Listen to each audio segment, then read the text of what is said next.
bullshit. Good afternoon, I'm Richard Newbury. Reports are coming in that yesterday's rioting in central London have now spread to large areas of the capital and parts of the southeast. These reports started late last night. We are at the moment receiving unconfirmed reports that London has been sealed off by the military, who were mobilised 2 days ago. We now have this report from central London, which was recorded in the early hours of the morning. It's quite unbelievable what's happening today. Mass hysteria has hit London.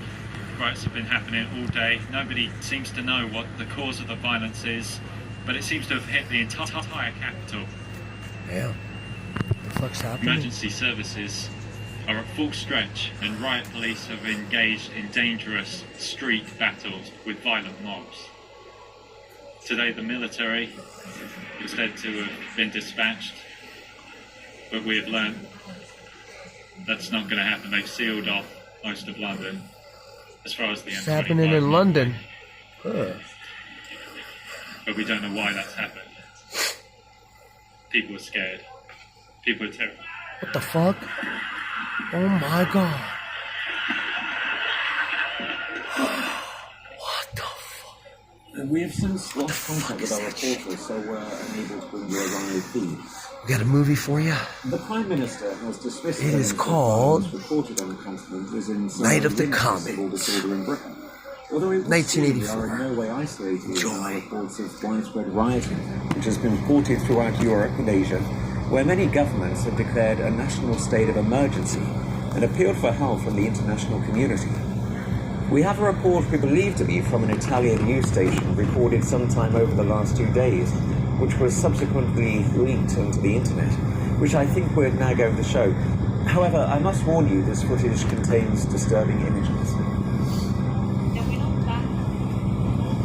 Buonasera, siamo in diretta dalla città di Napoli, dove tutto sembra essere peggiorato. L'esercito ha imposto il coprifuoco e tutti sembrano essere agli arresti domiciliari.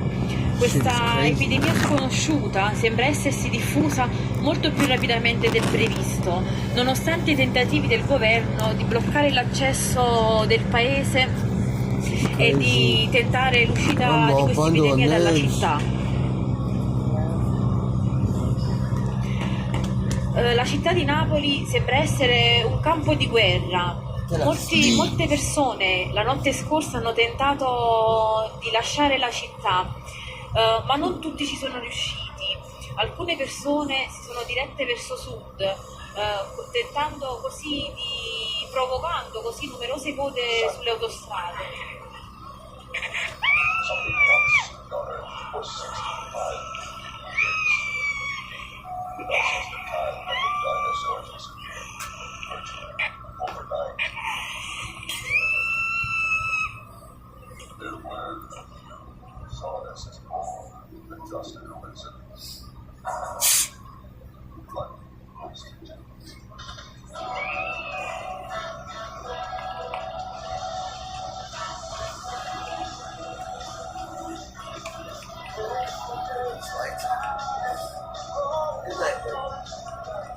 Good night.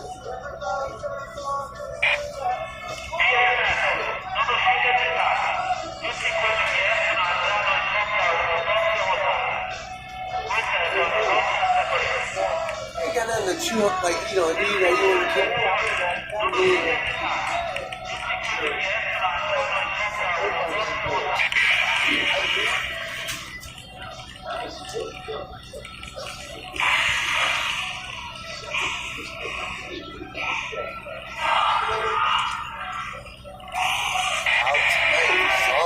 The Italian Prime Minister has strongly denied the validity of the footage and called it a shameful attempt to undermine the government. He's red.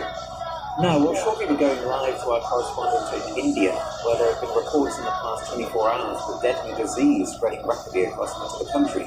As yet, the cause and nature of the disease are unknown. We now go to our India correspondent live in New Delhi, where the situation is rapidly worsening. So, what is happening there on the streets, Jason? Well, yes, Richard, currently the disease is still unknown. We have reports of rapid infection followed by toxic shock soon after victims' hearts have stopped. However, these reports are largely unconfirmed. It also seems that mass hysteria and panic has turned into violence, causing mass riots involving literally tens of thousands of people. We've also been told that victims of the disease have become very violent and also responsible for hundreds, if not thousands, of deaths. It's also said that they attack any humans they come in contact with, even friends and family. Do they know how the disease has spread yet? No, unfortunately, we still have no solid evidence of how the disease has spread. Although anything at this point would be pure speculation. Doctors, however, have been trying to examine victims in the quarantine, but this is proving to be difficult because they are not able to be sedated properly and they're very violent. Despite reports that victims have been dying within hours of contact with the virus. Do you have any idea of the current number of victims in India? Have the Indian government released any of that information yet? Well, yes, as you know, India has one of the biggest populations in the world, and this disease, we've actually been told this disease has spread across the Mumbai slums already, and there's been reported outbreaks in at least 5 other major cities. There's also current estimates by the government that indicates that there are 900,000 casualties in the last 24 hours. So what warnings of health are the Indian government giving the people? Well, the Indian government is urging people to stay calm and stay indoors. They've been told people not to go near any victims, only to go out in extreme emergency, and otherwise people should stay in their homes at all times. All foreign nationals have been told to return to their countries as soon as possible, and all inbound flights have been diverted away from Indian airspace. Well, I'm afraid we're going to leave it there. Thank you, Jason. Thank you, Richard. We're joined in our studio now by Alec Charles, spokesman for the Ministry of Defence. Mr. Charles, thank you for joining us. Now, do you think the military's handling of the current crisis has been sufficient? Yes, our response to the crisis has been swift. We've been working hard to bring the situation under control, and we're doing everything possible to contain the problem. I can confirm that a buffer zone has been set up around London. Got some lip shakers. There's a news bulletin. Mr. Charles, This is crazy out heavily here. criticised for not redeploying military units stationed overseas here in the UK. Now, these troops account for a large percentage of our military strength.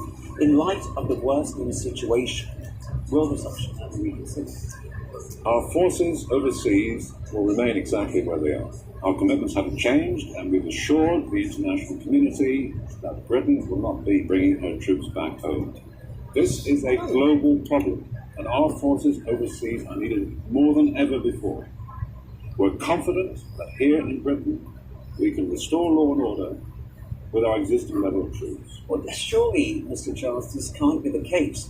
Many people see the creation of this buffer zone as separating London and parts of the south of England a clear indication that the military have in fact lost control and that millions of people are being abandoned. That is absolutely not the case. We've installed martial law across the whole of the south of England. There's a 24-hour curfew in place. People have to stay at home for their own safety's sake until this problem has passed. Now, we've had unconfirmed reports that all military units and emergency service personnel currently operating south of this buffer zone have in fact been ordered to withdraw. Now, how can you possibly expect to maintain a curfew if any kind of law enforcement has been withdrawn from this area? The gangs of rioters in their thousands are swarming through the streets of London at the moment. They're destroying buildings, they're attacking people indiscriminately. At the moment, we're in a strong position to stop the violence in its tracks. We've got the buffer zone in place, and that acts as a vacuum between the rioters and the rest of the country, enabling us to control and contain the violence, which is our highest priority. It's widely thought that these riots actually began in London. Now, if this was the case, surely swift intervention by the military working in conjunction with the emergency services would have been enough to contain the situation and keep it limited to London. However, we now know that London has been cordoned off by the military and no attempt whatsoever is being made to intervene. And in fact, to restore law and order in the capital other than that already been made by London-based emergency services. Before this widespread violence reached Britain, dozens of other countries affected with similar outbreaks of lawlessness and rioting, including the United States, decided to impose a national health hazard, and they attempted to quarantine the affected areas. Having information about this in advance of any rioting breaking out in this country, we decided, because of that, to proceed with caution when approaching the problem. I'm sorry, Mr. Charles, and I'm sure exactly what it is you're saying. Are you trying to say to me that we're dealing with a breakdown of law and order, or is this in fact a pandemic? We're not sure.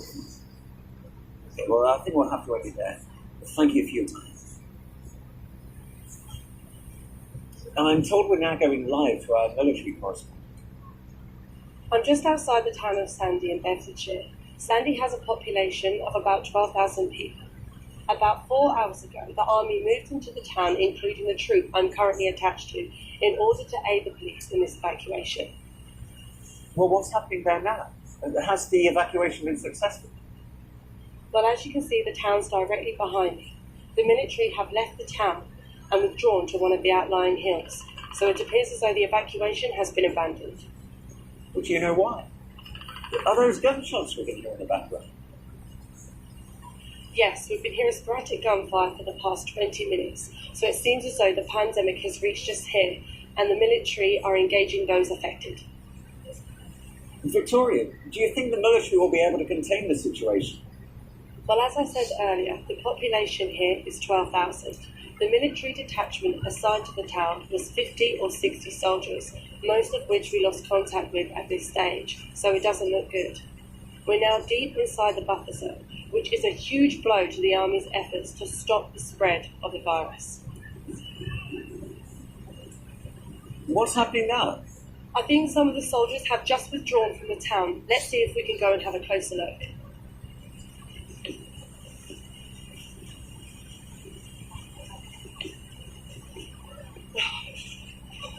I think they're down here. Just need to get closer.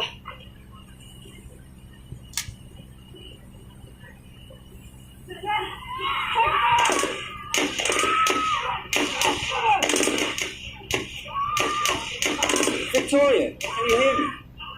On me!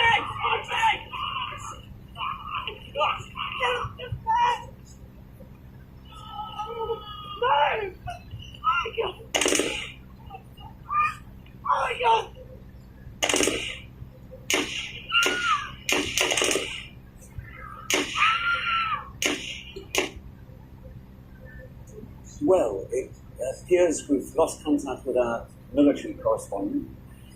We'll try and pick that one up again later just to see how the evacuation is getting on. We apologise for any technical difficulties. In the past hour, the Home Secretary has held an emergency press briefing at a secret location in order to clarify the government's stance on the continuing violence.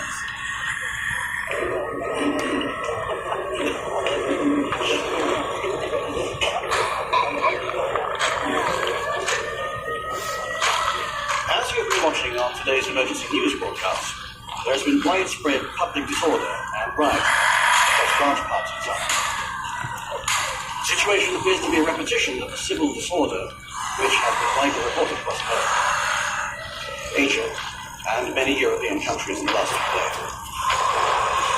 The cause of this widespread violence is as yet unknown, but it's become apparent that some form of violence may be responsible.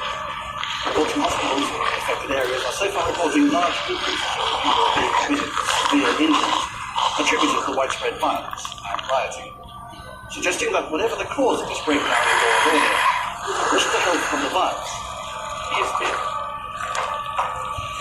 At this exact moment, a team of government scientists are on their way to the affected areas to carry out further investigation into the causes and origins of the outbreak. In order to contain the escalating situation and maintain law and order, we have declared a national state of emergency, implemented martial law in a number of areas, and introduced a curfew effective from 7 p.m. tonight. We urge members of the public to comply with these measures for their own sake and to assist the emergency services with the aid of the military to control the situation. We would like to reassure the public this is a short-term provision which will be revoked as soon as the situation stables. Details of all areas will be shown following this statement. If you are in one of the worst affected areas and concerned for your own safety, we have set up emergency evacuation centres to control the process. Details of these centres will also be shown after this statement. I'm sorry. We have been issued by the government a map detailing all affected areas and a comprehensive list of all evacuation centres for those areas where the military are attempting to evacuate people. These will be displayed shortly, and viewers should look out for their area if they reside in the southeast. We will shortly be going live to a press conference by the Centre for Medical Disease Control. But first, we have this video which has been submitted to us through our website earlier. Unfortunately, due to the amount of traffic we've been receiving, our website is temporarily down. However, we are working to get our online services working again as quickly as we can. It's going outside. Yeah.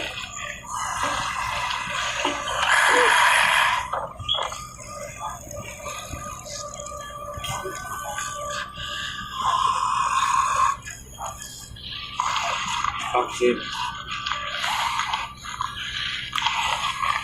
Get back inside.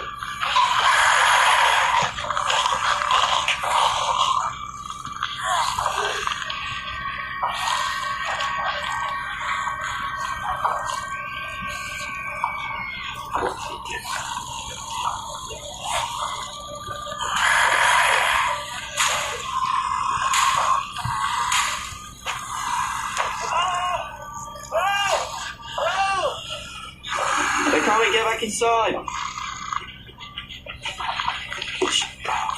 Sit back in. Sit, yeah.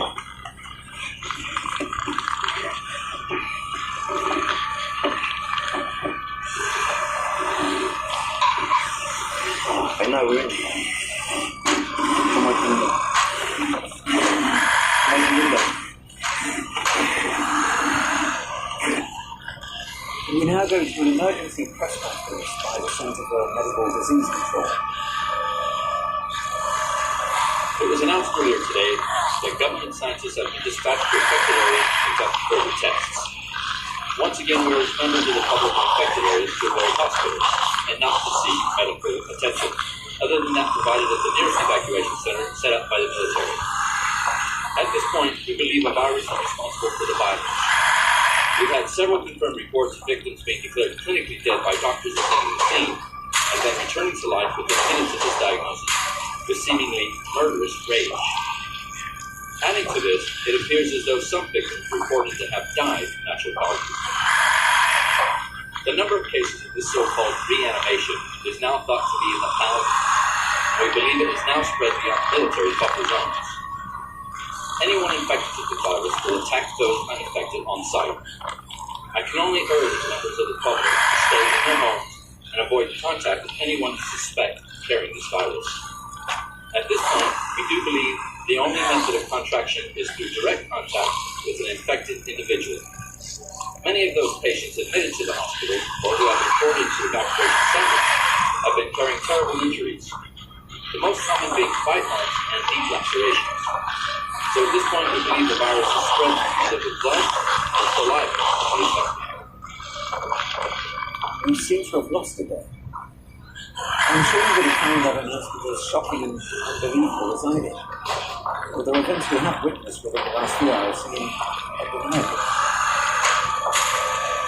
We've had reports that people all over the southeast are forming vigilante groups in an attempt to defend their homes against these violent mobs. Although the military have condemned people taking part in such activities and stated that anyone caught outside in areas where martial law has been declared, or any person found to be engaging in public disorder will be met with deadly force.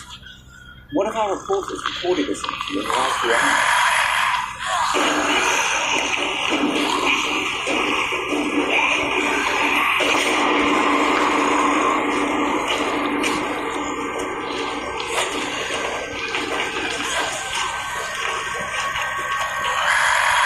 Do you think what you're doing is right? What do you mean? Taking the law into your own hands. We're just keeping people safe. By killing other people. Look, if we don't kill them, they'll kill us. It's that simple. These rioters won't stop for nothing. Don't you think you should leave it to the police in this situation? Yeah, but they don't. There's been so many times where we've been there and the police ain't. You don't think you're adding to this? No. We're just protecting our community. We don't go out looking to start problems. If anything, we prevent them. There's been reports of groups such as yours forming all over the country. What do you think of this? Well, it just shows that the authorities can't be relied on. It's good to know that people are taking a stand. The government's calling you vigilantes. Well, they can call us what they want. We're not going to stop until this is over.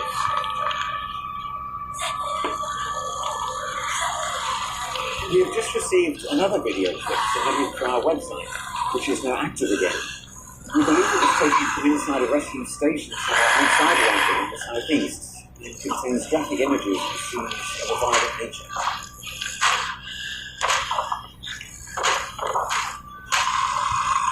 Leave now! Restricted area!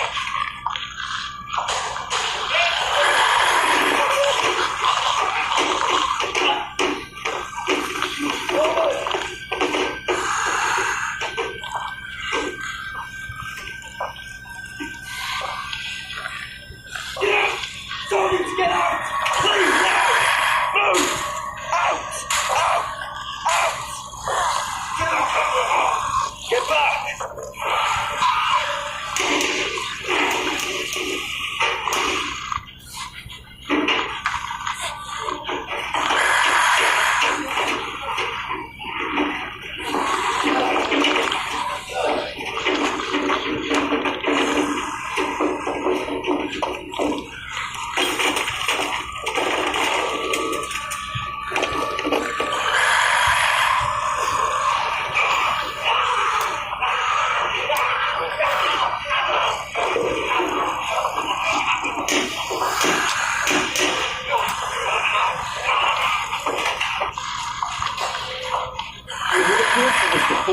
That the military has lost control and has largely been overrun in many areas of the southeast. We've also been receiving reports that a large percentage of evacuation centres and rescue stations in the southeast and in the military buffer zone have been compromised. We have at this stage lost contact with most of our reporters and are relying heavily on information submitted to us via our website and online services. We have this footage submitted to us in the last few minutes by one of our viewers. This also contains scenes of a violent nature.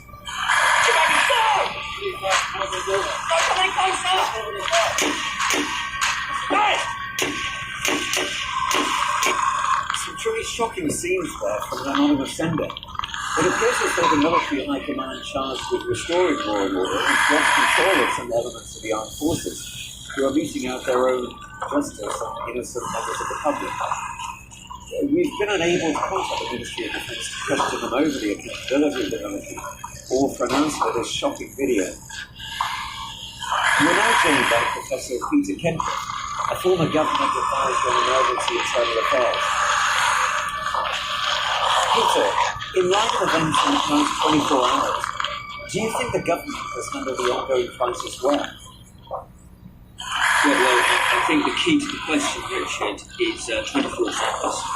This epidemic has gripped the whole of the south of England in just over 24 hours. This situation is unprecedented. We now know that we are facing a global pandemic which has affected hundreds of countries all around the world in just over 2 or 3 days. No country has anything in place like this to hold something that has spread this fast. Yes, but we've experienced epidemics and pandemics before. So what's so different about this? I mean, how has it spread so fast? Well, I'm afraid I can't actually answer that. We have had very little information about the virus, apart from a few key symptoms, which are quite frankly horrifying to say the least. We're not even sure if it is a virus. But if you look back at past pandemics such as swine flu, it took months for it to spread around the globe. And vaccines and treatments were available. I mean, this has simply spread too fast for anything like this to be put in place. When you talk of horrifying symptoms, though, what are you referring to exactly? Well, it's obvious that the mass rioters and lawless mobs that are being widely reported in our major towns and cities are people affected with the virus. However, we have had reports that the virus kills people within hours, depending on the method of contraction.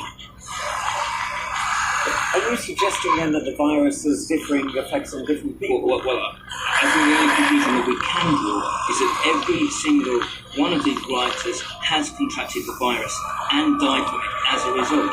These people are coming back from the dead and are attacking the living. Surely that's impossible. You're saying that some form of virus, which estimates say has killed over 1 million people in the UK alone, is making the dead return to life. Well, we have seen undeniable evidence in the last 24 hours. People who have witnessed these savage attacks are in no doubt as to what is happening. Also, several countries have reported this as fact, including the United States. I mean, there simply is no other conclusion. Do you think the military will be able to contain the situation? Well, I think after the events we've witnessed today, at the speed that the virus is spreading, despite the military's best efforts, I'm afraid it will spread to the rest of the country within 48 hours. Peter, what would you say to worried members of the public watching this at home? What should they do? Well, what we need is for everyone to stay inside, no matter how serious the situation may get. This curfew should be implemented nationwide to slow down the speed of the virus. However, widespread panic has set in and people are trying to escape the chaos, which is only going to speed up the spread of the virus. Look, I say this to everyone out there. Please, Richard?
We are facing a threat to the fundamental biological architecture of humanity.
They are not moving forward.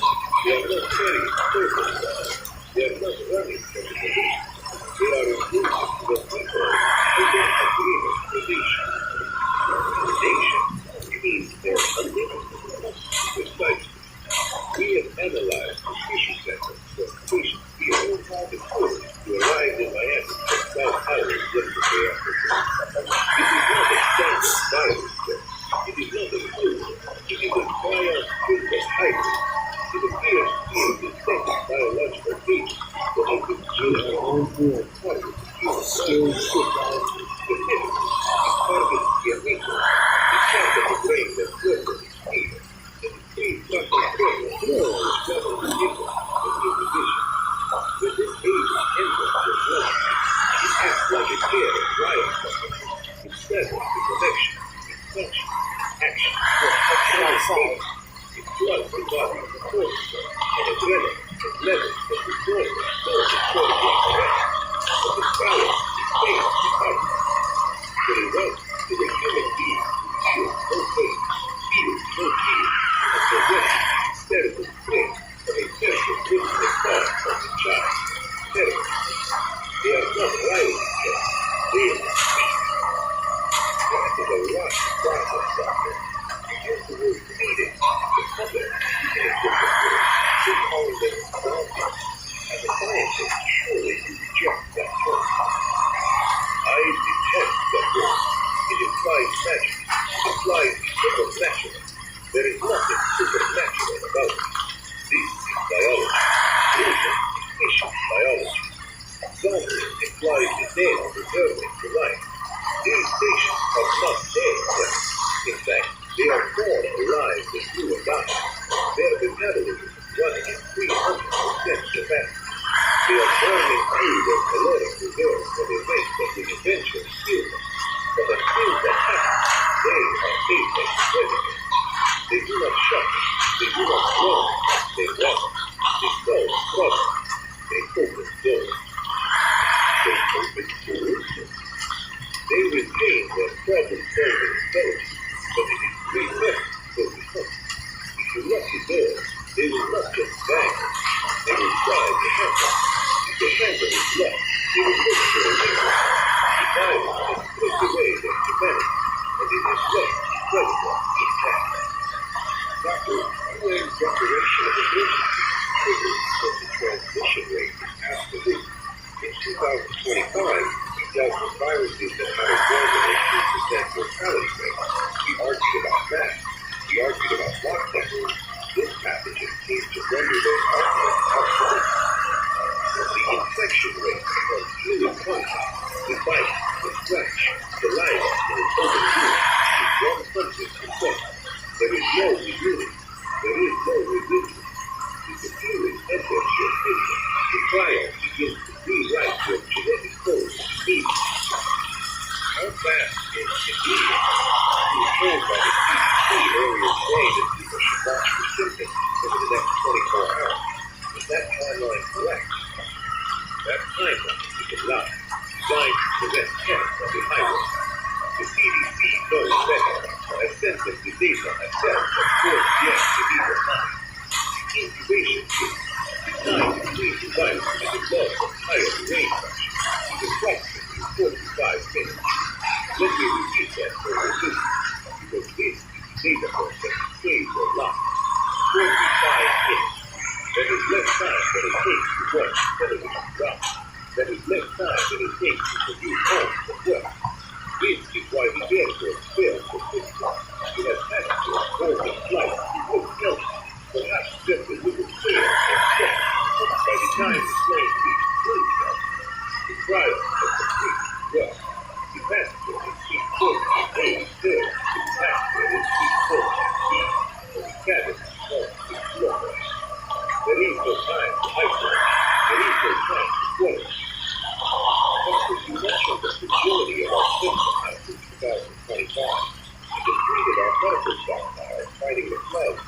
will that 15% of that.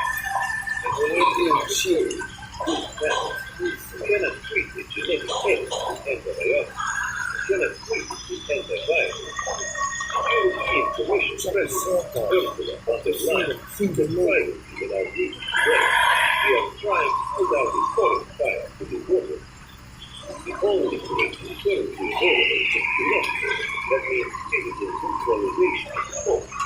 But even that is proving difficult because the hope feels no pain. Standard clouds, for example, change. Tear gas does not because the pain receptors to the eyes are reactive. Rubber bullets like more. Even lethal force to the body is also ineffective because the force does not go into shock. At least seven the brain cells will destroy the motor cortex. The force continues to advance. It means to me that my eyes are bad. Some people can't help themselves.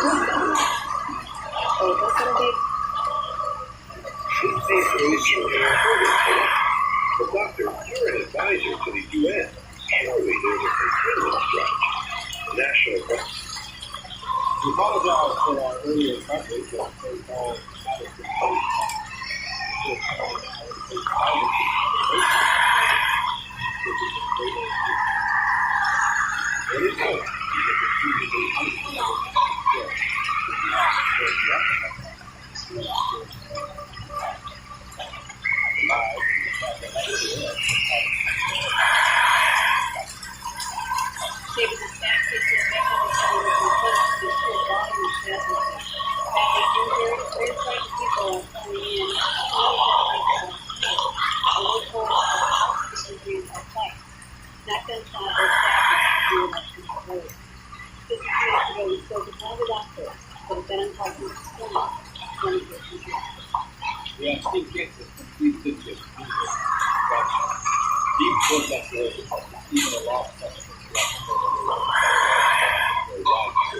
We've been told by nurses there have been complications. almost all of the many have been one case. Have there been fatalities? I'm sorry, I have to go.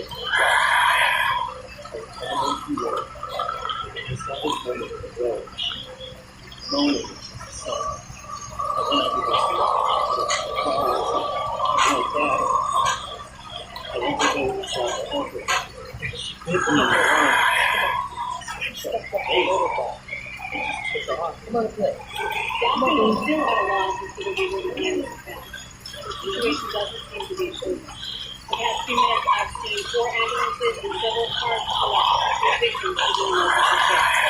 Whatever's going on. David? Thank you, Pat. Speculation around the world.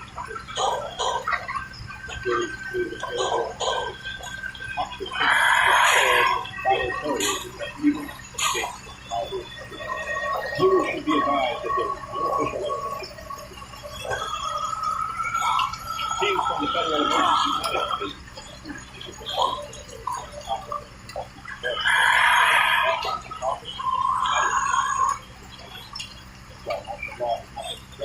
governments of all 3 states are urging citizens to remain calm.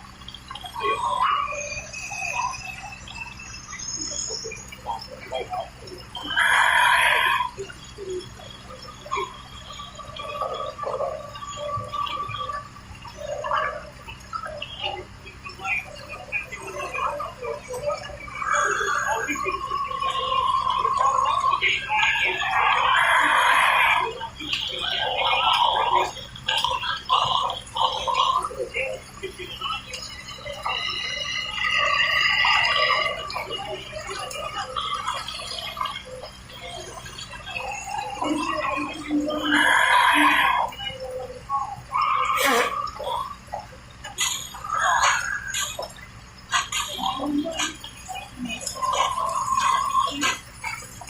Please help me.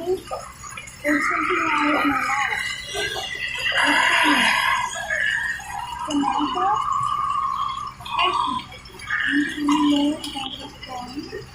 My mom has been sick for the last couple of days. I think she has a flu. Is your mom bleeding?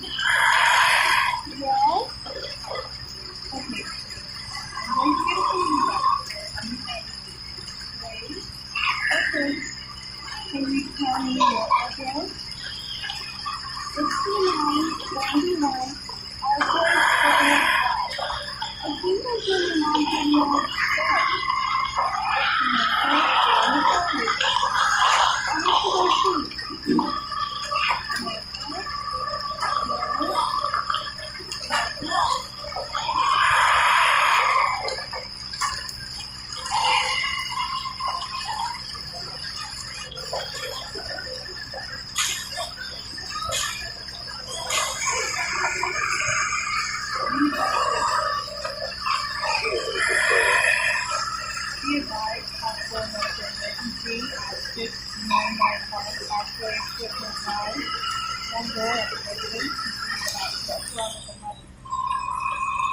Copies will be sent to the board in one location.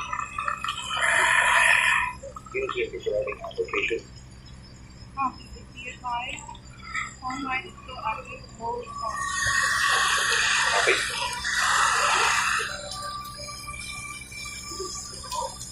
No.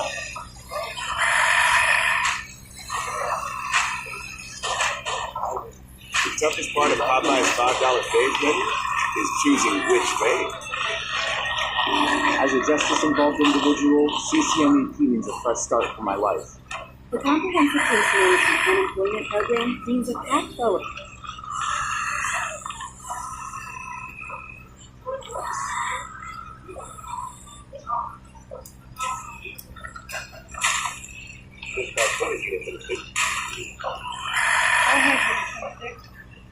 EMS clothing needed. I located the child. She appears to have been attacked by somebody or someone.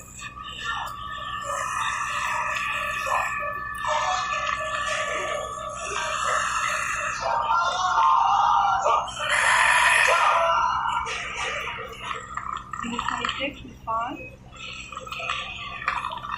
Unit 26, respond.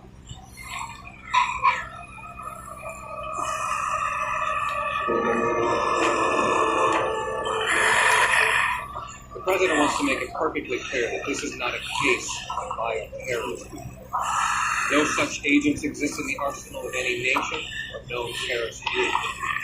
He also wants to stress the need for calm and respect for law enforcement. The quicker people can get off the streets and into their homes, the quicker the appropriate federal and state agencies can reach these troubled areas. Although a further call-up of reservists is on the table, our current overseas military assets will remain in place to reassure our allies that this is a minor, containable situation that we expect to see fully resolved in 24 hours or less. Again, that was Press Secretary William Cabinet, first official statement from the White House. Expressing calm and what he assures us is a fully containable situation.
been unable to retrieve their custody.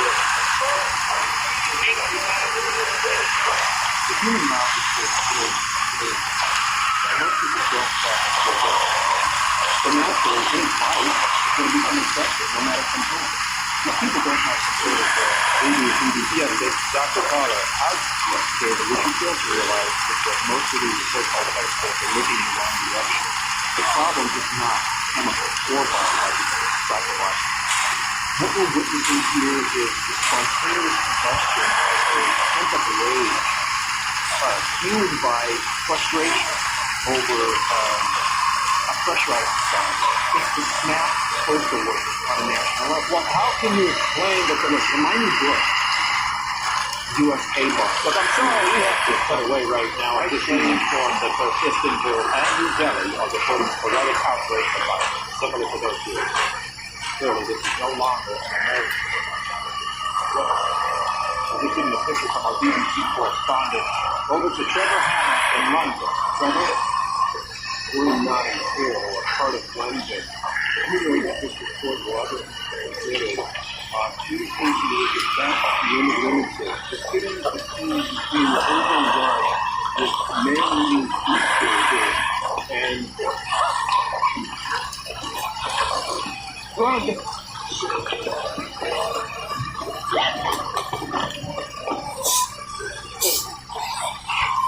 like most stations were experiencing technical problems with our satellite connection. We now have word. All the come to destroy the area of well, we don't know and it was not.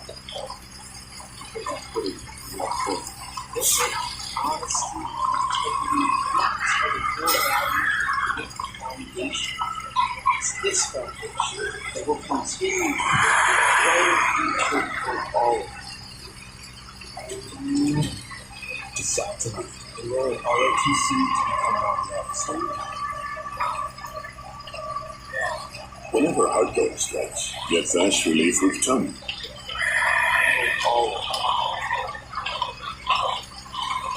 State and local authorities are urging citizens to form clean and sweep teams. I'll go live to Monroeville, just outside of Pittsburgh, where one of these streets. Hey, come on! Come on around that woman over there! She's a quick girl! Quick shooting to go down if you're moving to help the better. Right? Yeah. Use the block. I know them. I know some of these people that are going to die. You need it.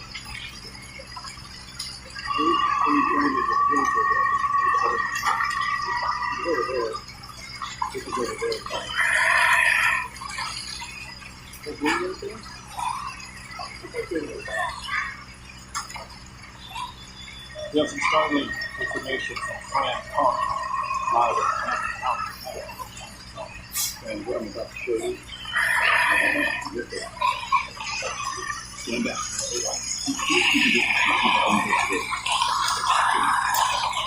No person has survived. And I can assure you that every victim that's in this hospital has turned out just like this.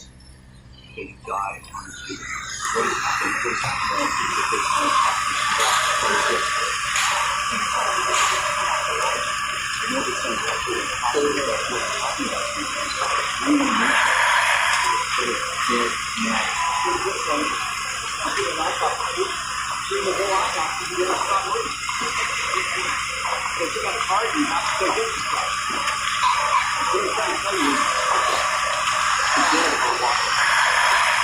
That's all I can say.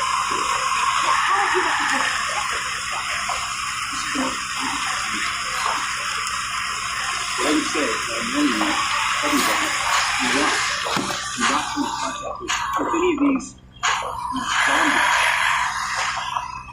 And there you have it, David. The dead are alive, and there's no cure.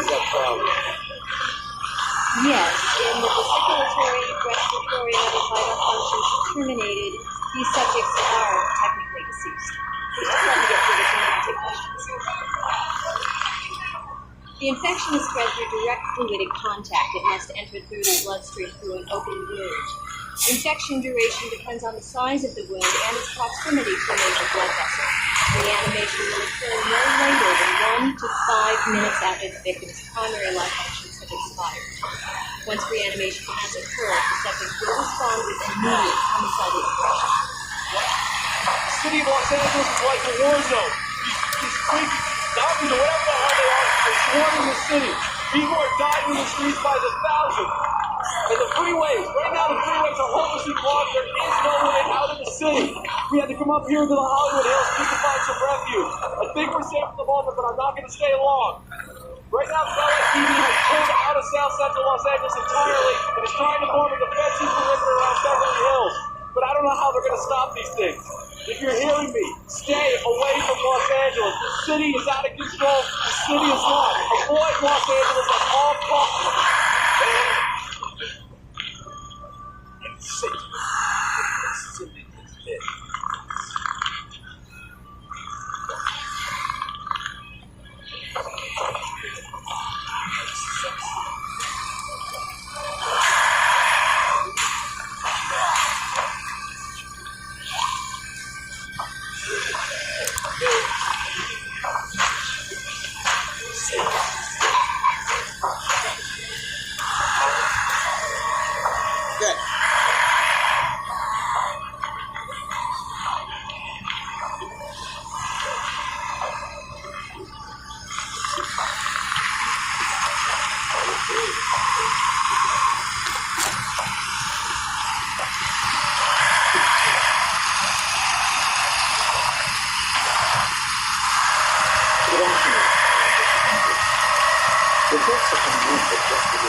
It's quite unbelievable what's happening today. Massive Syria Islam riots have been happening all day. Nobody seems to know what the cause of the violence is, but it seems to be Indians. Emergency services are at full stretch as riot police have been engaged in dangerous street battles with violent mobs. Today the military has been dispatched, but we have learned that's not going to happen. They've sealed off most of London as far as the 25 measure. But we don't know why that's happened. People are scared. People are talking.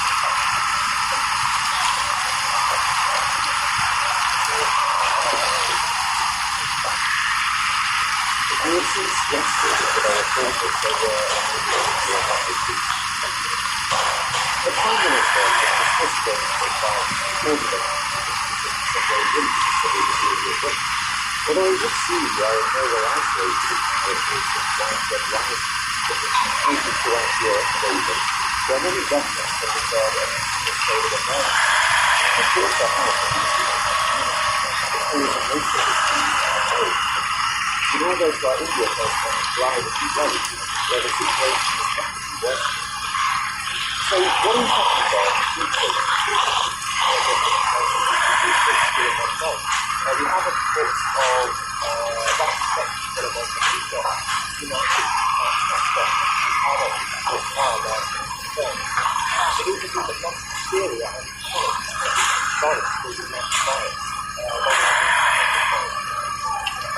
We just need to look at the violence.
Of course. Very good.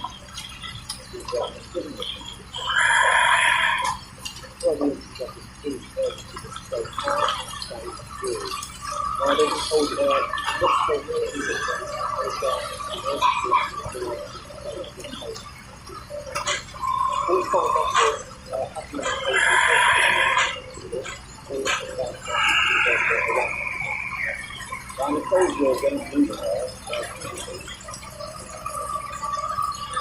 We're going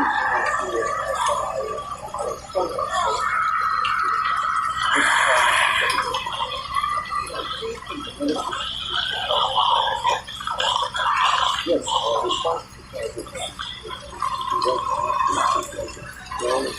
doing everything possible to change the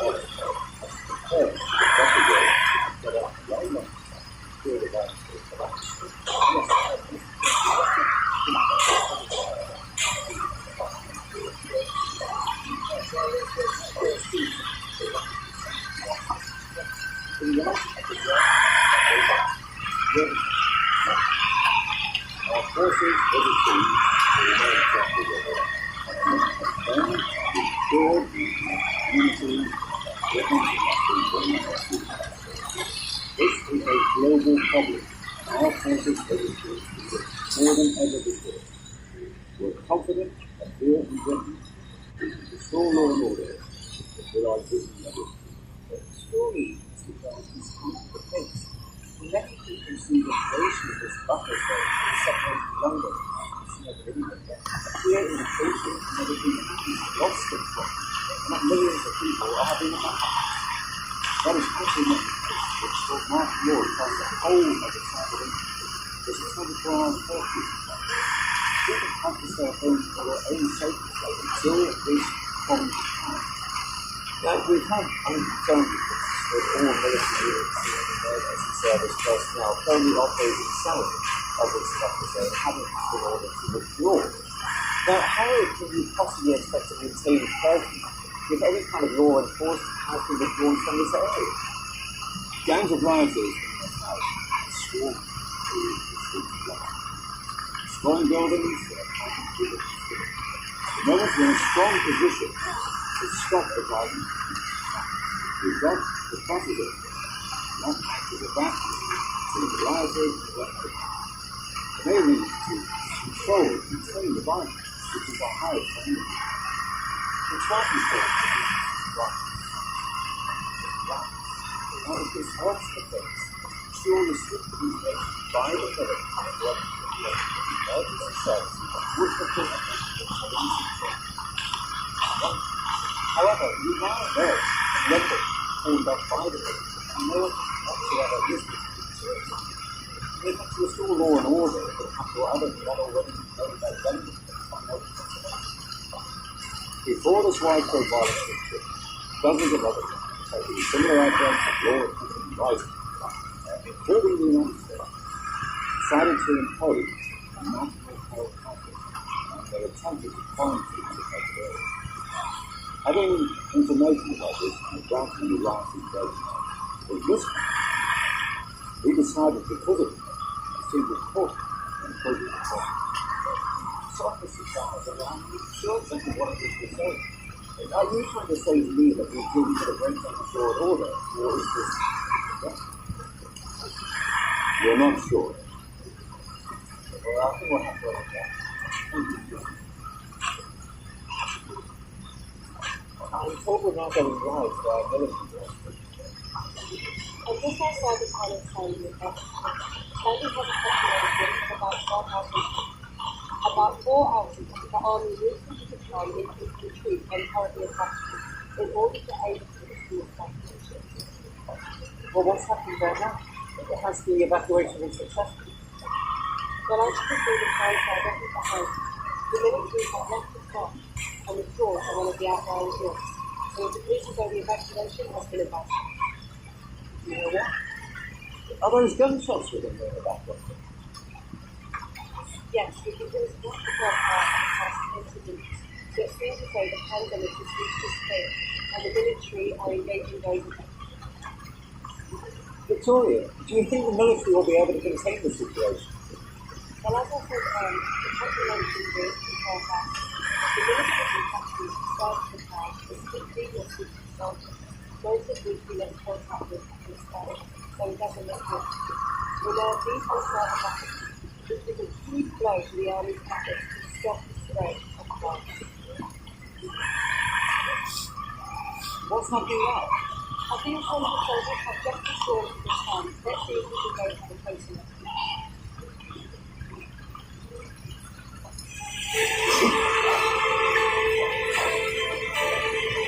This week only.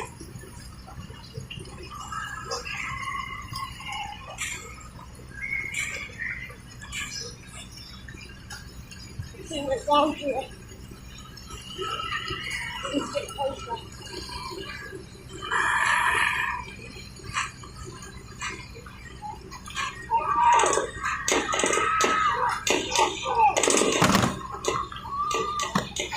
Victoria, can you hear me?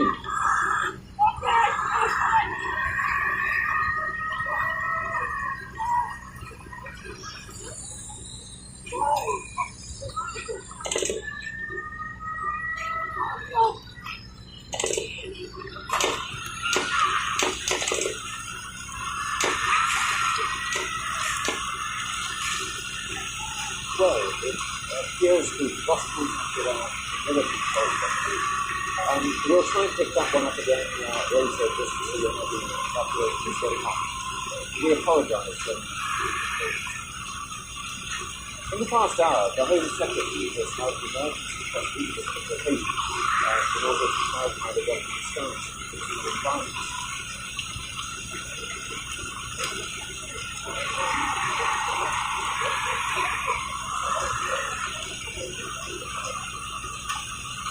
As you've been watching on today's emergency news broadcast, there's been widespread public disorder and rioting across large parts of the town. The situation appears to be a repetition of civil disorder, which have been widely reported across Europe, Asia, and many European countries in the last few days. The cause of this widespread violence is as yet unknown, but it's become apparent that some form of virus may be responsible. Reports from hospitals in the affected areas are so far reporting large increases in people with severe injuries attributed to widespread.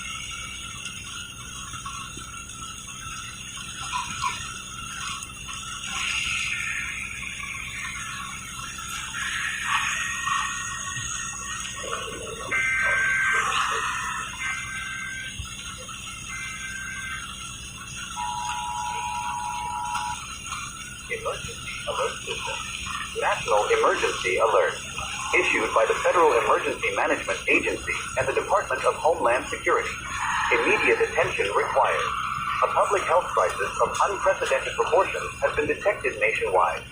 A highly contagious and deadly outbreak has spread rapidly across the United States, posing a significant threat to the safety and well-being of all citizens. Immediate action required. To protect yourself and your loved ones, you are instructed to remain indoors at all times until further notice. A nationwide curfew is in effect indefinitely, and being outside without official authorization is in direct violation of the law. Law enforcement personnel and military personnel have been authorized to use lethal force if necessary to maintain public safety and order. Do not attempt to venture outside or engage with individuals who may be infected. Adhere to the instructions provided. Stay indoors and ensure that all doors and windows are locked. Avoid all contact with anyone who may be infected. Do not attempt to travel or evacuate unless instructed to do so by authorized personnel. Keep all electronic devices charged and stay tuned to local news and emergency alerts for updates. Follow all instructions from local authorities and emergency responders. Failure to comply with these instructions may result in serious harm or death. The situation is being closely monitored, and further updates will be provided as necessary. Remain indoors and follow all instructions. This has been an emergency alert system message.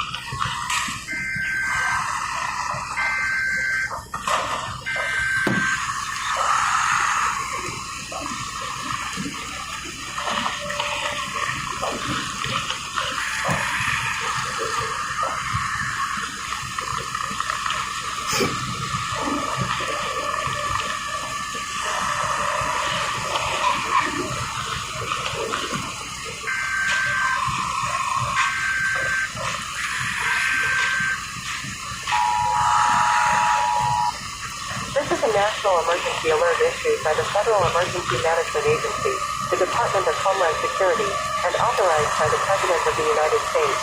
A nationwide emergency is in effect. Immediately shelter in place. Secure all doors and windows. Movement between locations is strictly prohibited. Military checkpoints have been established nationwide to enforce the curfew and monitor movement.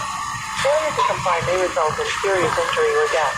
Follow the instructions of local law enforcement and emergency officials. Monitor trusted sources for updates. Do not use social media or non-official channels for information. Take shelter immediately and remain indoors. We repeat, take shelter immediately and remain indoors. This concludes this emergency alert system message.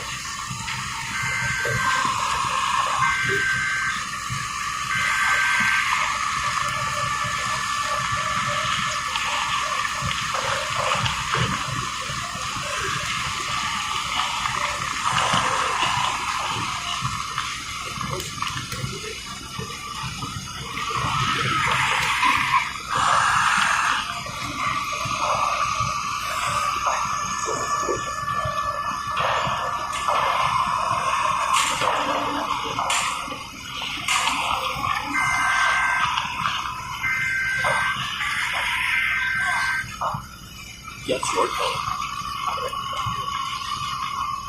There's a breeze at the door. Yeah, they're trying to get in.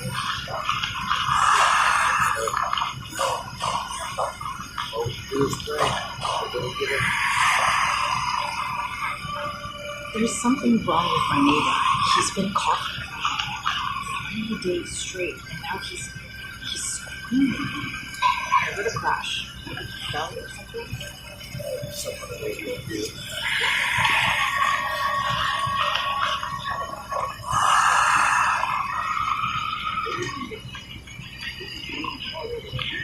Broadcasting on the Last Signal Radio. Tonight, Susan and I are bringing you a broadcast unlike any other. We are witnessing the unimaginable unfold right before us. Reports are coming in from all over the United States and beyond. Each one is more chilling than the last. The dead are rising. We're hearing from Seattle, where it all began. Seattle General Hospital reported the first confirmed case of movement from a body that was pronounced dead hours earlier. At first, it was dismissed as a muscle spasm, just an involuntary twitch. But it wasn't. The patient sat up. The body was moving. And now, Jane, as crazy as it sounds, is happening everywhere. Just a few hours ago, I got confirmation from multiple hospitals in Los Angeles, Miami, and Chicago that they're facing the same issue. Corpses in morgues and funeral homes that should have been lifeless are rising. At first, doctors thought they were misdiagnosing death, but now the evidence is undeniable. What was thought to be a natural occurrence, an unfortunate accident, a medical error, is turning into something far darker. And what's even more disturbing is that it's not just hospitals. Rural areas, cemeteries, even small funeral homes are seeing the same thing. Right, Susan. It's spreading faster than anyone could have imagined. The CDC issued a preliminary statement just hours ago, urging medical facilities to secure morgues and to treat this as a possible infectious outbreak. But as we know, there's no virus, no bacteria, no known pathogen to explain this phenomenon. No one can say for sure what's going on, and that's the scariest part. What we're dealing with right now isn't just medical confusion. This is something entirely new, and the world is scrambling to find an explanation. That's right, James. And the horror isn't just in the movement itself. It's in the behavior of these reanimated bodies. So far, no one has reported them speaking or showing any recognition. They are completely disoriented, but they're not passive. These things are aggressive. We've already heard reports of the reanimated attacking first responders, fighting, scratching, and causing injuries. People who were thought to be safe, those working in hospitals, those trying to help, are now the ones at risk. Can you imagine, James? You're trying to save someone and you're attacked by what was once a loved one. It's horrifying.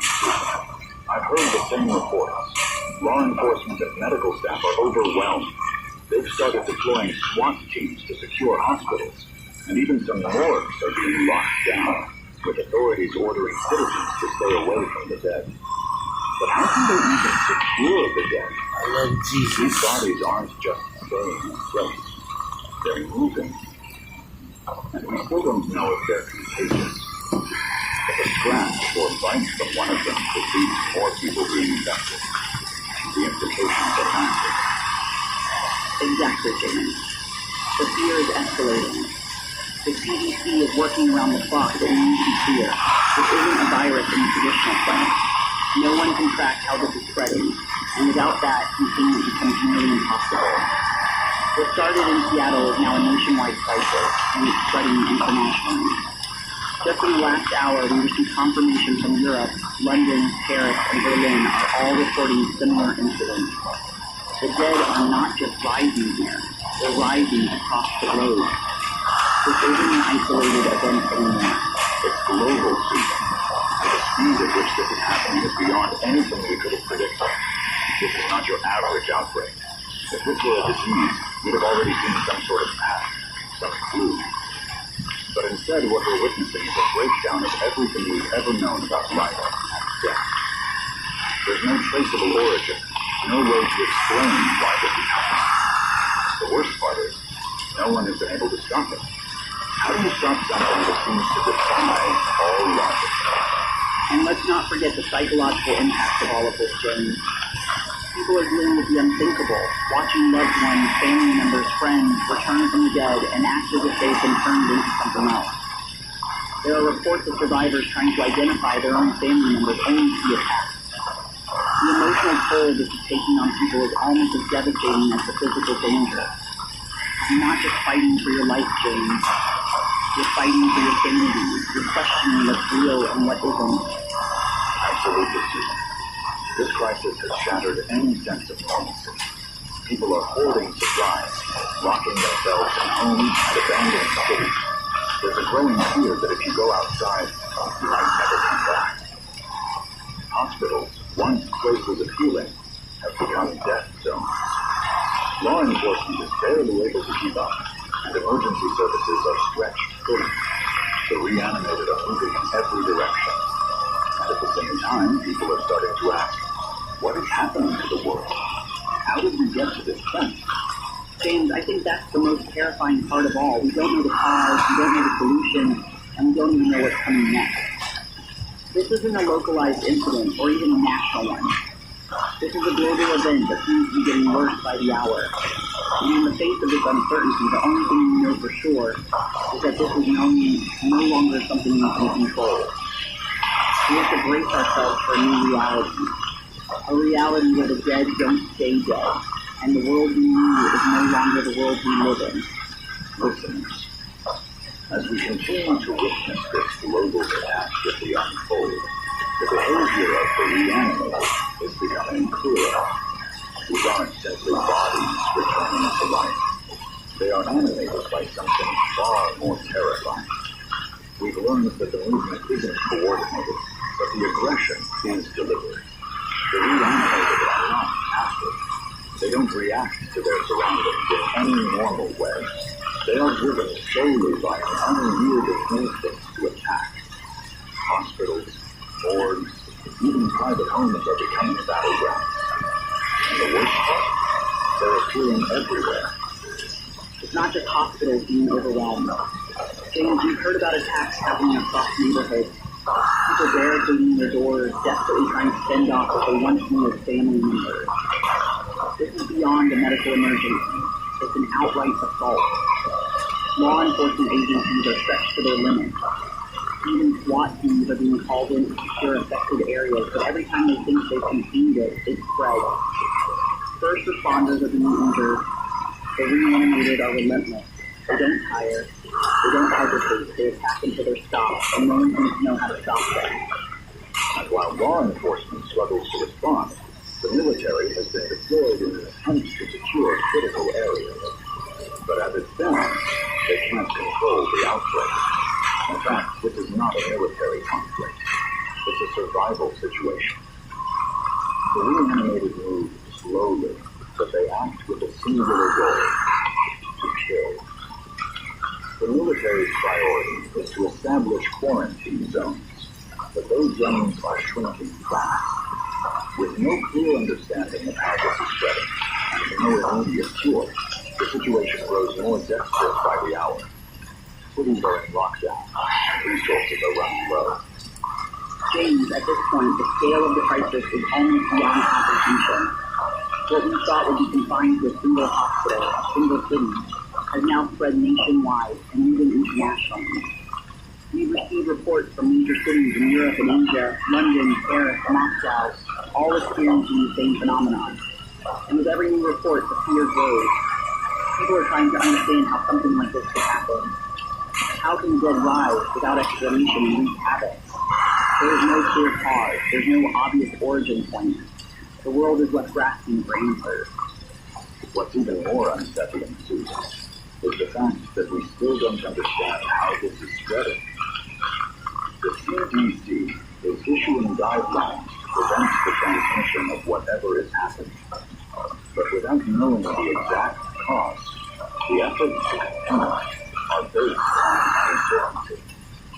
Hospitals have been instructed to lock down morgues and to keep bodies in sealed environments. But even then, we don't know exactly how. The idea that something this deadly can spread without clear vectors, no virus, no bacteria, makes this practice harder to find. And what's truly disturbing, James, is the complete lack of predictability. There's no warning, no consistency. 1 minute an area is safe, the next is overrun. There's no pattern to how the reanimated appear, and no way to gauge when it will strike. For those of us left behind, there's no way to prepare. Even rural communities far from the initial outbreak are beginning to see their own cases. It's moving faster than we can respond. People are fleeing urban centers, but there's nowhere to run. Every place needs to be affected. The psychological toll is massive, and it's spreading beyond the physical devastation. People are witnessing the impossible, losing loved ones, then losing them again. How do you process the death of someone you knew, only to see them return as something else?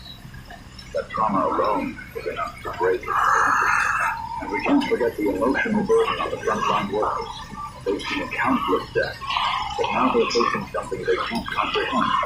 There's no medical framework for this. They're not fighting a disease. They're fighting a nightmare that's very much real, and it's consuming them. James, this is a new kind of war, one that is unrelenting and unpredictable. There's no clear end in sight. Infected individuals aren't showing symptoms the way we're used to seeing with pandemics. There's no incubation period. They just thrive. And when they do, they're not sick. They're dangerous. We're hearing reports that hospitals, once places of hope, are now fortresses under siege.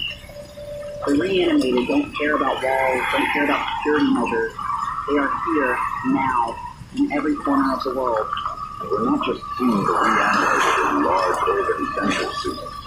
This outbreak is spreading to rural areas where we once thought people might be safe. Now even small towns are seeing barricades being set up, families hiding in basements, and neighborhoods becoming war zones. The fear of being caught outside has people screaming on one another. Supplies are running low, and resources that were once plentiful are becoming scarce. Communities that once thrived are now in chaos, trying to survive against an enemy they don't understand. And with the military now taking over key areas, there's another challenge looming. The reanimated aren't just a danger to human life. They're a threat to the very structure of society. The military has set up strongholds, but they're struggling to maintain control. The risk of further outbreaks is growing, and the civilian population is caught in the middle. Every report we hear now tells of more attacks, more chaos, more destruction. And the more we learn about this phenomenon, the less we understand it. What do we do when the entire system starts to collapse under the weight of this? The short answer, Susan, is that we keep going. We keep adapting. The reanimations are here. They are spreading. The world as we knew it has ended. But as long as there is breath in our lungs, we fight to survive. Listeners, as the situation unfolds, New York City is at the epicenter of this crisis. Reports confirm that all 5 boroughs are now overwhelmed with the reanimated. What was once the heartbeat of America is now a war zone. Hospitals are locked down, subways are halted, and public safety is at a breaking point. People are barricading themselves inside homes, but terror is creeping into every corner of the city. The reanimated are moving in groups, targeting anyone in their path without hesitation. The scale of this disaster is escalating rapidly, James. The NYPD is stretched thin, unable to keep up with the rising chaos. Looting is rampant, and emergency services are now unable to respond to calls. The city's infrastructure is collapsing under the strain. People are fighting for survival in the streets, and the reanimated are growing more aggressive by the hour. As law enforcement and the military attempt to secure the area, it's becoming clear that the situation is spinning out of control. What's happening in New York is not an isolated event. Across the globe, major cities are facing similar catastrophes. From London to Tokyo, from Berlin to Moscow, reports are flooding in of reanimated individuals wreaking havoc in public spaces, hospitals, and even cemeteries. The simultaneous nature of these events is unlike anything we've ever seen. There's no clear pattern, no known origin, and certainly no way to explain why this has happened. What began as a localized outbreak in Seattle has now spiraled into a global crisis. James, what's even more concerning is that we're seeing the phenomenon spread into smaller towns and rural areas. The reanimations aren't just confined to cities anymore, they're everywhere. Even isolated communities are now seeing bodies that were once laid to rest, reawakening in graveyards and homes. People who thought they were safe from the chaos are now facing the same deadly threat. This is not just a national emergency. It's a worldwide phenomenon, and it's spreading faster than anyone could have predicted. The most chilling part of all is the fact that we still don't know how it's spreading. There's no pure pathogen, no virus, no bacteria that can explain what's happening. The CDC and other health organizations are scrambling to contain this, but their efforts are based on pure speculation. Without any known vector for transmission, the reanimated are appearing seemingly at random, and it's impossible to track their movements. The usual methods for containment, quarantines, travel restrictions, are proving ineffective. There's no prediction when or where the next outbreak will occur. The collapse of infrastructure is accelerating this crisis. Power grids are failing, communications are being disrupted, cities are plunging into darkness as emergency services try and fail to hold the line. As the reanimated spread, society is breaking down. People are not just fighting for their lives against the dead, they're also fighting for the most basic resources: food, water, shelter. With every passing moment, it's becoming clear that the modern world is slipping away. We're entering an era where survival itself is uncertain. And the question on everyone's mind remains, what next? The military has been deployed, but their efforts are focused on securing key locations and ensuring the safety of high-priority infrastructure. But even the best efforts are faltering. As more cities fall under siege, it's become harder to distinguish where the reanimated end and the living begin. Entire areas are being overrun. Communities that were once bustling with life are now ghost towns, abandoned in a desperate attempt to escape the spreading terror.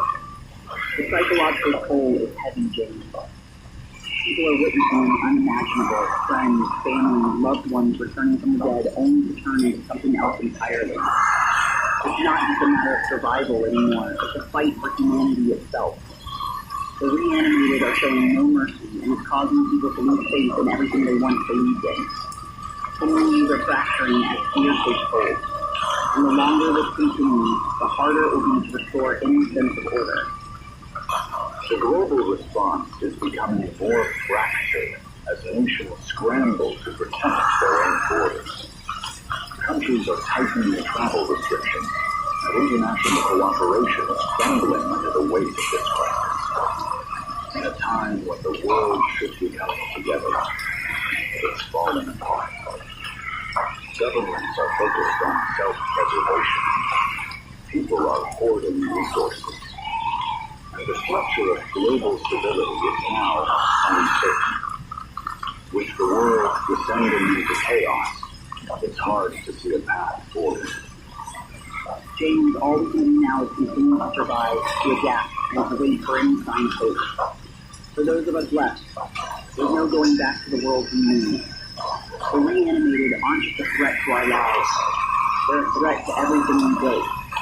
And as the world changes around us, the only thing we can do is keep fighting, keep surviving, and hold on to whatever humanity we have left. Listeners, continuing our coverage as the crisis deepens, we're now seeing the collapse of entire cities, and it's not just the physical destruction we're witnessing. Societal norms are breaking down. What was once a thriving metropolis is now a war zone. People are no longer concerned with anything other than survival. Food, water, safety. These are the only concerns now. And even that is slipping further away. In the midst of this chaos, we're hearing reports of people abandoning their homes, fleeing to remote areas in search of shelter. But even rural communities are not safe. The reanimated are showing no preference for city or country. As we're seeing, this is no longer a matter of surviving the dead. It's about surviving each other. Trust is eroding. People are becoming desperate, and with desperation comes violence. James, you're right. Desperation brings some difficult decisions. People are making choices that would have been unimaginable just days ago. Entire neighborhoods are being abandoned as families try to escape the spread of the reanimated. Some are seeking refuge in isolated communities, but these places too are becoming targets. What happens when you run out of resources? When the basics, food, water, medicine, become so scarce that your survival depends on what you can take from others? We're seeing moral boundaries being crossed. People are fighting over supplies, hoarding what they can find, and in some cases, attacking others simply to stay alive. The idea of human cooperation is being tested in ways we can never have predicted. In some places, groups of survivors are coming together to fortify their homes and share resources. But in others, it's a lawless free-for-all. Trust has become a rare commodity, and the ethical dilemmas we once took for granted now seem irrelevant. James Carter. And it's not just individuals who are grappling with survival. Governments are too. Some countries have resorted to extreme measures to maintain order, including the implementation of safe zones or green zones, where the dead are rapidly cremated to prevent further reanimation. But these zones are not without their own ethical conflicts. Many cultures, as we know, have strong religious or cultural beliefs about the treatment of the dead. Forced cremation is seen as sacrilegious in some parts of the world, and this has led to public outcry. These decisions are pushing societies to their breaking point, forcing us to confront deep moral questions about what we're willing to sacrifice to survive. James, what's becoming clear is that this crisis is not just a battle for survival, it's also a battle for the very things that make us human. The reanimated are attacking us, yes, but we're also attacking each other. The breakdown of society is accelerating. Public services are collapsing. Police, fire departments, emergency responders, each one of these institutions is crumbling under the strain. Some cities have gone dark, their infrastructure is failing. Others are becoming militarized zones. Their survival is contingent on who you know and what you can protect. But the question remains, how long can we maintain any semblance of society when it's clear we're on the edge of complete collapse? As the chaos spreads, we're seeing new survival strategies emerge. People are adapting in creative ways, but not without risk. Some survivors are creating fortified communities in suburban areas, setting up watchtowers and barricades. Others are taken to the sea, abandoned land for the relative safety of boats or ships. And then there are those who've resorted to underground shelters, hoping the reanimated won't be able to reach them. But each of these strategies has its own risk. Building a fortified community means becoming a target for others. Living on the water may protect you from the reanimated. But what happens when resources run low? No solution seems entirely safe. And even as we're witnessing these survival tactics, James, we're also seeing some humans making a concerted effort to preserve what's left of humanity. In some places, survivors are working together to keep knowledge and traditions alive. We're hearing of makeshift libraries being set up in basements, community leaders teaching survival skills, and people keeping records of the events as they unfold. These small pockets of hope are crucial. Even in the darkest times, people are finding ways to hold on to what makes us human. Compassion, cooperation, and the will to keep moving forward. The psychological toll of this crisis can't be underestimated. People are not just fighting for survival. They're fighting for their sense of self, their identity. Imagine losing everything.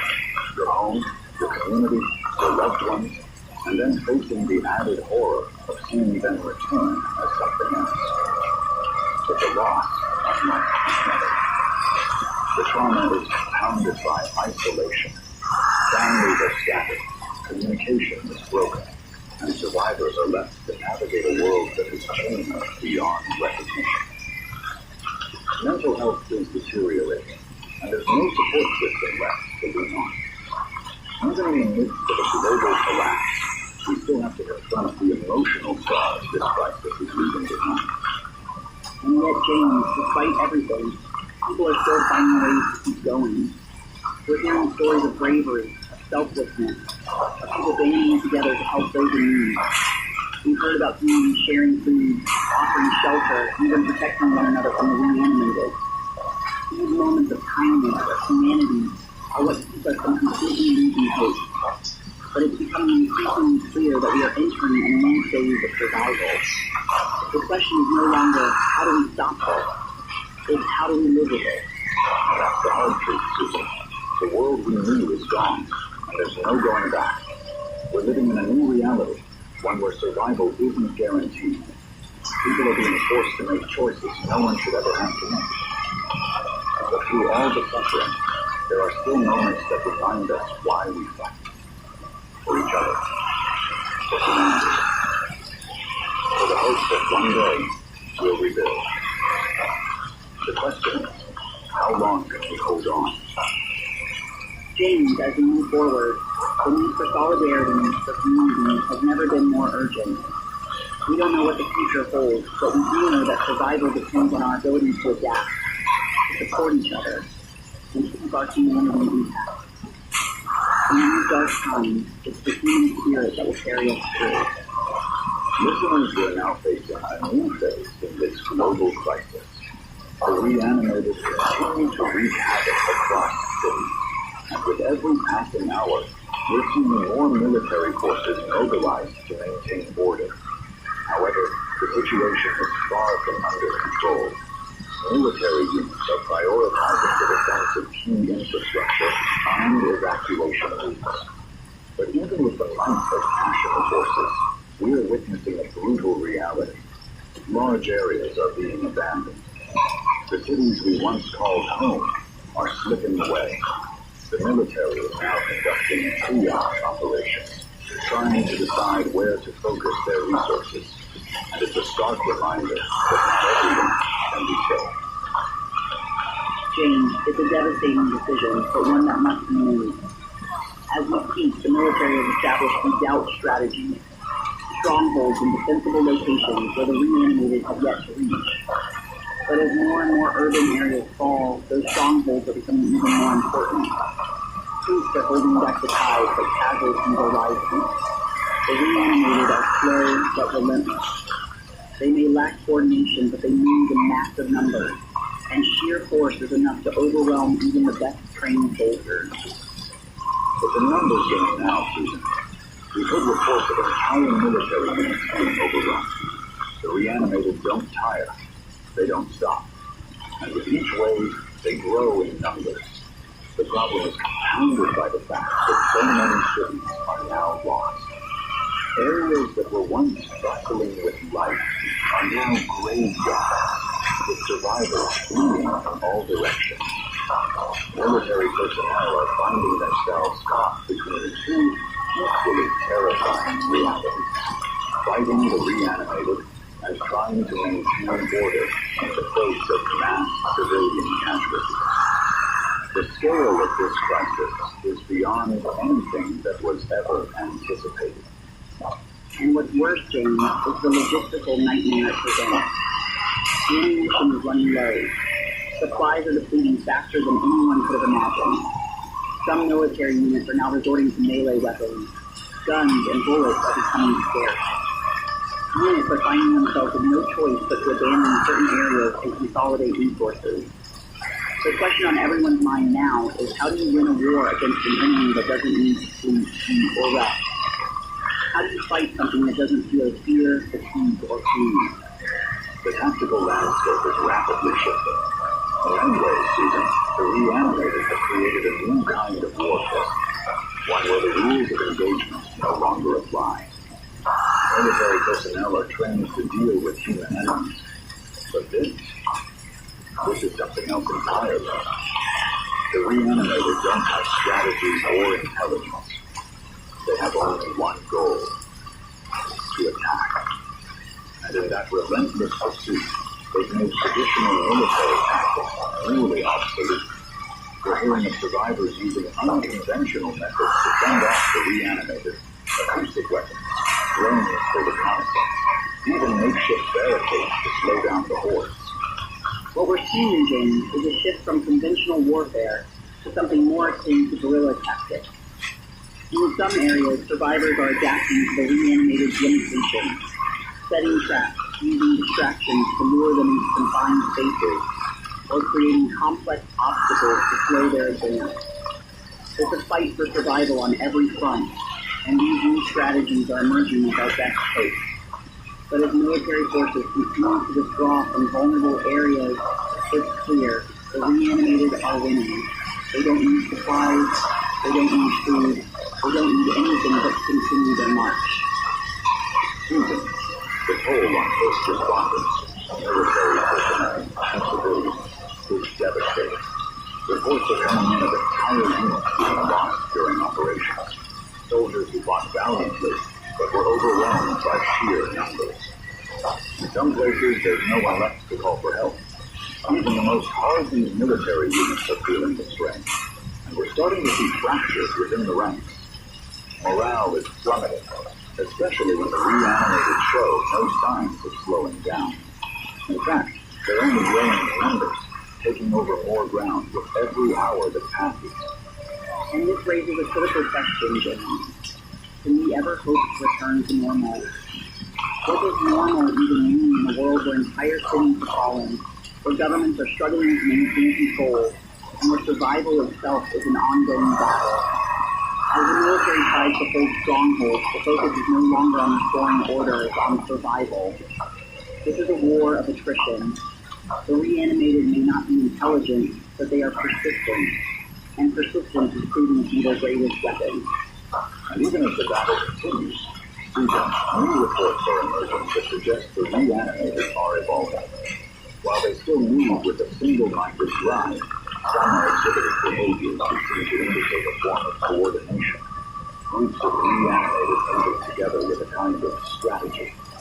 It's terrifying to think that they might be learning, adapting to their surroundings, and becoming more difficult to combat. For the first time, we're seeing the possibility that the reanimated aren't just mindless creatures. They may have the potential to form larger, more organized units. That's a terrifying prospect, James. If these creatures are evolving in any way, it's a game changer. It would mean the reanimated are no longer just a threat to individuals. It would soon be a threat to entire communities, entire cities. The military has been calling this a containment operation, but the reality is that containment is no longer possible in many places. We're seeing entire regions falling under the sway of the reanimated, with survivors forced to retreat, leaving the dead in their wake. How long before it's no longer just a battle for specific locations, but a fight for the very survival of humanity? As the reanimated grow more aggressive and evolve in unpredictable ways, it's clear that the strategies we've relied on until now are no longer enough. The world is being reshaped by this crisis, and every day brings new challenges. But in the midst of this destruction, there are still those who refuse to give up, those who fight, who adapt, and who survive. And as we continue to witness this nightmare, we must remember, survival isn't just about fighting the dead. It's about finding a way to keep our humanity intact in a world that's quickly losing it. Listen, we delve deeper into the psychological toll of this crisis.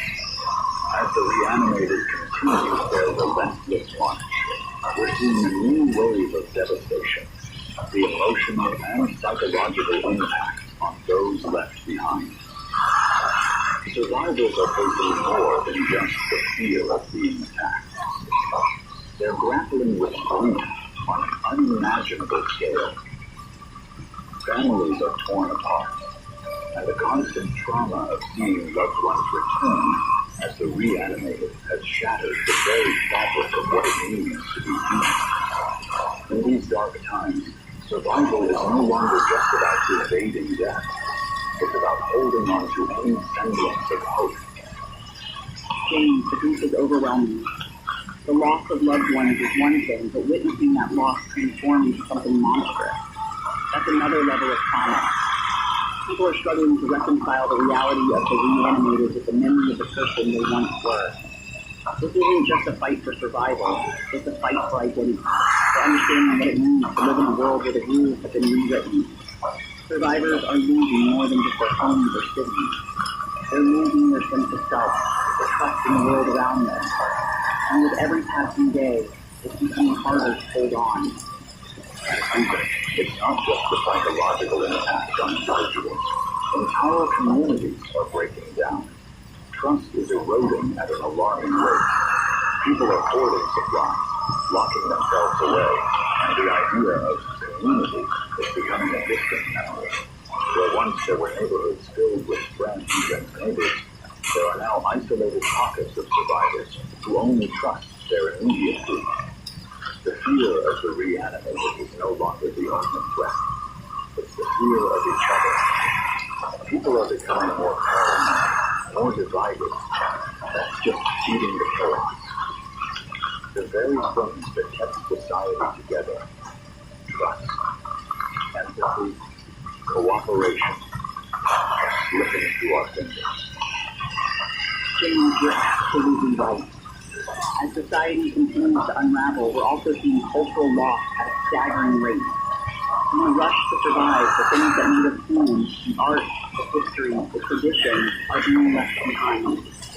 Museums, libraries, archives, these centers of knowledge and culture are being destroyed or abandoned.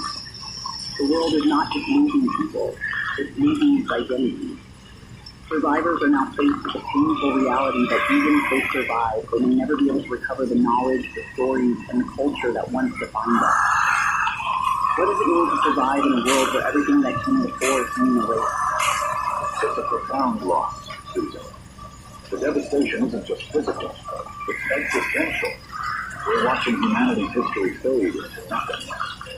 And in some places, survivors are trying to preserve what they can. Makeshift libraries are being set up. There are groups of people dedicated to recording the events, documenting the history of the world as it collapses. But this is just a drop in the ocean. How do we preserve knowledge in a world where books are burned, cities fall, and communication breaks down? How do we ensure that what we've learned throughout the ages doesn't die completely? And even in the face of such loss, there are still glimmers of resilience, James. Some communities are holding on to tradition, finding ways to pass down stories, skills, and knowledge through word of mouth. People are still coming together, sharing what they have, and holding on to each other in the most unlikely places. It's in these small acts of kindness, of human connection, that we see the spark of what makes us who we are. It's a fragile hope, but it's there. As long as people continue to help each other, hold on to their humanity, there's a chance, however small, that we can rebuild. Susan, that's the key, isn't it? The small moments of humanity are what keep us going. Even when the world is collapsing around us, we still have the ability to show compassion, to support one another. It's these moments that will define how we emerge from this crisis. Will we become more isolated, more selfish, or will we come together to rebuild what we've lost?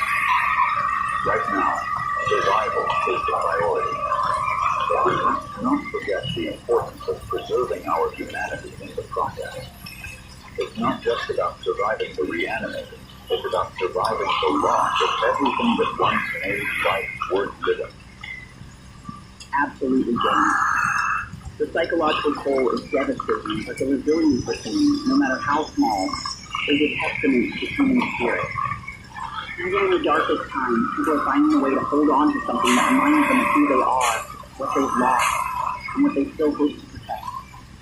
It's a reminder that even in the worst of times, there's always something worth fighting for. And that's what we must continue to do. Fight for each other, fight for the future, and fight to preserve what makes us human. The world we lose is gone, but the people who remain, our courage, our compassion, still exist. And as long as that exists, there's always hope for rebuilding, for starting over, for a future where humanity can rise again. Listeners, as the days pass, we find ourselves confronting an unimaginable truth. The reanimated are not slowing down. On the contrary, the crisis is growing exponentially. Death tolls are rising at an alarming rate. Within hours, entire cities have fallen. The latest figures are staggering. Millions of lives lost. And still, the reanimated continue to spread, unstoppable, tireless. What began as a localized outbreak is now a global catastrophe. The reality is setting in. The world as we knew it is gone. And in its place, a new, terrifying existence is emerging. James, this global collapse is unlike anything we've ever seen. Infrastructure is failing. Power grids are down. Communication systems are in shambles. And with each passing moment, more and more of the world slips into darkness. It's not just the cities that are crumbling. Whole nations are on the brink. We're seeing governments disintegrate under the weight of the crisis. The political systems that once held countries together are now meaningless in the face of the reanimated.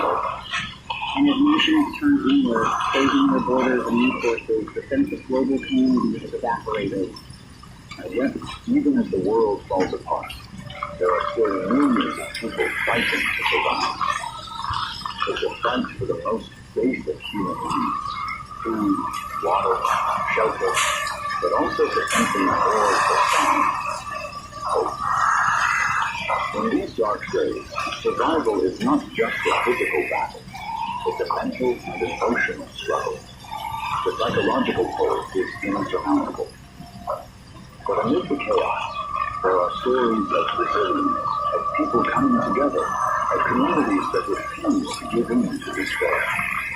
As the reanimated grow in numbers and the global collapse continues, these stories of survival offer the only light in a world that's rapidly becoming unrecognizable. But James, that light is dimming.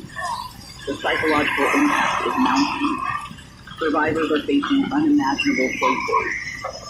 How do you live with the knowledge that your loved ones may be out there, reanimated, hunting for you? How do you rebuild trust in a world where betrayal is now a daily reality? What happens when every person you need to be your last? The emotional weight is crushing. People are turning on each other, driven by fear, by desperation. In some places, survivors are clinging to whatever remnants of civilization they can.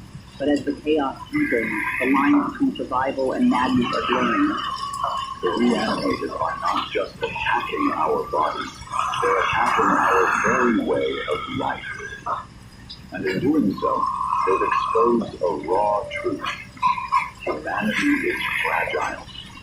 We take civilization, technology, systems of government, but in the end, all it takes is one catastrophic event to tear it all down.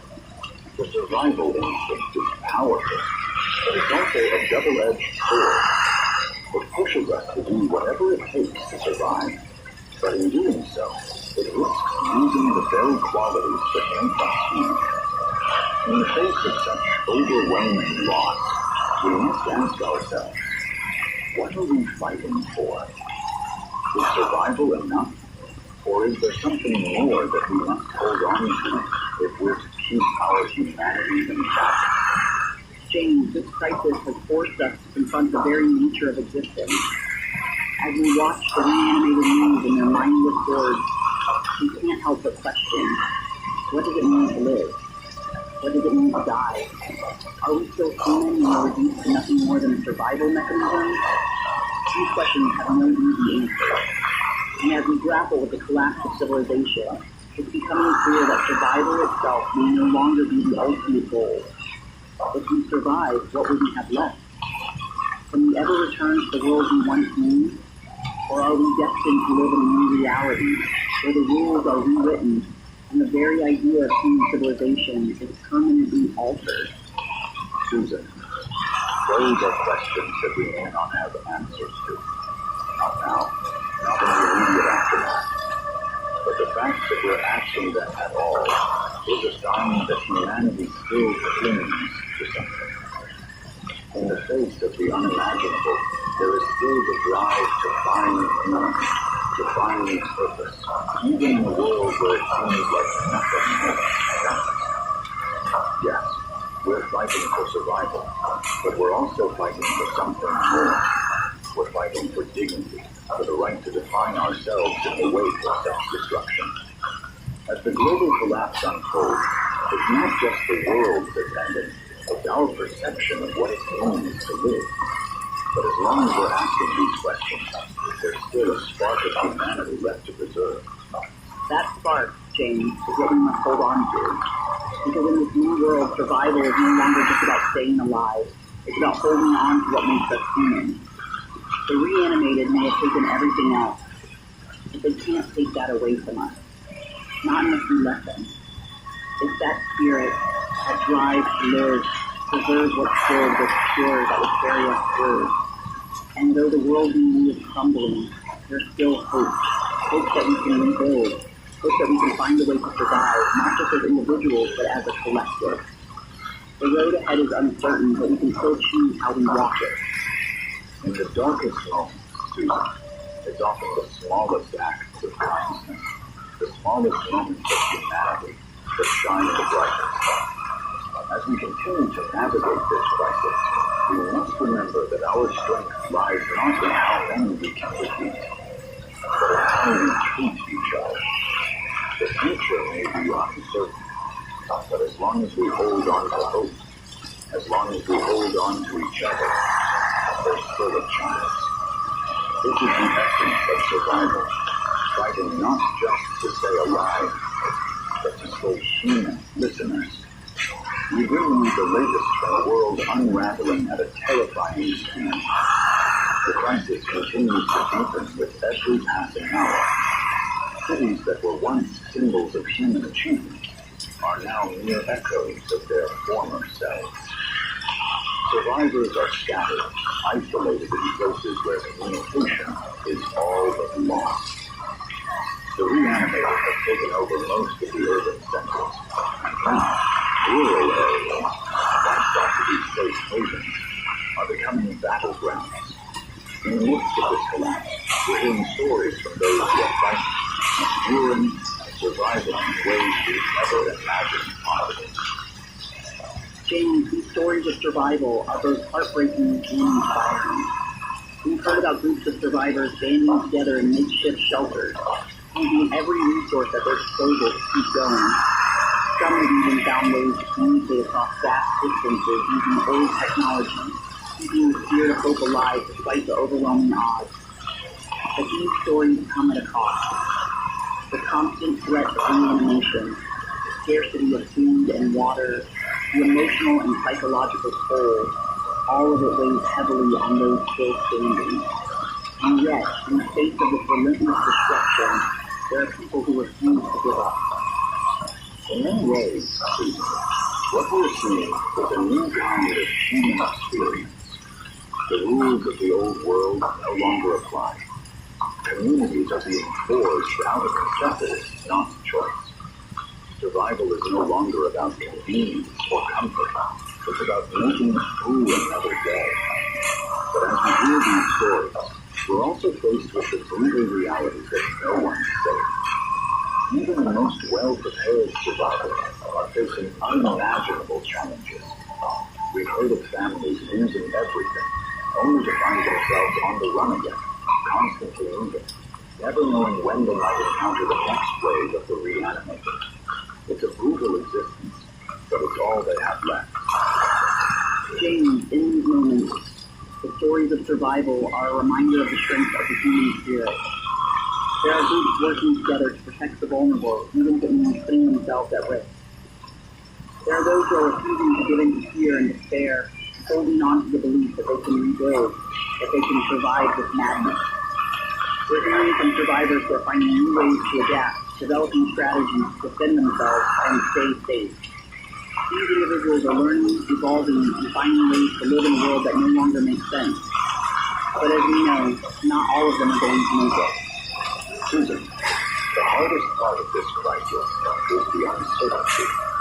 No one knows what tomorrow will bring. We're hearing from survivors who have had to make impossible decisions, whether to leave loved ones behind, whether to fight or flee, whether to trust the strangers they encounter along the way. In some cases, survival comes at the expense of humanity.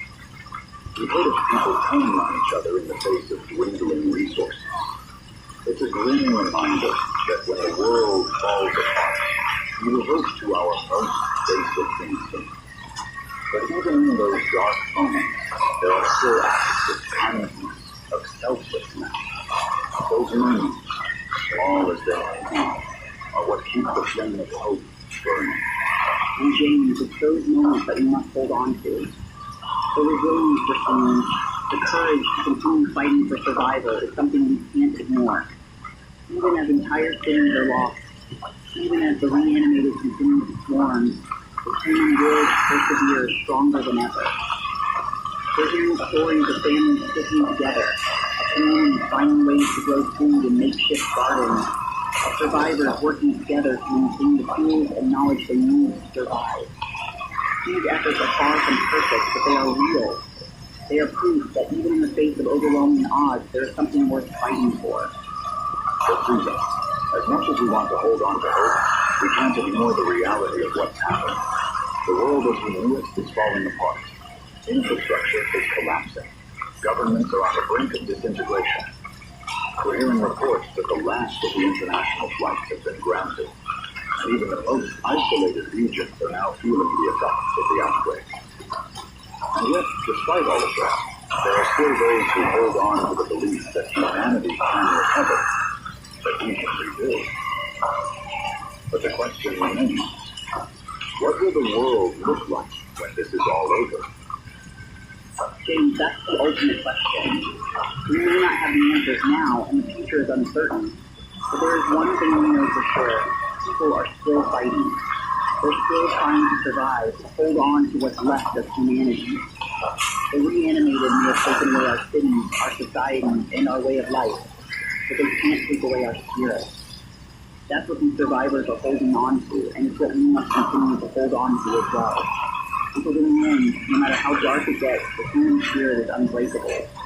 And that, Susan, is the message we must carry forward. As we watch this global collapse unfold, we must remember that survival is not just about living through the chaos. It's about finding meaning in the struggle. We may not know how this ends, but as long as we keep fighting, as long as we hold on to each other, there is still hope.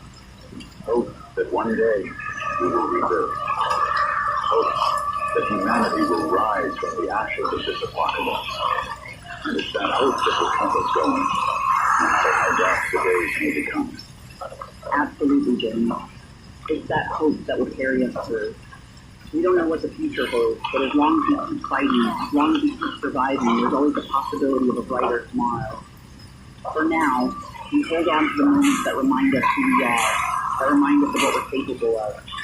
And we continue, step by step, day by day, to fight for survival, for our humanity, and for the future, listeners. As the days blur into one another, survival has become a science and an art. Every moment is a delicate balance between fighting to stay alive and holding on to the principles that once defined us. Across the world, survivors are adapting in ways we never thought possible. Makeshift communities are springing up with new strategies for defending against the reanimated and managing dwindling resources. People are learning to live off the land, to rebuild what they once took for granted, and to innovate in ways that keep the odds in their favor. But these survival strategies come with their own set of challenges and moral compromises. James, those moral dilemmas are some of the hardest to face.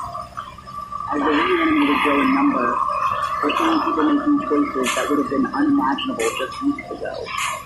In some cases, the decision to survive means turning away from the dying and leaving people behind. In other cases, it means making alliances with those we once feared. The ethical lines are being blurred. Is it wrong to take resources from others to survive, or is it simply a matter of necessity? When survival becomes a question of life or death, the rules we once lived by no longer apply. But even in these times, some survivors are holding on to their values, refusing to compromise their integrity, even as the world around them falls apart. Susan, what you said is crucial. There's no easy answer to these questions. Some survivors are forming alliances based on facts, holding to the idea that cooperation is the only way to rebuild. But then, there are others who, out of fear or desperation, are turning against each other. We've heard of groups resorting to violence to claim territory, of families betraying each other for food and supplies. It's a heartbreaking reality. The psychological toll is immense, and it's clear that survival isn't just about fending off the reanimated. It's about maintaining our humanity in the process. But as the crisis deepens, how many will be able to hold on to that humanity? James, I think that's the most haunting question of all. We can fight the reanimated. We can fortify our shelters, ration our supplies, and plan our every move. But if we lose our sense of humanity, what's the point? What is survival if it means losing everything that makes us who we are? It's a fine line, isn't it? We must be prepared to defend ourselves, but we must also be prepared to preserve the values that made us human. The world may have changed beyond recognition, but as long as we hold on to those values, we stand a chance. At least that's what I hope. And in the midst of this, Susan, we're seeing remarkable examples of human resilience. Despite everything, survivors are finding ways to build new communities. They're organizing around shared goals, pooling resources, and working together to create something, anything, that feels like normal life again. There are new schools, new rules, new ways of living. These survivors aren't just trying to exist. They're trying to rebuild what was lost. It's an inspiring thing to witness. But it's not easy. Every day brings new challenges. And those who survive will have to be ready to confront more than just the reanimated. They'll have to confront the new world they've inherited. James, these communities are both a beacon of hope and a reminder of how fragile we are. People are adapting to their new reality, but the question remains, how long can they sustain it? The reanimated aren't the only threat we face. There's also the danger of societal collapse, of resources running out, of infrastructure failing completely. And in some places, we're seeing survivors struggle to hold on to any semblance of order. As the days drag on, will the chaos win, or will we find a way to build something better? These communities are fighting to prove that we can rebuild, but rebuilding takes time. And in a world like this, time is a luxury few can afford. You're absolutely right. Every survivor is caught in a race against time. Each day is a gamble. Will there be enough food? Will the reanimated break through the defenses? Will the community hold together long enough to make it through? The pressure is immense, and for many, it's all they can do just to survive another day. But that's the nature of this new world. The fight for survival isn't just about securing food or shelter. It's about holding on to the hope that we can still shape our future, even in the face of overwhelming odds. But as you said, time is running out. The world is changing faster than we can keep up. And the longer this goes on, the harder it will be to rebuild anything resembling the life we once knew. And James, there's another element we can't overlook. Psychological cost of this fight. We've spoken about the physical challenges, the lack of resources, the dangers from the reanimated, but the emotional toll is just as real. Survivors are losing their sense of self. They're losing their connection to the world they once knew. Some are losing their sanity, breaking under the pressure. The isolation, the constant threat, the grief, it's all adding up. The world may be rebuilding itself, but the human spirit is being tested in ways it never has been before. How do we keep going when everything familiar is gone? How do we keep moving forward when the very essence of who we were has been ripped away? Suzanne, that is the true challenge of survival. It's not just about avoiding the reanimated or finding food. It's about keeping our minds intact. The human psyche wasn't designed for a world like this. The trauma, the grief, the constant state of alertness. It takes a toll on everyone. And yet we see people enduring. They're finding ways to hold on to what's left. Family, friendship, hope. It's these connections that will define the future. If we can survive the mental and emotional strain, then maybe, just maybe, there's still hope for the future. But it's a steep hill to climb. One that right now doesn't have a clear end in sight. James, the road ahead is as uncertain as ever. But if the human spirit is anything, it's resilient. We're watching it right now. People coming together in the darkest of times, not giving up, not giving in. And in that, there's a kind of strength. It's not just about surviving the crisis. It's about ensuring that when this is all over, we haven't lost what makes us human. The fight isn't just for survival, it's for a future worth living. And for that future, we'll keep fighting no matter how dark the road becomes. Listeners, we're here tonight for the final broadcast of The Last Signal Radio. The world we once knew is now nothing more than a memory. Destroyed, rewritten, and remade into something unrecognizable. The reanimated continue their relentless march, and the collapse of society has pushed humanity to its breaking point. But even in the face of this unimaginable chaos, we are still here, still fighting. The last threads of civilization are holding on by a fragile thread. With these final moments being down, what will be left when this is all over? James, we've been reporting on this crisis for what feels like a lifetime, but in reality it's only been days. Days that have felt like years. The reanimated are still with us, still terrorizing the survivors, but there's something more important that we need to focus on now. The human will to endure. Despite the darkness, despite the loss, there are still people out there fighting for survival, for the future, and for hope. As cities fall and governments crumble, humanity is being tested in ways we never imagined. And yet, even in these final hours, we can see that the fight for hope has not been lost. There are moments in history when everything seems lost, and yet those are the moments that define us. It's in the depths of despair that we see the true strength of humanity, the courage to keep going, to rebuild, and to fight for something better. We may not have the answers to the questions we've been asking, but we still have the power to decide what happens next. The future is uncertain, But as long as we keep fighting, as long as we hold on to our humanity, there is still a chance. And James, there's something else we must recognize, the importance of memory. Even as we fight to survive, we must remember. We must document what we've experienced, the lessons we've learned, the people we've lost, and the strength we've discovered in ourselves. History cannot be allowed to vanish completely. Even if there's no one left to hear it, we must leave behind a record of what humanity was capable of in its darkest hour. If we survive, this will be our legacy. If we don't, let this be a testament to the strength and resilience of the human spirit. Suzanne, that's a message we can't forget. Even if we're the last voices left, we must continue to speak. We must ensure that the lessons of this crisis aren't lost. We're not just fighting for survival. We're fighting for a future that honors the memory of those who came before us. Those who showed us what it meant to be human. And as we close this broadcast, we want to remind you, even in the darkest of times, there is still light to be found. There is hope to cling to.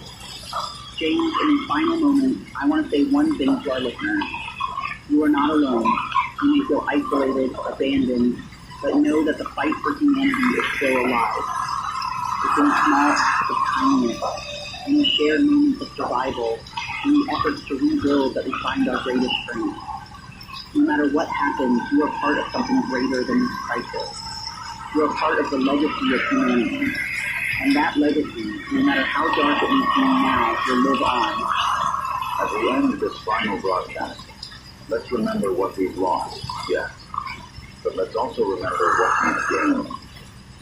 The ability to endure, the strength to fight, and the courage to hope.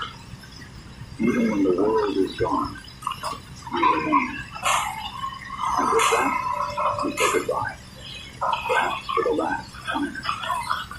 But as long as one person is listening, as long as one person holds on to that hope, the story of humanity will never be truly over.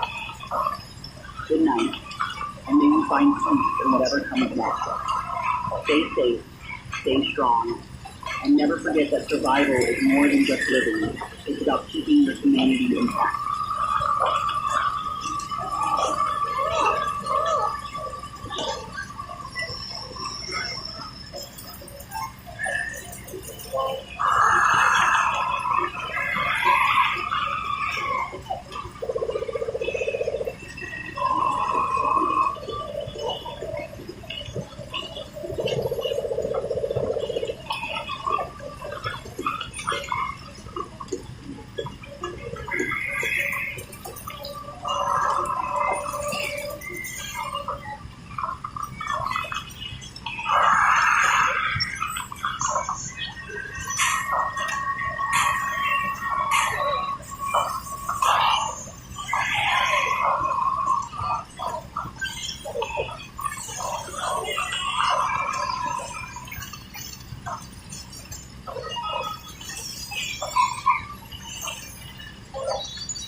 to look at your local headlines, President Chris Kennedy is on the move this week, making a stop in Chicago as part of his cross-country tour promoting new infrastructure and economic growth programs. In business news, Badger Creek-based Aperture Pharmaceuticals has announced that its much-anticipated new prescription drug Veritol is expected to reach the market by the end of the season. Company officials say the treatment could mark a breakthrough in managing chronic pain, and local pharmacies are already preparing for demand. Here at home, City Council members voted last night to approve funding for the long-discussed expansion of the Badger Creek Community Center, which will include a new gymnasium and youth activity wing. Police are also reporting a curious situation along the Pine Hollow hiking trail near the old Doyle Mansion, where several dead animals have been found in recent weeks. Officials have not confirmed the cause, but say there is no immediate risk to the public. Meanwhile, Officer Sam Spade of the Badger Creek Police Department has been honored this week for his quick action during a roadside accident, pulling 2 passengers from a burning vehicle before first responders arrived. The mayor praised him as a shining example of public service and dedication. And finally, the Badger Creek Wildcats pulled off a narrow win in high school football, defeating their longtime rivals in a nail-biting finish that had fans on their feet until the last whistle. For more on today's conditions and what to expect this weekend, we go now to Melanie Daniels with the weather. Thanks, Leon. After a mild start to the week, the weather is shifting across Badger Creek. Heavy clouds are already rolling in, and we're expecting scattered thunderstorms during the weekend. Looking ahead, conditions will remain unsettled for the next few days, with repeated rounds of rain, strong winds, and the possibility of localized flooding in low-lying areas. Temperatures will dip slightly as the storm front lingers, with cool nights and damp mornings expected well into the weekend. Residents are encouraged to secure outdoor items and use caution when traveling, especially on rural roads where visibility may be reduced. Try and stay dry out there. Back to you, Leon. Thank you, Melanie. Still ahead, we'll take a closer look at preparations for the county fair and how the community center expansion could impact families in our area. Stay with us. Yes, you can. At AirTalk, we offer 3 brand new big screen phones for customers who qualify to invest Plus, 10 gigabytes of high-speed data, unlimited talk and text. It's perfect for schoolwork, learning apps, and staying connected with family, all without breaking things. Delivery of 3 to 5 days. Click the link now, check availability, and receive the deal today.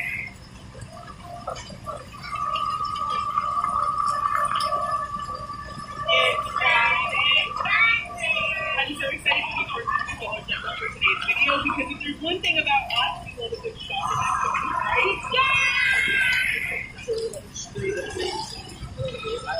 Because that's what some dollar stores don't really have dollar themselves. The Dollar General still has over 2,000 items that are on go or less every single day. And it's not just random stuff, like things are actually stores they shop for. I could have gone on because I saw that I really love and use every day. It kind of made it a productive effort. I grabbed some random things we go to the Pinkerton, the Girl Scout, yes, you pretty much get a free for all. It really hurts me to see, but it's just feel like you're not doing that. But then able to grab that and it's going to stay tight. Is that a good Friday for today?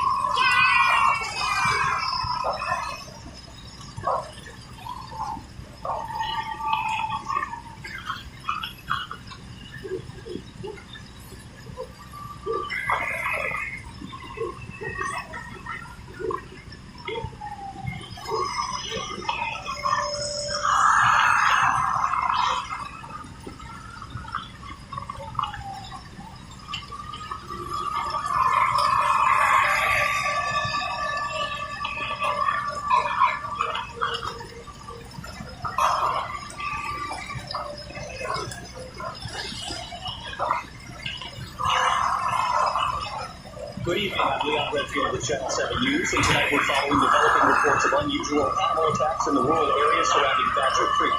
Over the past week, local authorities have received multiple calls regarding aggressive wildlife behavior, with several hikers reporting encounters with what they describe as unusually hostile animals near the Doyle Creek Trail system. The trail runs adjacent to the Aperture Pharmaceuticals research facility, though company officials say there's no connection between their operations and the recent incidents. 3 hikers who set out on a weekend camping trip in the area have been reported missing since Sunday, prompting a search and rescue operation that's currently underway. Sheriff's deputies discovered their abandoned campsite yesterday morning, with signs of a struggle, but no indication of what might have happened to the missing persons. We now go live to Melanie Daniels, who is at the trailhead where the search efforts are being coordinated. Thank you, Leon. I'm here at the Doyle Creek Trailhead where search teams have been working around the clock to locate the 3 missing hikers. Behind me, you can see the command post that's been set up by the county search and rescue team I have to tell you, there's a positive sense of urgency among the volunteers and officials here. I spoke earlier with longtime Baptist Creek resident Tom Morrison, who's been hiking these trails for over 20 years, and he told me he's never seen anything like what's been happening lately. According to Morrison, the wildlife in the area has become increasingly aggressive, with reports of raccoons and even deer attacking without provocation. Just this morning, a park ranger discovered what appeared to be the remains of 7 small animals that had been, and I quote, torn apart in a way that didn't look natural. The missing hikers are 24-year-old Sarah Shedd, 31-year-old Marcus Wright, and 28-year-old Jennifer Thomas, all from the neighboring town of Mill Valley. Their families are asking anyone with information about their whereabouts to contact local authorities immediately.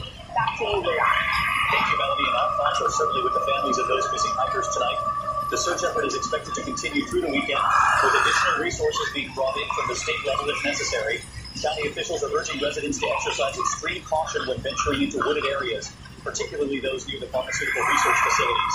Well, we now go live to our science correspondent, Nathan Roper, who joins us to discuss what might be causing this unusual animal behavior.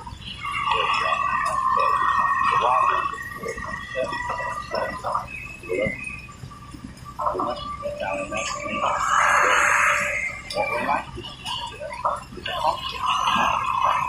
the controlled temperature animal behavior pattern. It's not uncommon, particularly during season for wildlife and more aggressive to attack food for their prey, or even to feed animals that way. The proximity of predators is quite purely as amateur farmers is actually this research on the strict environment and safety protocols. These so-called unusual attacks are most likely to result in grabbing animals, which would explain both the aggressive behavior and the unfortunate fate of any small animals that they have encountered. My advice is that we remain calm, avoid contact with any wild animals with unusual behavior, and report such sightings to animal control immediately. I'm confident that once the appropriate wildlife management are implemented, these incidents will time. Thank you, Nathan, for that reassuring perspective. We want to remind our viewers that animal control officers are working closely with the Sheriff's Department to investigate these incidents, and residents should not attempt to approach or capture any aggressive wildlife themselves. The search for the missing hikers will resume at first light tomorrow morning, and we'll continue to follow this developing story. Coming up after the break, we'll have your weekend weather forecast and a look at the upcoming Harvest Festival preparations. For Channel 7 News, I'm Leon Redfield, and we'll be right back.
Channel 7 News, and tonight we're reporting on a disturbing escalation of what authorities are now calling unprovoked attacks occurring throughout the rural communities surrounding Badger Creek.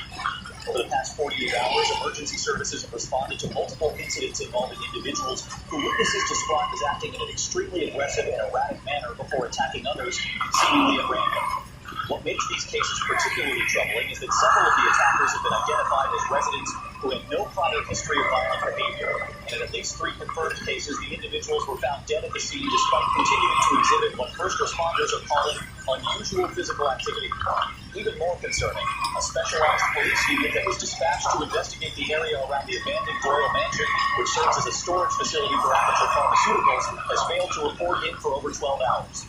The unit's last transmission came from the immediate vicinity of the mansion, and all attempts to reestablish contact have been unsuccessful. We're now to Melanie Daniels, who is standing by at the police station with more details.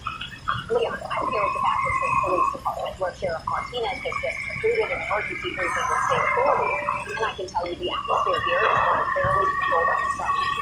The missing police unit consists of 4 highly trained officers who were specifically selected for this assignment due to their experience with dangerous situations, making their disappearance all the more troubling.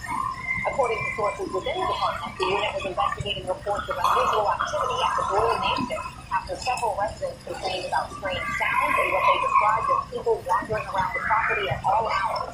Sheriff Martinez confirmed that the officers discovered evidence of forced entry into the building, but beyond that, details remain scarce. What we do know is that the last radio transmission from the unit contained what dispatch described as sounds of distress. An urgent request for backup followed immediately by radio silence. I spoke with Deputy Collins off the record, and he told me that in his 15 years of law enforcement, he's never seen the kind of injuries they're dealing with in these attack cases. According to Collins, the victims are found with what appears to be human bite marks, and the attackers themselves show signs of extreme physical trauma that should have been incapacitating, yet they continue to exhibit violent behavior until they were neutralized. Back to you, Leon. Thank you, Melanie. And we want to emphasize that authorities are treating this as an active investigation with potential public safety implications. In response to these incidents, the county has implemented enhanced security measures and is advising all residents to remain indoors after sunset until further notice. We will now read a statement by Harry Cooper, Director of Public Relations for Aperture Pharmaceuticals, to address concerns about the proximity of these incidents to company facilities. We want to begin by expressing our deepest concern for the missing officers and their families during this difficult time. However, I must categorically state that Aperture Pharmaceuticals has absolutely no involvement in these tragic events, and any suggestion of a connection between our legitimate medical research and these incidents is both unfounded and irresponsible. The Doyle Mansion serves purely as a secure storage facility for archived research materials and equipment, nothing more, and our security protocols ensure that there is no possibility of any materials posing a risk to the surrounding community. We have fully cooperated with law enforcement throughout this investigation, providing access to our facilities and personnel as requested, and we will continue to do so. What we're seeing here appears to be an unfortunate series of coincidences that have created unnecessary panic among residents, and I would urge everyone to rely on official sources of information rather than speculation and rumors. Aperture Pharmaceuticals has been a responsible corporate citizen in this community for over a decade, contributing to local economic development while conducting research that has the potential to benefit millions of people worldwide. We remain committed to transparency and will address any legitimate concerns that arise during this investigation. That was a statement just released by Aperture Pharmaceuticals. We want to remind our viewers that the search for the missing police unit is expected to intensify tomorrow morning with the arrival of additional resources from the state police and National Guard units. Residents are strongly urged to report any unusual activity or sightings immediately and to avoid the areas around Doyle Creek Trail and the abandoned mansion until the investigation is complete. We'll continue to monitor this developing situation and provide updates as they become available. Coming up after the break, we'll have a special report on emergency preparedness measures that families can take during uncertain times. This is Leon Redfield with Channel 7 News. We'll be right back.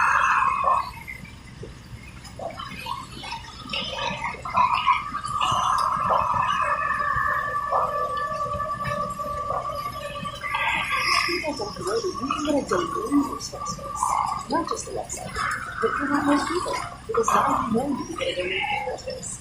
Something like JarVicCodes.com for your music CD. Or KidSales for your middle school game. Whatever you're reading, Squarespace is how you read it all under one roof. Get yours with your inspiring content code MAKEITREAL for 10% off your domain or website. Terms and conditions apply.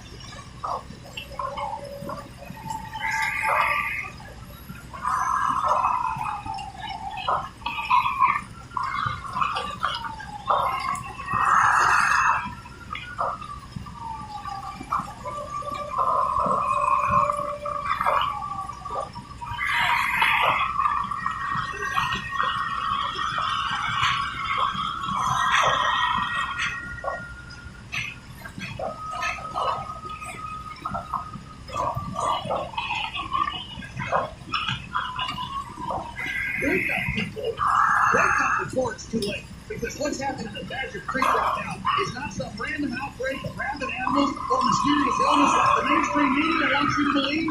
This is a planned operation, a beta test for the New World Order's depopulation agenda, and they're using American citizens as guinea pigs for their biological weapons program. I've been warning our eyes, and the sheep are still buying the official story. Aperture Pharmaceuticals people, look them up, dig into their connections, follow the money trail, and you'll see they're tied directly to the same globalist cabal that's been claiming to reduce the world's population by 80%. They didn't just accidentally release the virus. They deliberately infected that town to see how fast their bioweapon spread and how effectively it turned ordinary people into mindless killing machines. And the media is complicit in this cover-up. They're feeding you sanitized reports about aggressive behavior and unusual animal attacks. And what they should be telling you is that the dead are walking the streets and hunting the living. I have sources inside the military, people who risk their lives to get you this information. And they're telling you that the special forces units they sent in to investigate that mansion, they found evidence of underground laboratories, human experimentation chambers, and mass graves filled with test subjects who didn't survive the initial trial. This isn't the first time they've done this. It's just the first time they couldn't contain it fast enough to keep it out of the news cycle. The so-called experts that put on television, these government scientists and company spokesmen, they're all part of the same system that created this nightmare in the first place. Dr. Nathan Roper, who the media keeps presenting as some kind of independent authority, his research has been funded by the same defense contractors who bankroll Aperture's Black Ops projects. And that company spokesman they keep interviewing denied any bioweapons research. He's reading from a script written by the same PR firms that covered up Agent Orange and convinced the public that cigarettes were harmless. They want you to believe this is all just an unfortunate accident. But I'm telling you right now that every single aspect of this outbreak was planned, monitored, and controlled by people who see you and your family as expendable test subjects. The quarantine zones they're setting up, the military checkpoints, the communication platform, this is all standard operating procedure for biological warfare containment, not public health measures. They're not trying to protect the population. They're trying to protect their experiments from outside interference while they gather data on infection rates, mutation patterns, and the effectiveness of their new biological weapon delivery system. And when they're done collecting their data, when they've learned everything they need to know about how to deploy this weapon on a larger scale, they're going to eliminate every witness, every survivor, every piece of evidence that can expose what they've done. The helicopters circling that town aren't rescue aircraft. They're surveillance platforms documenting the results of their field tests. The government officials who are supposed to be investigating this crisis, half of them are on Aperture's payroll and the other half are just scared to speak the truth because they know what happens to whistleblowers in this country. Here's what they didn't know. Here's what their computer models and focus groups couldn't predict. The American people are waking up. We're not going to sit quietly while they turn our neighbors into monsters and our cities into testing grounds for their depopulation weapons. Every day, more people are seeing through their lies.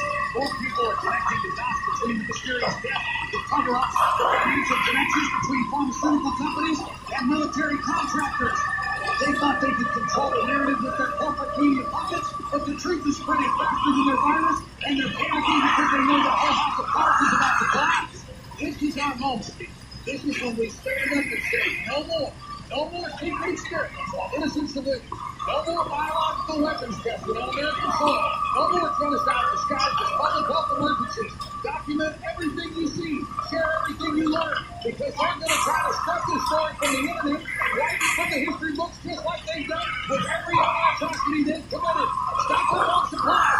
Arm yourself. Protect your families. Because if they're willing to do this to Badger Creek, they're willing to do it to any town, any city, any community that serves their research purposes.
Good evening. I'm Leon Redfield, and tonight we have significant developments in the ongoing investigation surrounding the missing police officers and the escalating incidents of violence in our community.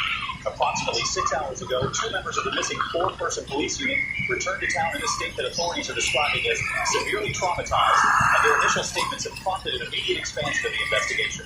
According to preliminary reports, officers Janet Mills and Sam Spade were found walking along Route 47, approximately 3 miles from the Doyle mansion, suffering from multiple injuries and exhibiting signs of extreme psychological distress. What they've told investigators has led to the implementation of expanded quarantine measures around several key locations, and federal authorities have now joined the investigation under what they're calling a potential biological hazard protocol. The whereabouts of the 2 remaining officers, Sergeant Kevin Hayes and Detective Jill Wesker, remain unknown, and the search area has been expanded to include the entire wooded region surrounding the Aperture Pharmaceuticals facilities. We go now to Melanie Daniels, who has been following this story from the beginning and has obtained exclusive details about what the surviving officers reported. Leon, I've just finished speaking with sources close to the investigation, and I have to tell you what I'm about to report is both disturbing and frankly difficult to believe. According to my sources, officers Mills and Spade have provided consistent accounts of what they encountered at the Doyle mansion, and their statements have sent shockwaves through the law enforcement community. The officers report that upon entering the mansion, they discovered evidence of what they described as an unauthorized biological research operation with laboratory equipment that appeared to have been peacefully abandoned and multiple containment units that had been damaged or destroyed. More troubling, they claim to have encountered individuals inside the facility who exhibited behavior they described as predatory and inhuman, including what Officer Mills characterized as people who should have been dead but kept trying to attack us. According to their statement, the unit was forced to defend themselves against what Spade described as infected individuals who looked like animals and seemed to feel no pain. And during the encounter, both Sergeant Hayes and Detective Wesker were reportedly separated from the group. Perhaps most disturbing, the officers claim they discovered the remains of several animals on the property, including what appeared to be dogs that had been changed in some way and continued to exhibit aggressive behavior despite obvious fatal injuries. Medical personnel who examined both Mills and Spade did not find any evidence of human bite marks, and neither officer has shown signs of illness or infection at this time. Back to you, Leon. Thank you, Melanie, and I want to emphasize that authorities are treating these statements seriously while continuing to investigate all aspects of this situation. The implications of what these officers are reporting have led to unprecedented cooperation between local, state, and federal agencies, and residents should be aware that additional security measures are being implemented as we speak. We're now joined by Dr. Nathan Roker, our science correspondent, who has been reviewing the available evidence and can provide some scientific perspective on these claims. Leon, I must say that while I've been following the situation closely, the report from these officers represents a significant escalation that cannot be simply dismissed as stretching hallucination. The description of unauthorized biological research activities at the Doyle mansion is particularly concerning, as it suggests the possibility of an uncontrolled pattern of release, which would explain both the aggressive behavior pattern we've been observing and the apparent continuation of motor function in deceased individuals. From the forensic evidence I've been able to review, we're looking at what appears to be a biological agent that affects our central nervous system in a way that could theoretically maintain basic motor function while destroying higher cognitive processes. The bite transmission method that the officers described is consistent with certain types of viral pathogens, and if we are indeed dealing with an engineered biological agent, the implications for public health are extremely serious based on the documents that we reportedly recovered from the facility. There are indications that this research may have been conducted outside of proper regulatory oversight, and the containment breach that apparently occurred could have been the result of inadequate safety protocols. I would strongly advise that anyone who has been in contact with individuals exhibiting aggressive or unusual behavior should seek immediate medical attention, and under no circumstances should anyone attempt to assault or assist individuals who appear to be injured but are still mobile. Dr. Roper, that's certainly a sobering assessment. We want to stress that viewers should take these warnings seriously. Authorities are asking residents to remain calm and vigilant, and anyone who observes unusual behavior or encounters individuals who may be infected should immediately contact emergency services and avoid direct contact. The search for the 2 missing officers continues, and federal health officials are expected to arrive tomorrow morning to begin comprehensive testing of the affected areas. We'll have continuing coverage of this developing situation throughout the evening, and we'll interrupt regular programming with any significant updates. This is Leon Redfield with Channel 7 News, and we'll be back with more coverage after this brief break.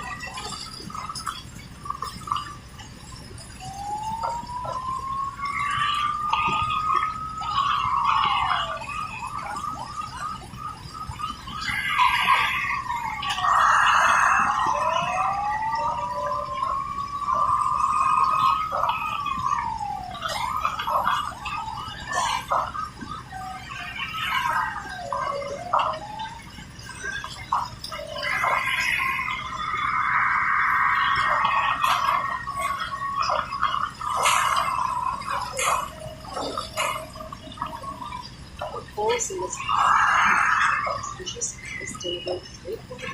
It takes about 2 minutes to get out. They actually taste like restaurant quality food. That means I actually look forward to every meal. These are all natural, preservative free meals before artificial happening. So that's 20,000 trust today.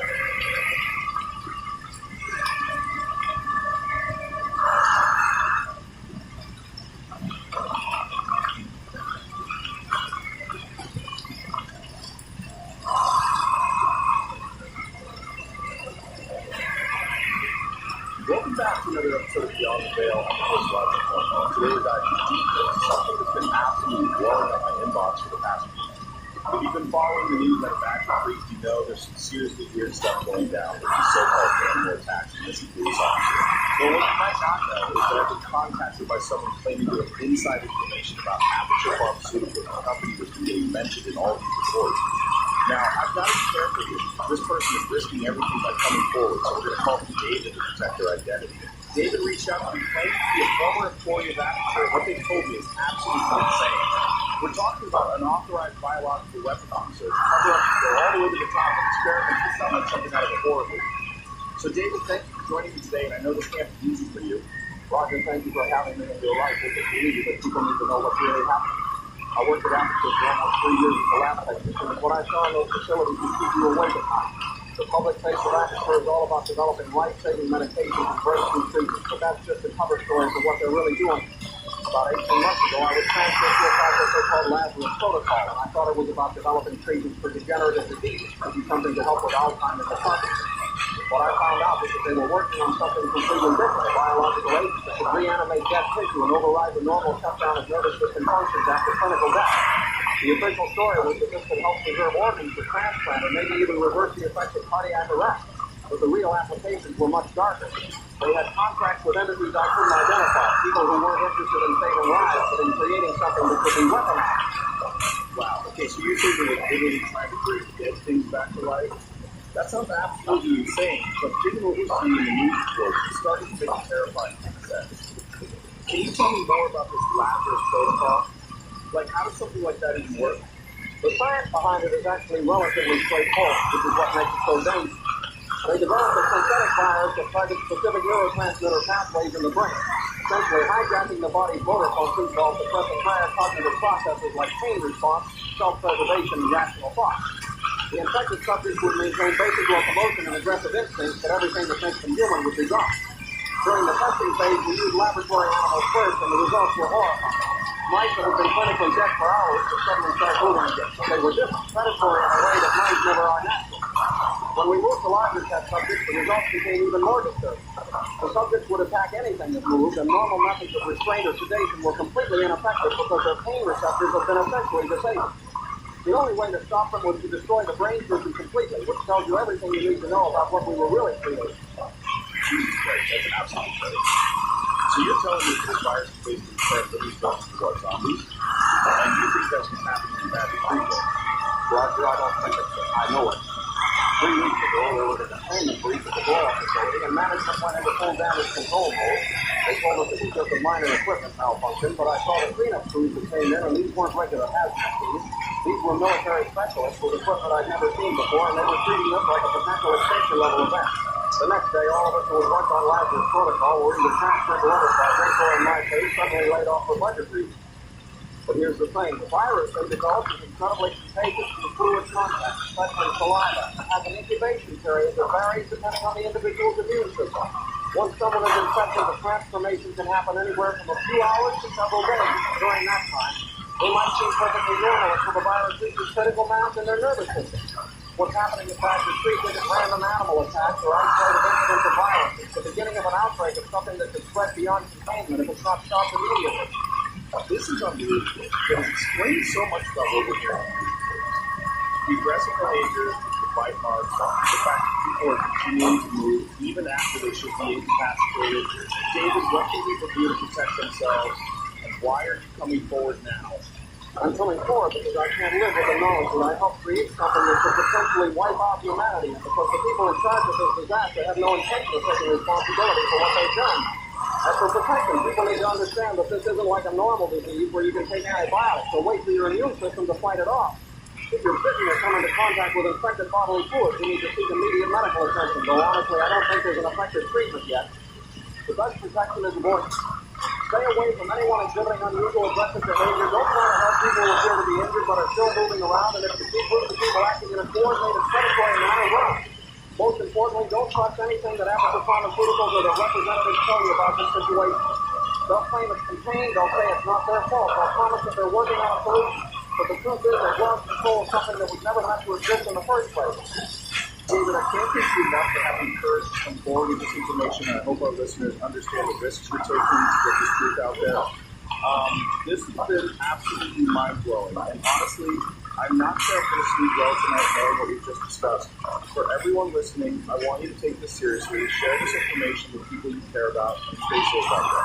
We're going to continue following the story, and if anyone else has information about what's really happening with Aperture Pharmaceuticals or the situation at Badger Creek, please reach out to me through the usual channels. David, is there anything else you think people need to know? What's happening in Badger Creek is just the beginning. Aperture has facilities in at least 6 other states, and if they're conducting similar research at those locations, this could spread faster than anyone imagines. The government response we're seeing isn't just about containing a local outbreak, it's about preventing a national catastrophe. People need to be prepared for the possibility that their own communities could be next, and they need to understand that when this virus reaches a certain saturation point in the population, containment becomes impossible. I pray that I'm wrong about how far this could spread, but based on what I know about the science behind it, we may be looking at the end of civilization as we know it. Folks, that's all the time we have today. This conversation has been absolutely critical, and I want everyone to take David's point seriously. Keep your eyes open, trust your instincts, and remember, sometimes the most unbelievable explanations are the ones closest to the truth. This has been Beyond the Veil. I'm Roger Thornhill, and we'll be back next week with more stories that they don't want you to hear. Stay safe out there, everyone.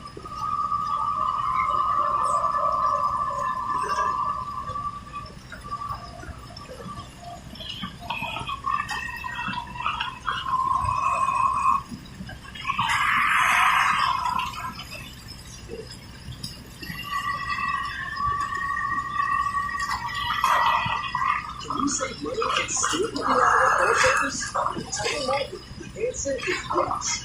For the era of overpriced everything, T-Mobile comes with an excellent phone service that actually has the best prices. Super customizable phone plan options that start at just $5 a month can go up to over $25. For the best part, we're free to tailor your plans and keep your needs in mind. T-Mobile, phone plans just the way you like. Visit T-Mobile.com to discover more.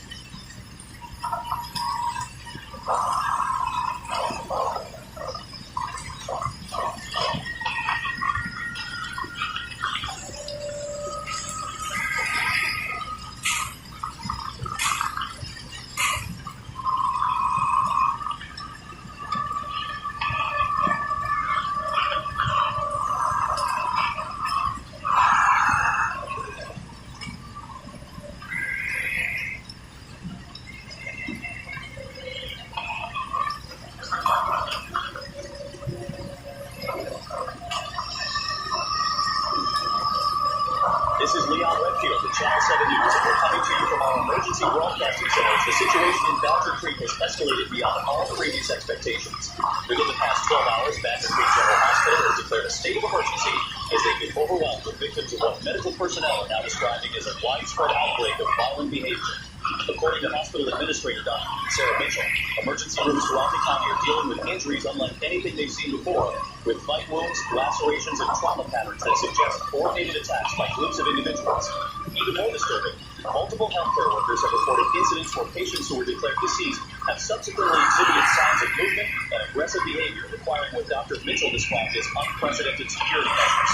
The National Guard has been deployed to assist with crowd control and medical transport, but reports from the field suggest that even trained military personnel are struggling to contain what appears to be a rapidly spreading contagion.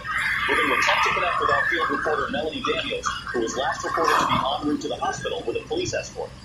Leon, I'm here outside Badger Creek General, and I have to tell you what I'm seeing defies rational explanation. The hospital grounds are surrounded by military vehicles, and there are armed guards at every entrance, which is standard protocol for a biological hazard situation. But what's not standard is the constant sound of gunfire coming from inside the building. I'm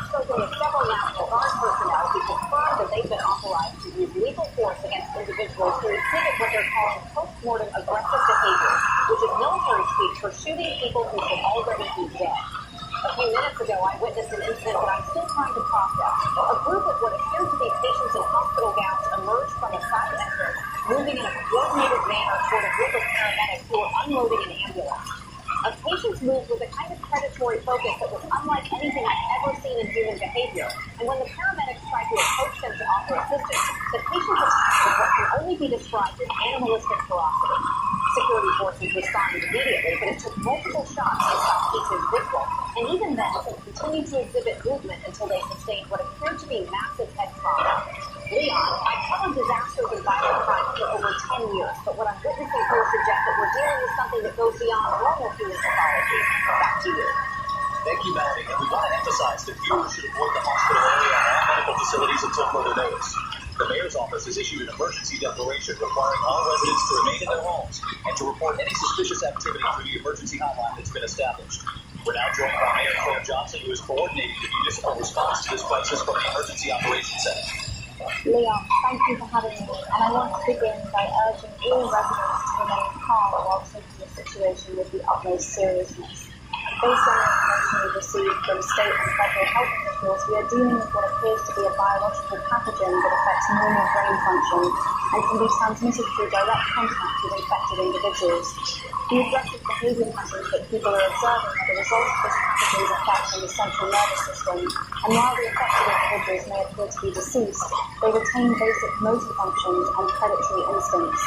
We have implemented a comprehensive curfew effective immediately, and anyone found outside their residence without proper authorization will be detained for their own safety and the safety of others. I also want to address the rumors that have been circulating about Action Pharmaceuticals and their potential connection to this outbreak. While our investigation is ongoing, I can confirm that we have discovered evidence suggesting that unauthorized research activities may have been conducted at their facilities, and we are working with federal authorities to determine the full extent of their involvement. The company has been less than forthcoming in their cooperation with our investigation, and I want to assure the public that we will hold them fully accountable for any role they may have played in this disaster. Mayor Johnson, that's certainly a strong statement regarding Aperture Pharmaceuticals, and we appreciate your commitment to transparency during this crisis. For our viewers, we want to emphasize the critical importance of following all emergency protocols, avoiding contact with anyone exhibiting unusual behavior, and reporting any incidents immediately to authorities. But the situation remains fluid, and we will continue to provide updates as they become available throughout the night. Medical officials are warning that anyone who has been bitten or has come into direct contact with bodily fluids from infected individuals should seek immediate medical attention, though they advise calling ahead before approaching any medical facility. This is Leon Redfield with Channel 7 News, and we'll continue our emergency coverage throughout the evening. Stay safe, stay indoors, and stay tuned for further developments.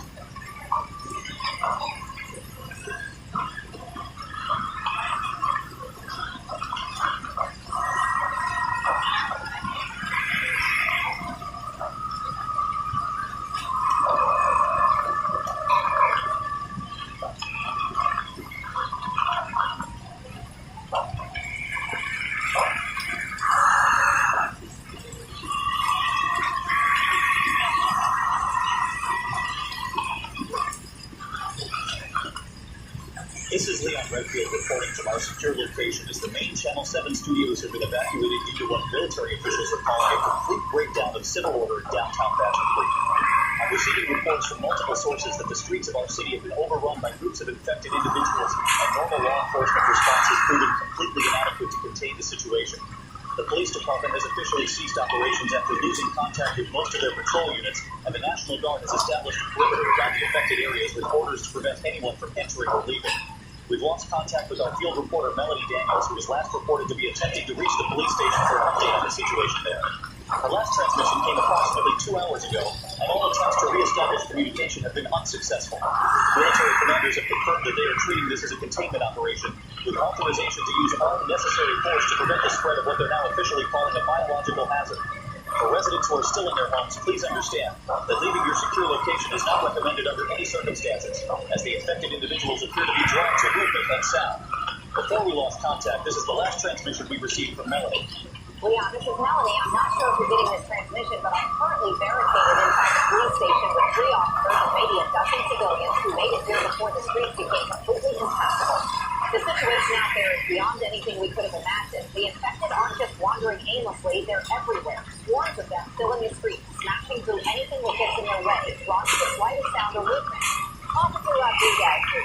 department for 12 years said he's never seen anything like it, the way they just keep coming, slamming themselves against cars, doors, and windows until something breaks. About an hour ago, we watched from the second floor windows as a horde poured into the hardware store across the street. They didn't search. They just crashed through the front glass in frenzy, clawing at everything that moved until the screaming finally stopped. I don't think they're going to be able to get out. The detectives have surrounded this building, and you can hear them pounding on the doors and walls. The officers here are saying that rescue isn't coming, that the military can witness anyone still inside the containment zone. Melanie, if you can hear this, we're going to continue trying to coordinate rescue efforts with military commanders. Please stay safe and keep transmitting if possible. For our viewers, what you just heard represents the most direct account we've received of the situation inside the affected areas. And I want to emphasize that Melanie Daniels is one of the most experienced and reliable journalists I've ever worked with. The reports of relentless attacks and swarming behavior among the infected align with information we're receiving from other sources, and it suggests that this biological agent shuts down higher brain function entirely, leaving only primal hunger and violent reflexes. We're now joined by Dr. Nathan Roper, who has been analyzing the available scientific data about this outbreak and can provide some insight into what might be causing these terrifying symptoms. We are based on the evidence. What we did we found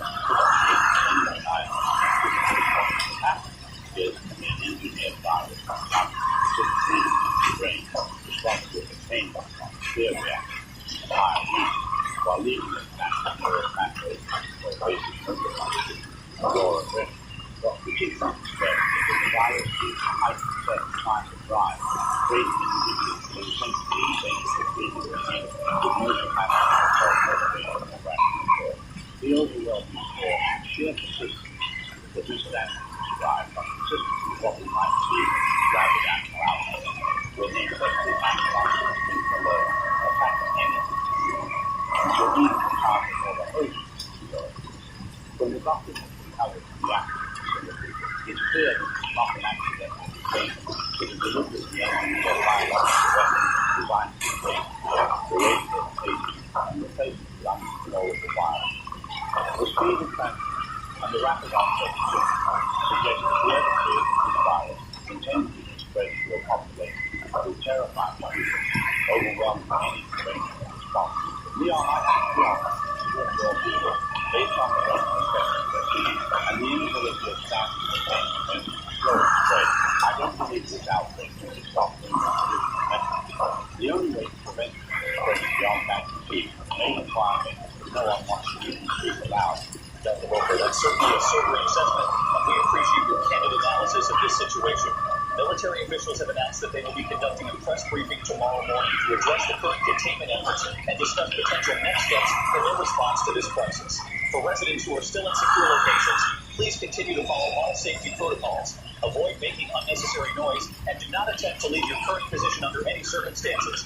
We will continue to broadcast emergency information as long as our equipment remains operational, and we encourage everyone to stay tuned for any updates from official sources. Our thoughts and prayers are with everyone affected by this tragedy, including our colleague Melanie Daniels and all the brave first responders who have put themselves at risk to help others during this crisis.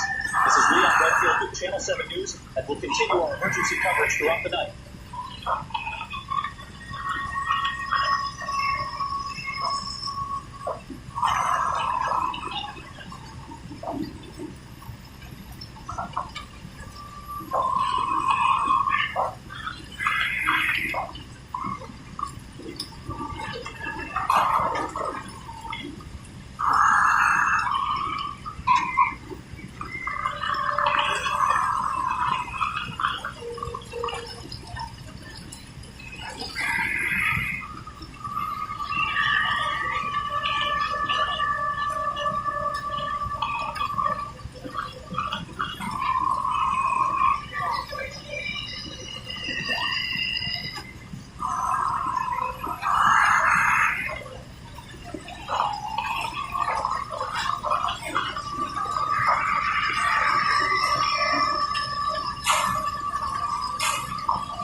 That has descended upon our community like the plagues of Egypt. What we are witnessing in these dark hours is not some random calamity or scientific accident, but the righteous judgment of of the Almighty upon a nation that has turned its back on His holy commandments and embraced the gospel's pursuit of knowledge that was never meant for mortal man. For decades we have allowed the merchants of death to set up their laboratories in our midst, playing God with the very essence of life itself, creating abominations that mock the sacred order of creation. We have permitted these modern-day sorcerers to twist the building blocks of life into weapons of destruction, and now the Lord has allowed their evil to be unleashed upon us as a testament to the consequences of our collective sin. The book of Revelation warns us of the time when the dead shall rise and the earth shall be filled with torment, and I tell you the time has come to pass in our very streets. These creatures that walk among us, these shells of humanity driven by unholy hunger, they are the physical manifestation of spiritual death that has consumed our society. We have worshipped at the altar of science and technology, believing that man's wisdom could surpass the divine child. And now we reap the bitter harvest of our prideful rebellion against the Creator of all things. The Lord God is not mocked in what a man soweth, and so he also reaps, and we are reaping the whirlwind of our own making. But hear me now, you who still draw breath and possess souls that can be saved from the eternal damnation that awaits the unrepentant. This plague that has befallen us is not merely a physical calamity, but a spiritual test that will separate the wheat from the chaff, the faithful from the faithless, those who will stand with the Lord in the final days from those who will be consumed by the darkness of their own choosing. The walking dead that prowl our streets are a mirror held up to show us what we have already become in our hearts. Spiritually dead beings going through the motions of life while our souls rot within us from the poison of secular humanism and godless materialism. These creatures feel no pain because they have no souls. They know no mercy because they have rejected the source of all mercy. They hunt and pass because they have become as beasts of the field, driven by base instincts without the divine spot that separates man from animal. And I tell you that many who still walk among the living are no different, for they too have rejected the salvation that comes only through faith in Jesus Christ. They too have chosen to follow the broad path that leads to destruction, rather than the narrow gate that leads to eternal life. The scientists who created this abomination, the government officials who allowed it to happen, the citizens who stood idly by while evil flourished in our community, they are all complicit in bringing about this judgment upon our land. But there is still time, there is still hope for those who will humble themselves before the throne of grace and cry out for the mercy that flows from the cross of Calvary. The hour is late, my brothers and sisters, later than we dare to imagine, and the force of the darkness are closing in around us like the armies of Pharaoh pursuing the children of Israel to the shores of the Red Sea. But just as Moses stretched out his hand and the waters parted to provide a path of deliverance for God's chosen people, so too can the Lord provide refuge for those who call upon His name with genuine repentance and faith. Do not put your trust in military might or scientific solutions, for the weapons of our warfare are not carnal, but mighty through God to the pulling down of strongholds. The government may promise to rescue the experts may claim they have answers, but I tell you that salvation comes from no earthly source. It comes only from the one who conquered death itself and rose again on the third day. These creatures that surround us may be able to destroy the body, but they cannot touch the soul that belongs to Christ Jesus. And though we walk through the valley of the shadow of death, we will fear no evil if our hope is anchored in the eternal promises of God. Repent therefore of your sins. Turn from the wicked ways that have brought this calamity upon us. Accept Jesus Christ as your personal Lord and Savior. Though the world may perish around us, though the dead may rise from their graves, though the very foundations of civilization may crumble into dust, you will have a hope that extends beyond this temporal existence into the glorious eternity that awaits all who are washed in the blood of the Lamb. The time for lukewarm Christianity is over. The time for casual faith is past. Now is the hour when you must choose whom you will serve. And I pray that you will choose this day to serve the Lord with all your heart, soul, mind, and strength. For tomorrow may be too late, and the opportunity for salvation may be lost forever in the chaos that is yet to come.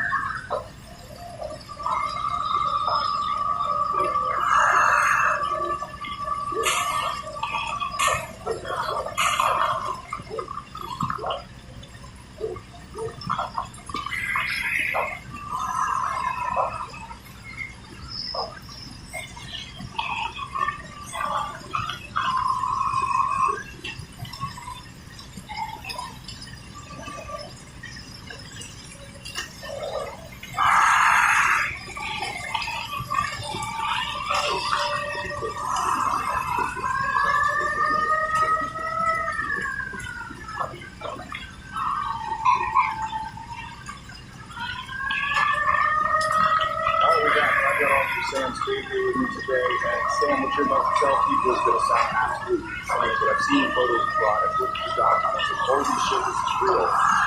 So for people who don't know, Sam was part of the special police unit that went looking for those missing hikers near Old Royal Mansion, and what he found there, well, Sam, just start from the beginning, tell people what happened when you guys first got to that mansion.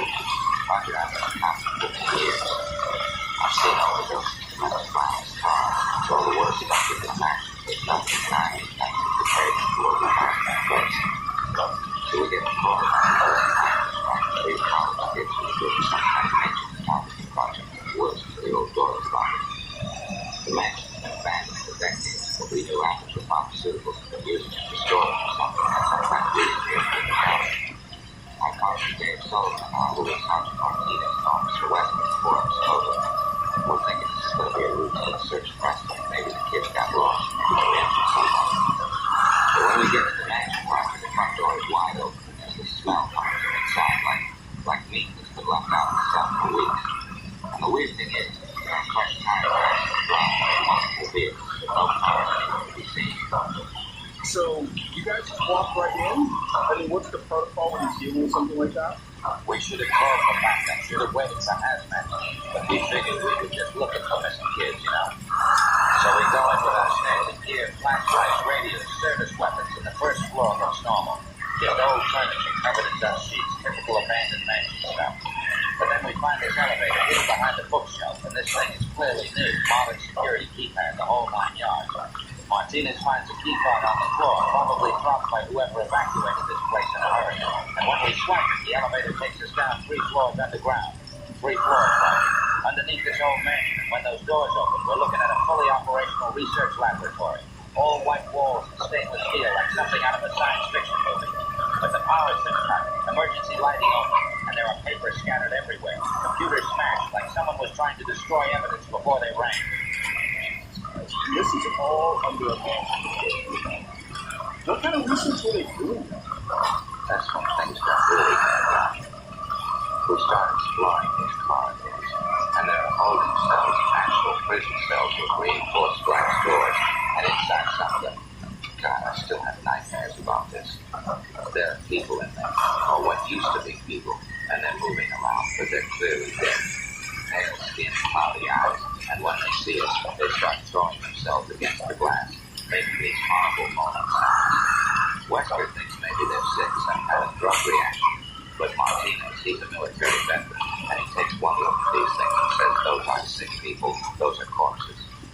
And he's right, because we can see bite marks on some of them, chunks of flesh, wounds that should have killed them, but somehow they're still moving around. We find a computer terminal that's still working, and Sullivan starts going through the files while the rest of us secure the area. What he finds, Roger, is documentation of something called the Z-Virus Project, detailed reports on human test subjects, infection rates, behavioral modifications in the reanimated specimens. Wait, so you're telling me Aperture Pharmaceuticals was conducting illegal human experiments in this underground facility, and they were actually creating zombies? I mean, that's what we're talking about here, right? That's exactly what we're talking about, but it gets worse. Sullivan finds these research notes talking about field testing parameters and controlled release scenarios, and there's a whole section about using the local population for what they call real-world efficacy studies. They weren't just experimenting on random test subjects, Roger. They were planning to release this virus into Badger Creek to see how it would spread in an actual community. And then we hear this sound like metal scraping against concrete, and we realize one of the cell doors has been damaged, probably during the evacuation, and whatever was inside has gotten out. Martinez tells us to stick together, weapons drawn, and we start making our way back toward the elevator, but that's when we encounter them in the corridor. 5 or 6 of these things shambling toward us, and they don't respond to verbal commands, don't react to warning shots, they just keep coming. We had to put them down, Roger, headshots, because body shots didn't stop them. And even after they dropped, some of them kept trying to crawl toward us. That's insane. So what happened to the rest of the team? You said only 2 of you made it out. We got separated when more of those things came out of the side corridor. I'll be drawn by the gunfire. Wesker and Martinez went one way, Sullivan and I went the other. We agreed to meet back at the elevator. But when we got there, we could hear commotion from people in the facility, and then it went quiet. Sullivan wanted to go back for us, but I could see more movement in the shadows, and I made We rode that elevator up in complete silence, grabbed as many of those research files as we could carry, and got the hell out of there. When we reached the car, the engine wouldn't turn over. Someone had disabled it. That's when we heard the howl. Infected dogs came tearing out of the tree line, drawn by our scent and the noise we'd already made. We put down as many as we could, but only with headshots, and then we bolted into the woods. I remember shouting into the radio, calling for backup, but there was no way we could stay, not with the horror closing in. Branches tore at us as we ran, the dogs snapping at our heels, until finally the sound from pursuit thinned out. We'd shaken them, but we were scattered, exhausted, and stumbling blind through the dark. Wow. And these documents you brought, these prove that Aperture was developed with biological weapons. Roger, what I've got here is proof that a major pharmaceutical company was conducting illegal human experimentation and developing weapons of mass destruction on American soil. The detailed plans for releasing this virus to the civilian population, they have studied exactly how many people would need to die before the infection reached what they call sustainable propagation levels, and they have contingency plans for covering up their involvement when things went wrong. And now Badger Creek is being overrun by exactly the kind of creatures we encountered in that underground laboratory. This wasn't an accident. This wasn't some random outbreak. This was a deliberate act of bioterrorism by people who see American citizens as expendable test subjects. I'm risking my life by coming on your show and talking about this, but people need to know the truth about what's really happening, because if they can do this to Badger Creek, they can do it to any town in America. Sam, this is absolutely incredible, and I know our listeners are going to want to see these documents.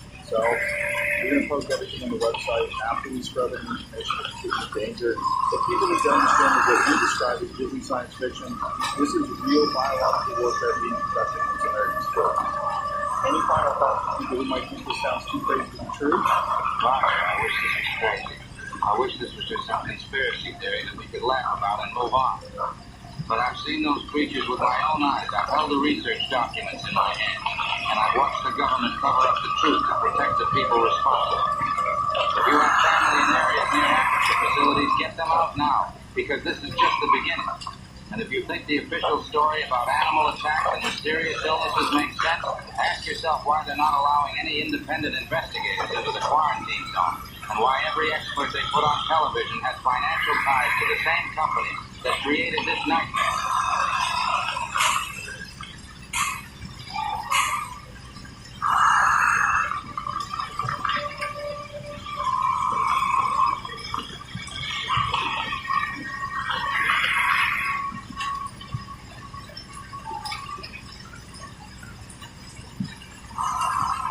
This is Leon Redfield with what may be our final broadcast from the Channel 7 Emergency Center, as we've received word that the military is preparing to evacuate all remaining media personnel from the containment zone via helicopter transport within the next few hours.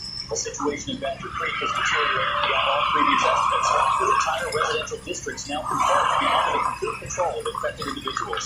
And military commanders have informed us that rescue operations for civilians remaining in these areas have been suspended indefinitely. We have reestablished limited contact with our field reporter Melanie Daniels, who remains barricaded inside the police station with a small group of survivors, and her reports from inside the affected zone paint a picture of systematic collapse that extends far beyond what we initially understood. Federal health officials have arrived on scene and are conducting emergency consultations with military leadership, but preliminary assessments suggest that traditional containment methods may no longer be viable given the scope and speed of the outbreak's expansion.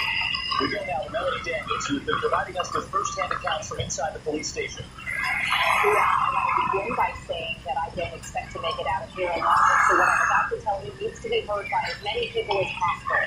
The infected have completely surrounded the police station, and there are hundreds of them now, just pressing against every door and window, moaning and clawing at anything they can reach.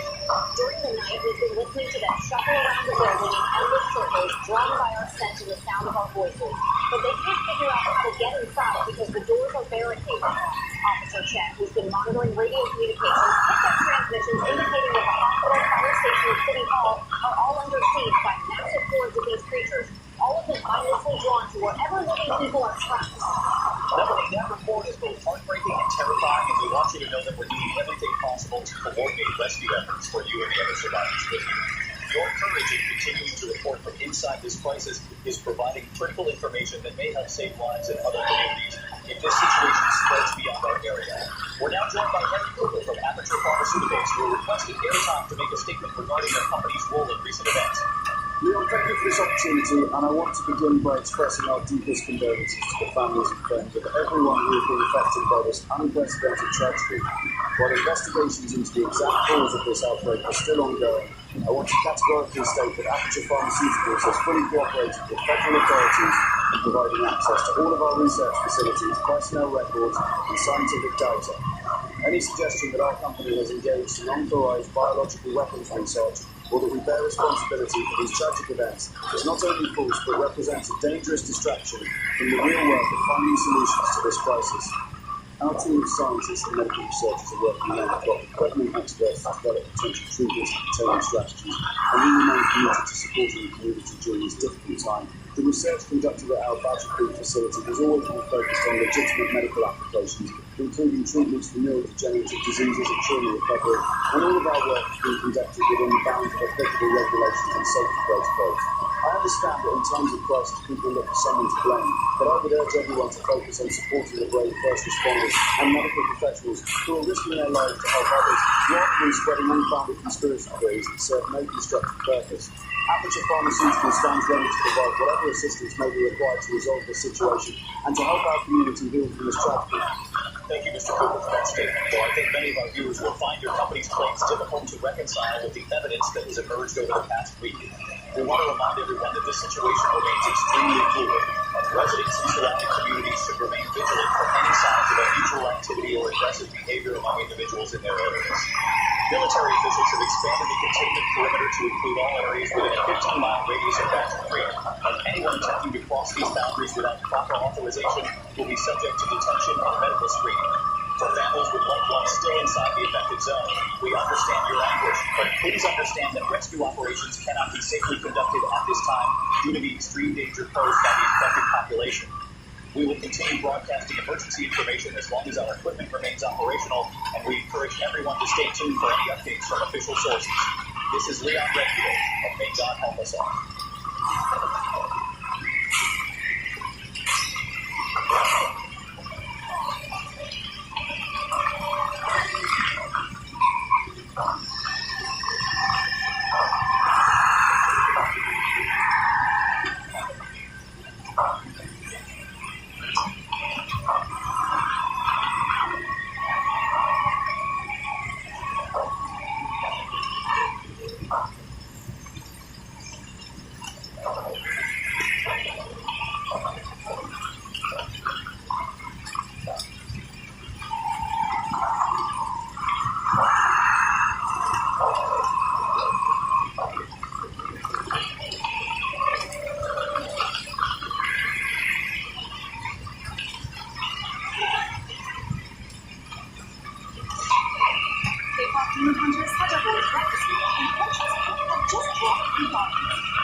This is Leon Redfield reporting from our temporary broadcast center in Mill Valley, approximately 25 miles from the Badger Creek containment zone.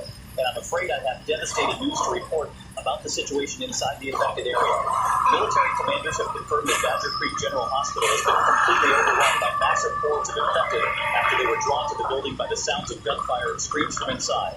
According to the last radio transmission from the hospital, thousands of these creatures had surrounded the facility, pressing against every entrance in such numbers that the doors and windows eventually gave way under the sheer weight of bodies. Even more troubling, We've received reports that Mayor Claire Johnson has been missing since yesterday evening when she failed to report for a scheduled emergency meeting with federal officials, and her security detail was found dead at the municipal building, apparently overwhelmed by a massive horde that had been drawn to the area. The loss of local government leadership, combined with the fall of the primary medical facility, has left the remaining survivor groups completely isolated, with no hope of organized rescue or evacuation. Our field reporter, Melanie Daniels, who has been broadcasting from inside the police station, was scheduled to check in with us 30 minutes ago, but we have been unable to reestablish contact with her position. Before we lost contact, we received the following message from Melanie. Leon, if you can hear this, I need you to know that the police station has been overrun, and I don't think any of us are going to make it out of here alive. About an hour ago, the infected finally broke through the main entrance after hours of mindlessly throwing themselves against the barricade. Their sheer numbers eventually overwhelming our defenses. Officer Rodriguez and 2 other officers tried to hold them back with shotguns, but for everyone they put down, 10 more pushed through, moaning and clawing, driven by this endless hunger.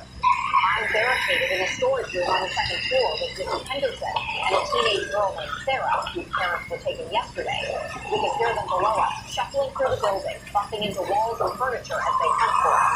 But Leon, the worst part is I saw what used to be Officer Rodriguez, one of them. His uniform is torn, his face half gone, and he staggers with the same black hunger as the rest, clawing at our door like he doesn't even know what he's doing. There's nothing left of the man we knew, just a shambling corpse driven by the insatiable need to feed. I need people to understand when these things take someone, that person is gone. There's no mind, no memory, no trace of who they were, only the hunger. If this transmission reaches anyone, tell them this. When someone they love comes back changed, it's not their loved one anymore. It's just a rotting corpse wearing their face. Melanie, if you're still able to hear this broadcast, we're going to continue trying to coordinate with military officials to find a way to extract you and the other survivors from that location. Your reporting has been invaluable in helping people understand the true nature of this threat. And your courage in continuing to broadcast from inside this nightmare is saving lives in communities that may face similar situations. For our viewers, the situation in Badger Creek is now deteriorated to the point where federal authorities are considering what they're calling extreme containment measures to prevent the spread of this pathogen to other population centers. We're now joined by Dr. Nathan Roper, who has been analyzing the behavior patterns of the infected and can provide some insight into what we might expect if this outbreak cannot be contained through conventional means. We are, based on the evidence including the documentation to cover the application and the observation I'm afraid the thing that the suicide massively using specific methods. The infected population gradually operated purely on instinct, driven by overwhelming compulsion but their sheer numbers never suggest that even without any damage. What's particularly disturbing is how quickly the virus spreads through cycles. With new infections occurring in minutes, creating an exchange of growth patterns that overwhelm any infection. The fall of the hospital has a catastrophic loss because these patients are drawn to anywhere after a battle, and once they're infected with leukemia, they convert on their patients in massive force and the defenses are crushed by weight of numbers. We are now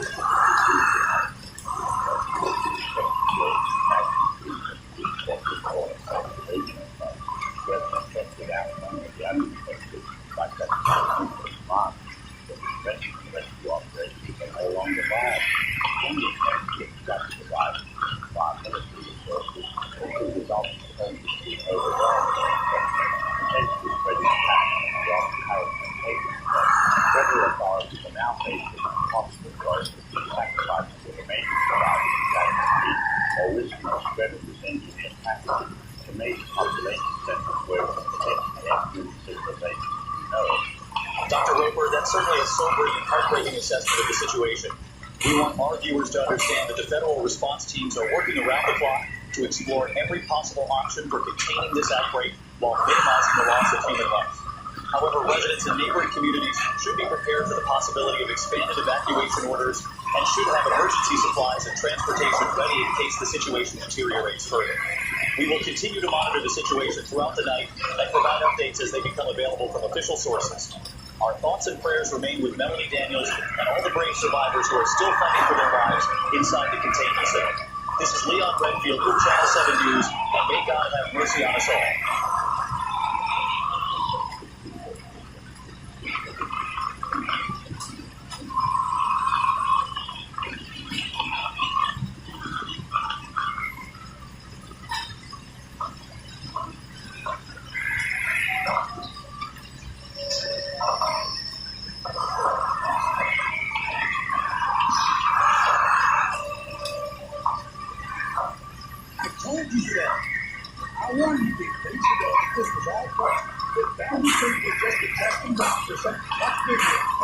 what's happening. They're evacuating the news crew. They're holding back the military. They're abandoning every single innocent person trapped in that city. And you want to know why?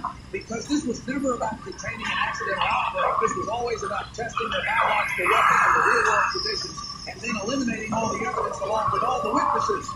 Mayor Claire Johnson didn't go missing, folks. She was eliminated because she was asking too many questions about Aperture Pharmaceuticals and their cozy relationship with federal contractors. This isn't about public safety. This isn't about preventing the spread of some accidental plague. This is about covering up the greatest crime against humanity in modern history by burning all the evidence and silencing all the witnesses permanently. They're going to drop bombs on that city, folks. They're going to incinerate thousands of innocent American citizens, and then they're going to tell you it was the only way to save the world from their own deliberate creation. But here's what they don't want you to understand about their master plan.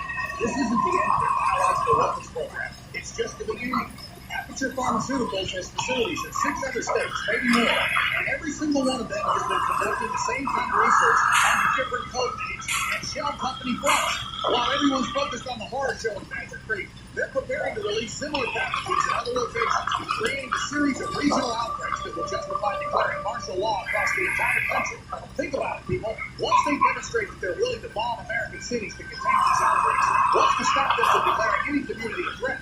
Any town that questions government authority, any population that's used to regardless of their mandates, any group of citizens that demands accountability for their crime, they can just release their biological weapon and they claim they have no choice but to eliminate the entire area for the greater good. This is about establishing a precedent for mass extermination under the guise of public health emergency. Badger Creek is just a proof of concept. They're going to tell you that the bombing was a tragedy and necessary. They're going to hold memorial services and talk about the heroic sacrifice of the people of Badger Creek. But it's all lies designed to make you forget that this entire disaster was engineered by the military-industrial complex as part of their ongoing war against human freedom.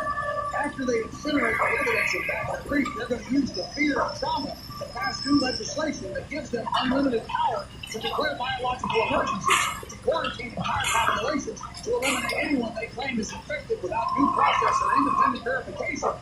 This is the new world order, a world where they can kill thousands of innocent Americans by claiming it's for the greater good. And if we don't wake up right now and demand accountability, if we don't rise up and expose these monsters for what they really are, then Badger Creek won't be the last American city to be erased from the map. The time for peaceful resistance is over. The time for trusting in the system is finished, because the system itself has become the enemy of every decent human being on this planet.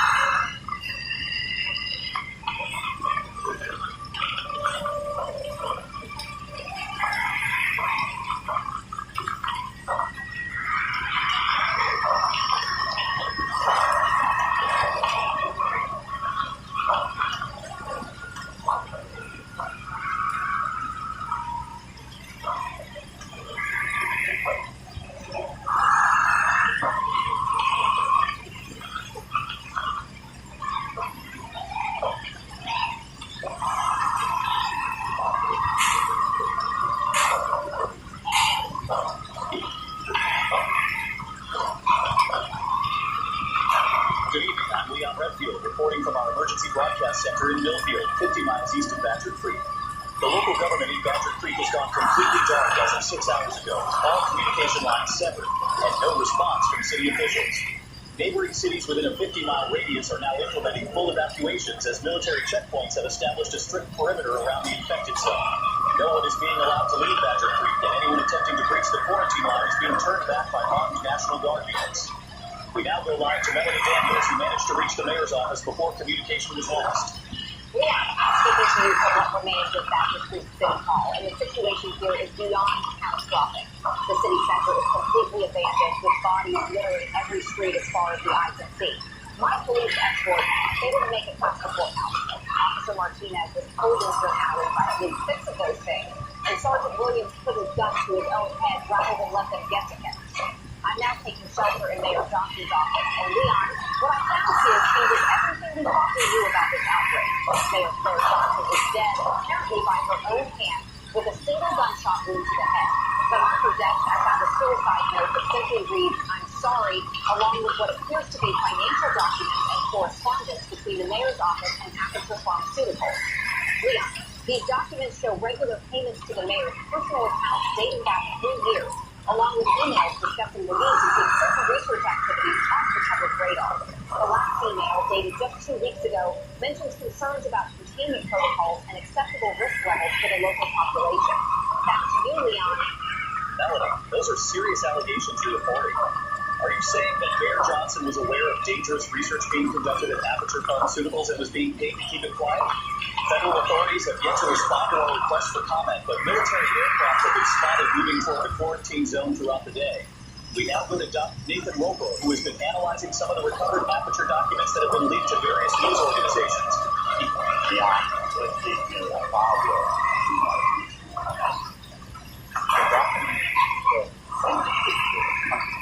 It was essentially conducted to use the violence under the guise of mental platform. From what I've developed by the term for the disease virus, a pattern designed to be absent while maintaining basic motor functions of the host. The virus is also an engineered system of military application with the ability to create what can only be described as biological weapons that kill no cause, require no resource, continue functioning even after sustained injury, it is still a normal form. The accidental release seems to have occurred during containment or after that research facility. But Leon is what truly terrifying. The virus is actually involved around. The reactivation process of the valve is now happening, and there are reports by authorities that appear to be very large and stronger long-term now. We cannot stop and then compete. And I strongly urge that the virus will affect the area and find a way to secure whatever possible and pray that the federal government acts quickly before it spreads beyond the current period. Dr. Roper, thank you for that analysis, though I wish the news was more hopeful.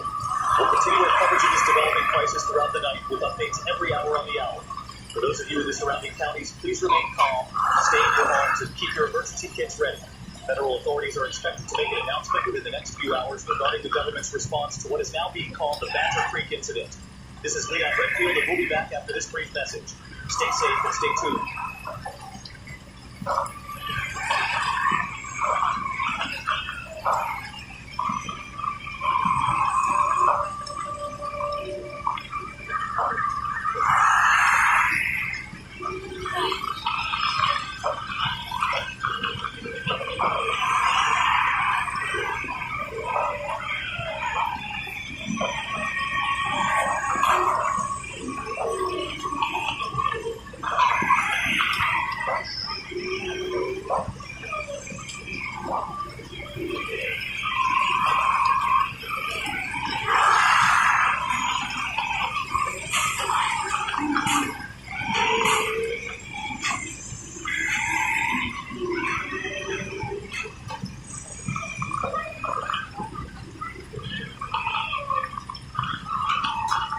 Brothers and sisters, I stand before you today not as myself, for that sacred ground has been defiled by the walking dead, but here in this abandoned warehouse where the faithful few have gathered to hear the word of the Lord. What we are witnessing is not some accident of science, not some unfortunate laboratory mishap as the talking heads on television would have you believe. This is the hand of the Almighty striking down a generation that has turned its back on righteousness, that has embraced the abominations of man over the sacred laws of God. The dead walking among us, consuming the flesh of the living. This is nothing new under the sun. And did not Ezekiel prophesy in the valley of dry bones? Did not our Lord Jesus himself raise Lazarus from the tomb? But what we see here is not resurrection, it is damnation made manifest. These creatures that hunt our streets are the wages of sin, the price of a society that has elevated science above scripture, that has made gods of men in white coats who dare to play with the very essence of life and death. Mayor Johnson took 30 pieces of silver from those merchants of death at Aperture Pharmaceuticals, just as Judas betrayed our Savior, and now look what her greed has brought upon this city. The blood of every innocent victim cries out from the ground, demanding justice, demanding repentance. Oh, you who still draw breath, you who still have beating hearts in your chest, do you not see the signs? For years we have turned from the path of righteousness. We have allowed the scientists and the politicians to convince us that man can improve upon God's creation. We have permitted them to splice genes like playing cards, to manufacture viruses in their laboratories of hubris, to create weapons that can turn brother against brother, mother against child. And now, as the prophet Isaiah warned, our iniquities have separated us from our God, and our sins have hidden his face from us. The very earth rebels against the corruption we have allowed to fester, and the dead rise up as a testament to our collective failure to guard the sanctity of life. I have walked among these streets. I have seen with my own eyes the horrors that unfold when man attempts to usurp the power of the Almighty. Children turning upon their parents with gnashing teeth, husbands devouring wives, the natural order perverted into something so unholy that even the demons in hell must weep at the sight. This is what happens when we build our towers of Babel in the form of research facilities, when we reach toward heaven with needles and test tubes instead of prayer and humility. The T-virus, as they call their unholy creation, is nothing less than a plague sent to humble the proud and bring the mighty low. But hear me now, remnant of the faithful, for even in this darkest hour there is hope for those who turn from their wicked ways. The Lord is slow to anger and abounding in steadfast love, and he will not abandon those who call upon his name in truth and sincerity. These creatures that stalk our city cannot cross the threshold where true faith dwells. For greater is he that is in you than he that is in the world. I have seen it with my own eyes, brothers and sisters, the way they recoil from the cross, the way they flee from the sound of hymns sung in earnest worship. But this protection is not for the lukewarm, not for those who pay lip service to the gospel while living like the world. No, this divine shield covers only those who have truly repented, who have turned from their sins and thrown themselves upon the mercy of God. The time for half measures is over. The time for comfortable Christianity is past. Either you belong wholly to Christ or you belong to the darkness that now walks among us. I call upon you now to examine your hearts, to confess your sins before it is too late. For I tell you truly that worse days are coming. The government will not save you, the military cannot protect you, and science certainly will not deliver you from this evil that they themselves have unleashed. Only the blood of Jesus can wash away the stain of this corruption. Only the power of God can drive back these agents of hell. Fall on your knees, cry out for mercy, and perhaps the Lord will yet spare a remnant from the destruction that is to come. For I have seen the signs, and I tell you that fire will fall from heaven before this plague is ended, and only those who are hidden in the cleft of the rock will survive what is coming. May God have mercy on us all, for surely we deserve none.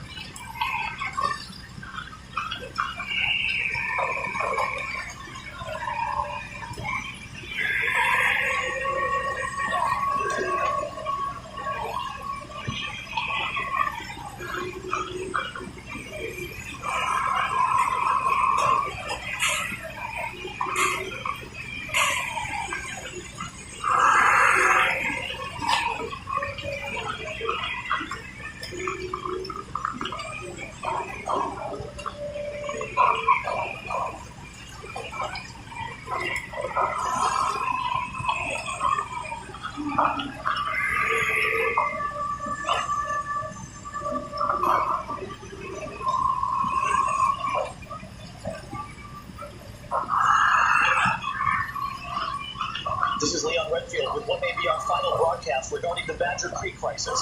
All neighboring cities within a 50-mile radius have completed their evacuations as federal authorities have expanded the quarantine zone and declared the area a complete no-fly zone, except for military aircraft. The situation has deteriorated beyond all previous estimates, with reports now confirming that the infected are exhibiting unprecedented levels of intelligence and coordination.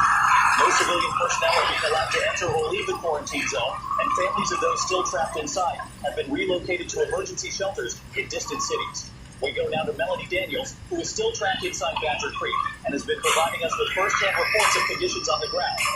Leon, I'm speaking to you from the basement of Mercy General Hospital, and I have to tell you that the situation here has become absolutely hopeless. I was bitten yesterday morning while trying to reach a group of survivors holed up in the pediatric ward. One of those things grabbed me from behind a black section of ceiling, and its teeth went right through my jacket and into my forearm. I can already feel it starting, Leon, a burning sensation spreading up my arm, and I'm getting so cold despite the fever. The other survivors here, the handful that are left, they've agreed to tie me up when I start to turn so I don't hurt anyone else. But before that happens, I need to report what I've seen, what everyone needs to know about how this nightmare really began. I found Dr. Sarah Chen, one of the lead researchers from Aperture Pharmaceuticals, hiding in the hospital ward. She was dying from her injuries, but she lived long enough to tell me the truth. The Z virus wasn't an accident, Leon. It was a field test, a deliberate release to see how the pathogen would spread in a contained population. Badger Creek was chosen specifically because of our isolation, our distance from major cities, and our economic dependence on aperture. Dr. Chen said they expected maybe a dozen casualties before they could contain it and gather their data. They never anticipated it would evolve this quickly, never thought it would adapt and spread the way it has. Leon, they murdered our entire city for a research project, and now I can feel my heartbeat slowing down. Tell the world what really happened here. Don't let them cover this up. Melanie, stay with us. Please stay with us.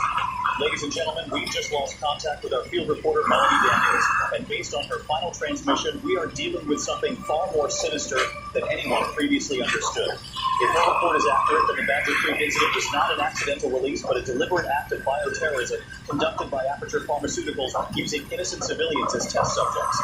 Federal authorities have still not responded to our requests for comment, but multiple military convoys have been observed moving toward the quarantine zone. We are receiving reports from amateur radio operators inside the zone that the infected population may now number in the tens of thousands, with the creature spreading beyond the original city limits, despite military containment efforts. We now go to Dr. Nathan Roper for what may be his final analysis of this unprecedented crisis.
Dr. Roper, thank you for that sobering analysis. We are standing by for what sources indicate will be a major announcement from federal authorities within the next few hours regarding the government's final response to the Badger Creek crisis.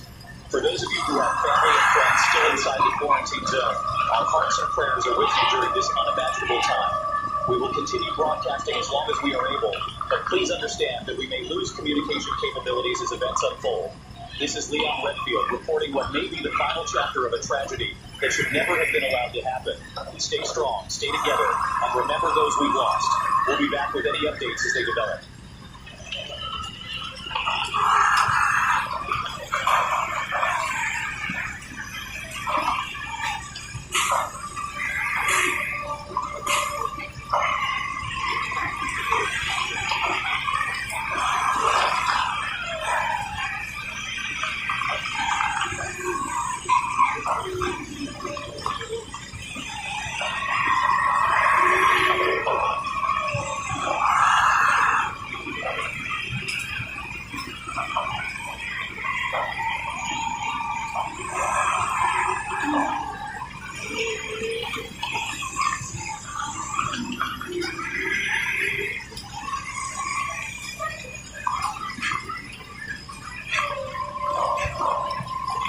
Alright, so this is probably going to be my last podcast for a while, maybe forever, I don't know.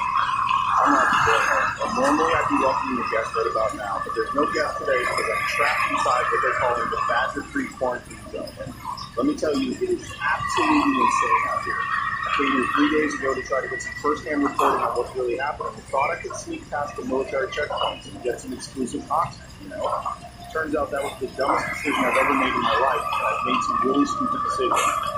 So I'm broadcasting from the basement of what used to be Miller's hardware store on Main Street, running off a car battery and hoping the signal gets out before these things find me. And when I say these things, I mean the infected, the undead, the zombies, whatever you want to call them, because that's exactly what they are. I know how crazy that sounds. I know people are going to say I've lost my mind.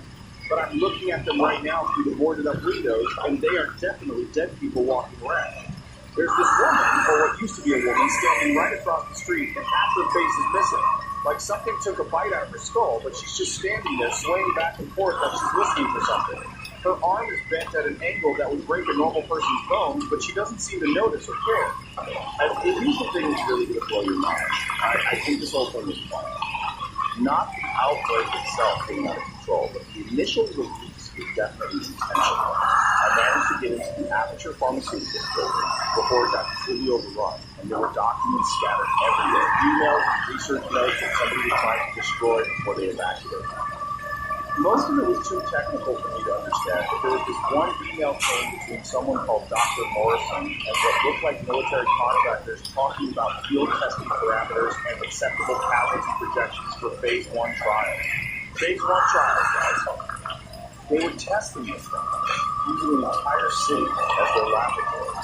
There was another document that mentioned something about studying adaptive pathogen evolution in real-world scenarios and how important it was to maintain containment while allowing sufficient spread for data collection. They wanted this to happen. They just didn't expect it to get so far out of hand so quickly. The helicopters have been circling all day. Military ones, not rescue choppers. And I've been hearing jets flying overhead every few hours. Nobody's coming to help us. Nobody's trying to evacuate survivors. They're just watching, monitoring, probably taking notes on how their biological weapon performs under field conditions. I keep thinking about all those action movies where the government drops a nuke on the infected city to contain the outbreak. And I'm starting to wonder if that's what's coming next. The radio chatter I've been picking up on my scanner, it's all coded military communications, but I keep hearing references to sterilization protocols and protocols. That doesn't sound like rescue operations to me. That sounds like they're planning to wipe this place off the map. So if you're listening to this, if somehow the signal made it past their jamming equipment, just remember that whatever the official story ends up being, whatever they tell you on the news about accidental releases and heroic containment efforts, it's all lies. They did this to us on purpose. And now they're going to cover it up by making sure there are no witnesses left to tell the truth. I'm Roger Thornhill. And if this is my last broadcast, at least somebody out there knows what really happened inside the street.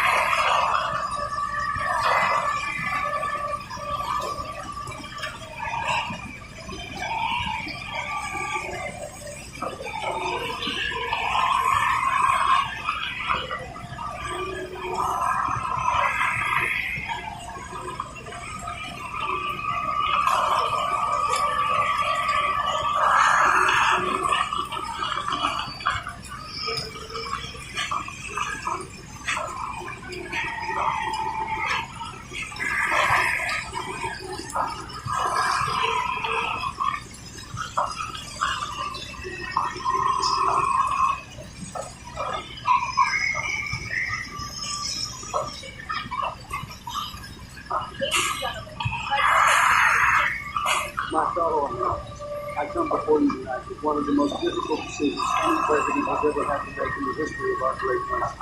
Let me be clear from the outset. What I'm about to share with you is not easy to hear, and the actions we must take are not ones that any of us wanted to contemplate. But sometimes, when you're the president of the United States, you have to make choices that weigh the lives of thousands against the lives of millions. And that's exactly the situation we're facing tonight with what we're calling the Badger Creek incident.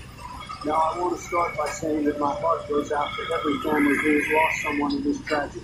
And I want you to know that we have exhausted every possible option, consulted with the finest minds in our military and scientific community, and explored every avenue for rescue and containment before arriving at this decision. The truth is, folks, what happened in Badger Creek represents a threat to our national security, unlike anything we have faced since World War II. And I'm not talking about foreign terrorists or enemy nations. I'm talking about a biological weapon that was developed right here on American soil by American citizens who betrayed every principle our country stands for. Let me tell you what we do, because I believe the American people deserve it, even when that truth is hard to accept. 3 weeks ago, a private research company called Aperture Pharmaceuticals deliberately released what they call the Z virus into the population of Badger Creek as part of what they term the field test of their biological weapon.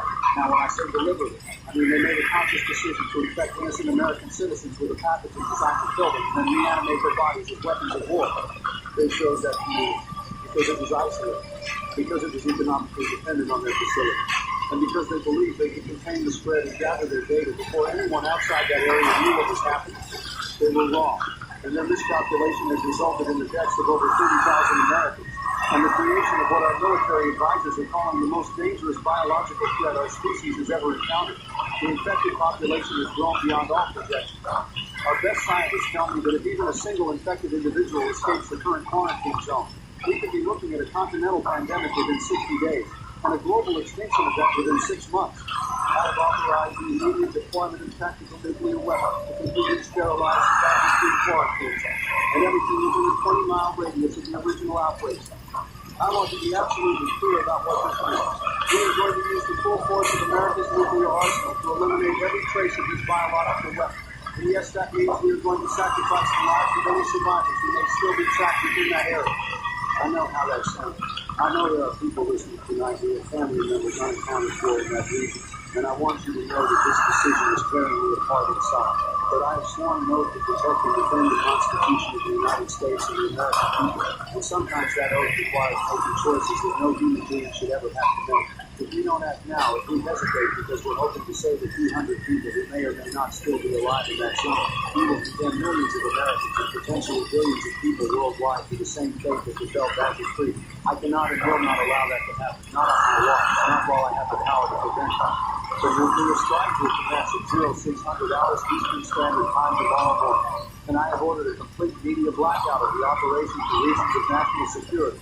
We will continue to maintain the outer quarantine perimeter for an additional 30 days to monitor for any signs of contamination beyond the blast radius, and we will not lift travel restrictions in the affected region until we are absolutely certain that every trace of this pathogen has been eliminated. I will now be taking a few questions. Mr. President, how can we justify using nuclear weapons on American soil against American citizens? Don't you think there might be other options that haven't been fully explored? Well, now, let me tell you something about the options we've explored, because I think it's important for people to understand just how exhaustive our analysis has been. We've consulted with every expert in biological warfare, every specialist in infectious disease control, every military strategist who has experience with containment operations, and the unanimous recommendation from all of these professionals is that conventional weapons and containment measures are insufficient to deal with this particular threat. The simple truth is that this pathogen was designed by some very smart but very evil people to be virtually indestructible through conventional means, and the only way to guarantee complete elimination is through the kind of intense heat and radiation that only a nuclear weapon can provide. Now, do I wish there was another way? Of course I do. But wishing doesn't change the reality of what we're dealing with. And the reality is that sometimes the president has to choose between terrible options and even more terrible consequences. Mr. President, critics are saying that this whole situation could have been prevented if there was better oversight of private research facilities. How do you respond to allegations that your administration failed to properly regulate companies like Aperture Pharmaceuticals? That's a fair question. And I'm not going to stand here and pretend that our regulatory system worked the way it was supposed to work in this case. The truth is, Aperture Pharmaceuticals was operating under multiple layers of security clearances and classified contracts that made local oversight extremely difficult. And they deliberately concealed the true nature of their research from federal inspectors through a combination of falsified reports and what we now know were bribes to local officials. But let me be clear about something. The responsibility for this tragedy lies squarely on the shoulders of the people who made the decision to release that biological weapon, not on the regulatory agencies who were systematically deceived about what was actually happening in that facility. That being said, we can bet that when this crisis is over, we're going to be taking a very hard look at how we monitor and control biological research in this country, and we're going to make sure that nothing like this can ever happen again. But right now, my focus has to be on dealing with the immediate threat, not on pointing fingers or assigning blames to past failures. Mr. President, what assurance is going to give the American people that this pathogen hasn't already spread beyond the one? Are there other outbreaks they don't know about? Well, that's obviously the question that keeps me up at night, and I'm not going to sugarcoat this for you because I think the American people deserve honesty from their president. We have identified at least 3 other locations where Aperture Pharmaceuticals have research facilities, and we are conducting intensive monitoring and testing in all of those areas as we speak. So far, and I want to emphasize, so far we have not detected any signs of infection outside the Badger Creek region, but we are maintaining high alert status and we have rapid response teams positioned at strategic locations across the country in case that situation changes. I've also been in contact with the leaders of Canada and Mexico to coordinate monitoring along our borders, and we have international health organizations tracking global transportation patterns to watch for any signs of spread beyond North America. The good news, if you can call any of this good news, is that this particular pathogen seems to require direct contact for transmission, so it's not airborne in the way that something like influenza spread. But I want to be absolutely clear that we are not taking any chances, and if we detect even the slightest indication of infection outside the current quarantine zone, we will respond with the same decisive action we're taking in Badger Creek. That is all the questions I have time for today.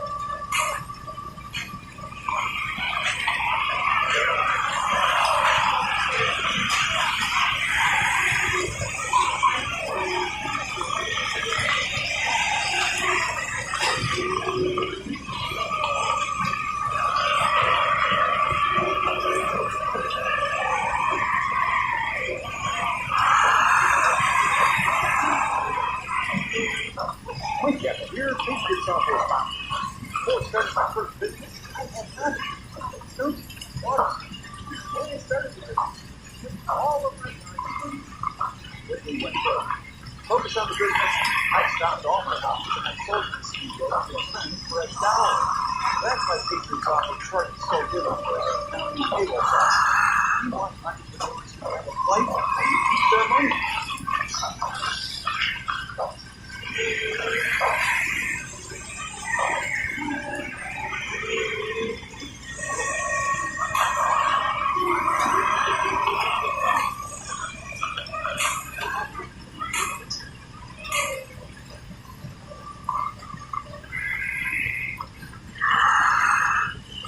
This is Leon Redfield with what I know will be our final broadcast regarding the Badger Creek incident. At 0600 hours this morning, approximately 15 minutes from now, the United States military will deploy tactical nuclear weapons to completely sterilize the quarantine zone and eliminate all traces of the biological weapon that has claimed so many lives. We have relocated our broadcast center to a distance of over 100 miles from the target zone. But even at this range, we expect significant electromagnetic interference that will likely end our transmission capabilities for the immediate future. I want to take a moment to honor the memory of our field reporter, Melanie Daniels, who gave her life to bring you the truth about what happened in that city. And these final reports expose the deliberate nature of this tragedy. She died a hero, and her sacrifice ensured that the world would know this was not an accident, but an act of violent terrorism perpetrated by American citizens against their own neighbors. We have received no further communications from inside the quarantine zone since yesterday evening, and we must assume that there are no longer any survivors capable of reaching our broadcast equipment. The decision to use nuclear weapons on American soil represents one of the darkest moments in our nation's history, but given the alternative of global extinction, it may also represent one of our finest examples of presidential leadership under impossible circumstances. History will judge whether President Kennedy made the right choice, but from our perspective, having witnessed the evolution and spread of this biological weapon, we believe there was no other option that could guarantee the safety of the human species. Ladies and gentlemen, we are seeing multiple bright flashes on the horizon in the direction of the former Badger Creek quarantine zone, and our radiation detection equipment is showing massive spikes consistent with nuclear detonation. The sterilization protocol has been implemented, and we can only pray that it has been successful in eliminating every trace of the biological weapon that threatened not just our nation, but our entire world. We are losing power to our transmitters due to electromagnetic interference from the nuclear blast, and this may be our final broadcast for some time.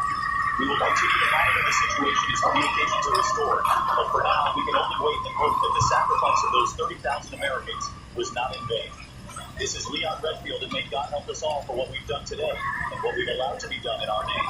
We will return to regular broadcasting when conditions permit.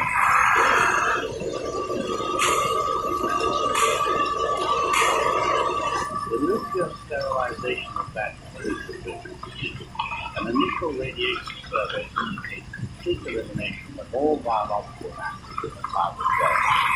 For the families of those who lost, I want you to know that their sacrifice prevented a global catastrophe that would have ended human civilization as we know it. The Z virus represents an evolutionary dead end cell, a pathogen designed to settle into recognize ourselves. And only the most extreme methods could guarantee its complete destruction.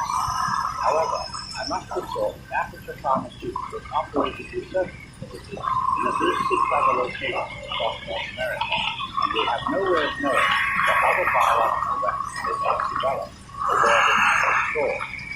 The company's executives disappeared in the days before the nuclear strike.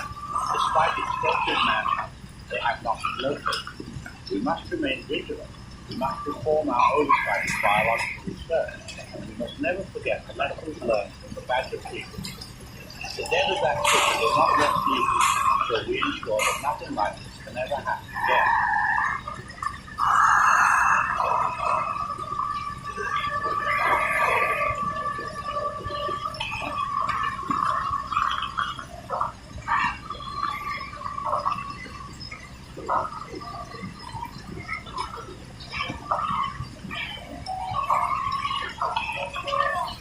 Ladies and gentlemen, my fellow Americans, tonight I want to speak to you about the difficult action our nation was forced to take at Badger Creek. The decision to authorize a nuclear strike on American soil is one of the heaviest burdens any president can carry. It was not taken lightly, and it was not done without sleepless nights and countless hours of consultation with our best scientists, military leaders, and public safety officials. I grieve with every family who has lost a loved one in this tragedy. I grieve with every American who looks at the heartland and wonders how such a thing could happen here in our own backyard. But let me be clear, the threat that had taken root at Badger Creek was unlike anything we have ever faced. It was spreading, and if left unchecked, it would have engulfed city after city, family after family.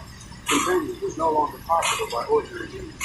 And so, with sorrow in my heart, but with resolve in my youth, I gave the order.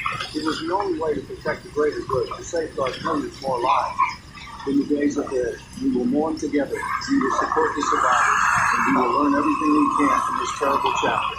I promise you, as your president, we will rebuild, we will recover, and we will do everything in our power to ensure that such a catastrophe never happens again. Thank you, and may God bless the people of Badger Creek, and may God bless the United States of America.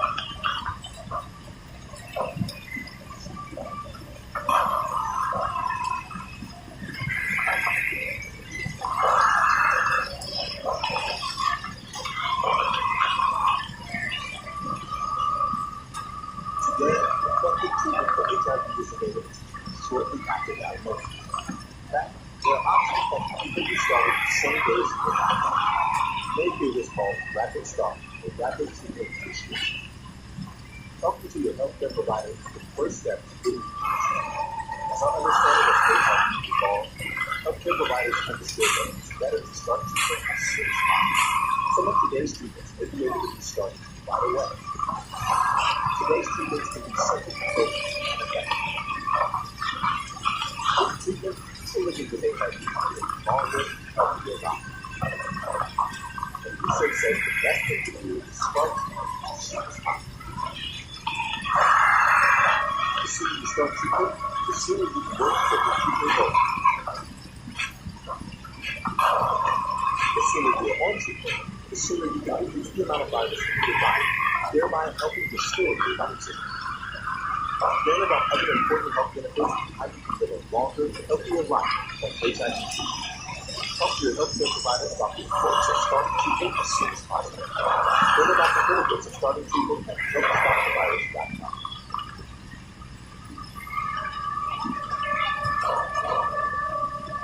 Are you looking to establish your business using benefits other than your home? Well, at iPoster1, we can help with it. Whether you're starting your first business from home or trying to strengthen the brand image of your established company, you want your business address to look right in front of your customers and prospects. When you get the digital mailbox from iPoster1, you get not only an impressive real physical street address that you can use to register your business, but also the most trusted way to manage your mail remotely and in real time.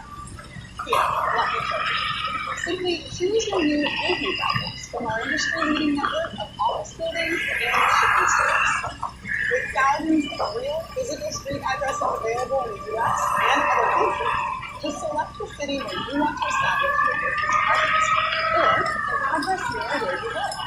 If you're busy and planning our secure, professionally staffed location will instantly notify you when you and have to get a receipt. Then, you choose whether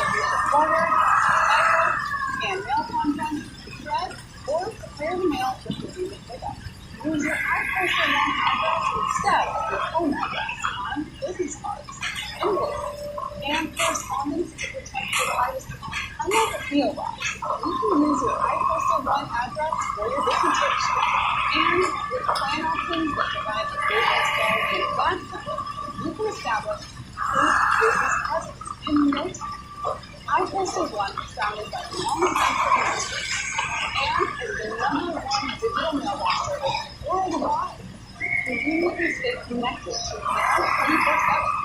Save time and influence your business. All while keeping your life free. Upgrade to a digital mailbox for your business today at iPerson1.com.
element.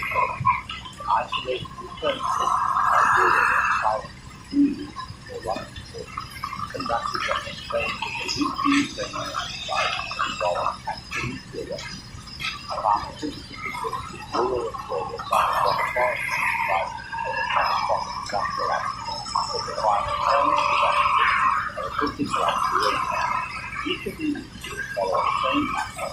Initial risks, unusual adaptation, behavior, rapid escalation to widespread problems, and good communication gaps, and finally administering continued weapons capable of total violation and sterilization. Perhaps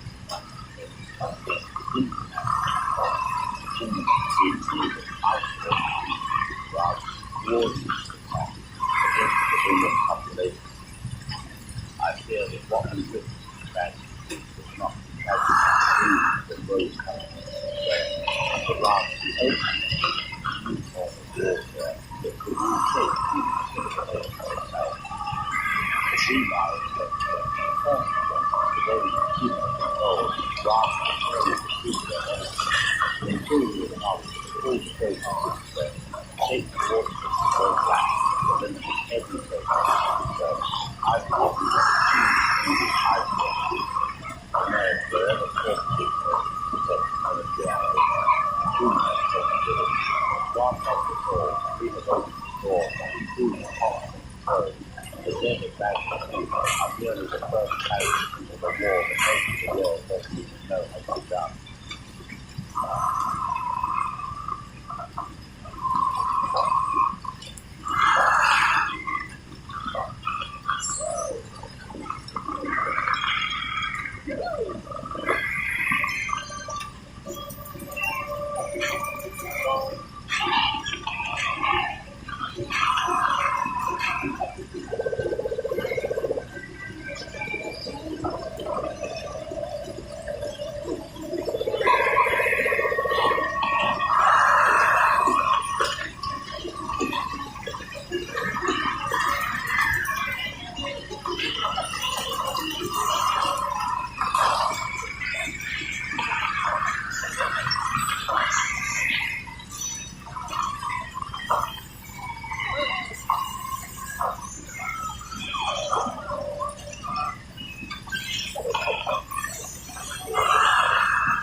Lawyers and board of directors having to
Cox emptied his weapons caches of assault soldiers and other cities.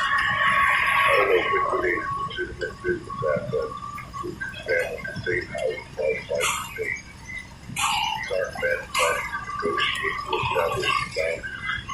They're planning to ensure annihilation. My contact at Metro General Hospital reported that nurses stopped accepting medication an hour ago.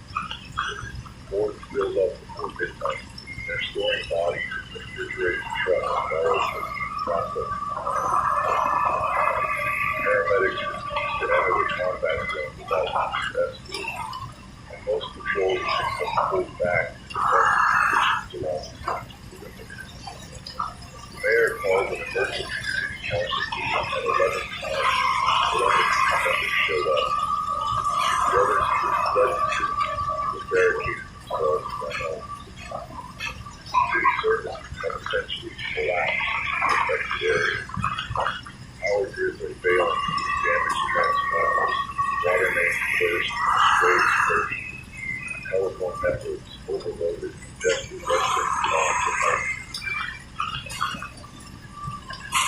Detective Jonathan Pike, one of my oldest sources in the police department, managed to reach me by radio 10 minutes ago. His voice carried exhaustion. Nothing else. Here. Pike has worked organized crime for 50 years, never showed emotion, but tonight protested. He described watching Knox's soldiers execute 3 Harlow Syndicate members in broad daylight, then burn their bodies in the street while civilians watched their homes closed. The most disturbing intelligence comes from inside sources of his local organization. This war was planned months in advance, triggered by Elias transporters that built on years of accumulated injuries. Both Knox and Harlow have been stockpiling military-grade weapons, and soldiers from other cities preparing for a conflict that will eliminate their rivals. They're not fighting for territory or one-thing. They're fighting for the right to exist. What makes tonight different from previous gang conflicts involved in their civilians? In past wars, both organizations maintained strict codes about avoiding innocent casualties. That code died with Elias Trump. Knox's cartel has started targeting businesses that pay protection like the Harlow Syndicate. The Harlow's men are burning down apartment buildings to Knox's services families. The boundary between combatants and civilians has disappeared entirely. I've received unconfirmed reports about captured soldiers from both sides, but details remain unclear. Multiple witnesses describe Knox's men taking businesses while Harlow soldiers alive during the warehouse battle, while Harlow's forces captured at least 8 cartel members. Example Cross, Knox's chief strategist. In previous conflicts, prisoners were either executed immediately or exchanged advantage. Tonight, both sides are their captives for different purposes. The most chilling development involves Dr. Daniel Mercer, a disgraced biochemist who disappeared from public 5 years ago after losing his medical license. Multiple sources confirm Mercer's presence at Harlow's Northern compound, along with unusual chemical delivery, construction of underground laboratory facilities. Timing suggests Harlow has been planning something beyond conventional warfare, but the exact nature remains unknown.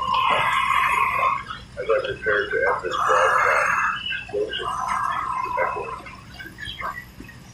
Gabriel Knox and Victor Harlow have unleashed forces they may no longer be able to control. What started as a personal vendetta and something larger, more dangerous than either man anticipated. The war between these criminal organizations threatens to consume our entire city.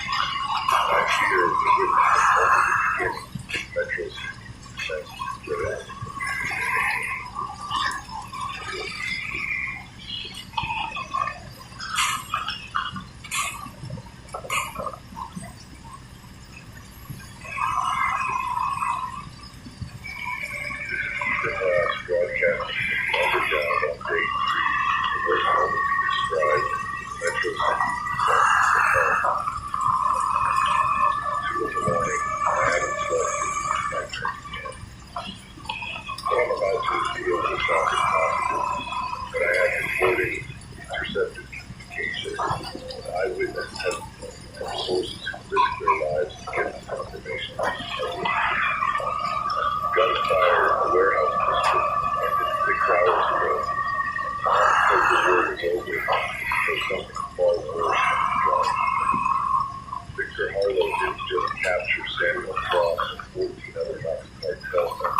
battle.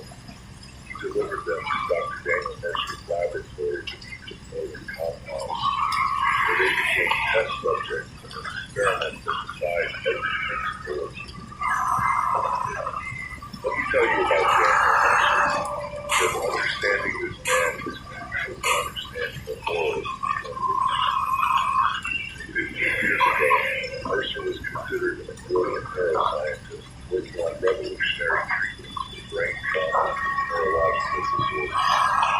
His research at Metro University focused on neural regeneration and enhanced cognitive function. The medical community hailed him as a visionary trying to cure Alzheimer's and prepare spinal cord injuries. But Mercer's ambition exceeded investment. 5 years ago, investigators discovered he could conduct legal experiments on human subjects, testing untested compounds that cause severe neurological damage and death. 12 people died in agony while Mercer documented their brain deterioration for 2 years. The scandal broke and lost his medical license, faced criminal charges, and disappeared before trial. Families of his victims never received justice. Victor Harlow found Mercer living under a false identity in Mexico and offered him unlimited resources. Harlow's initial interest was practical. He wanted enhanced interrogation methods and drugs that could break even the most loyal soldiers. But Mercer saw an opportunity to pursue obsession, creating the perfect weapon by manipulating brain chemistry and neural pathways. Working in a fully equipped laboratory in Sydney, Harlow's compound, Mercer spent 2 years developing what he called masterpiece. Combined a modified strain of rabies virus and synthetic amphetamine, experimental neurotropic compounds designed to alter brain function.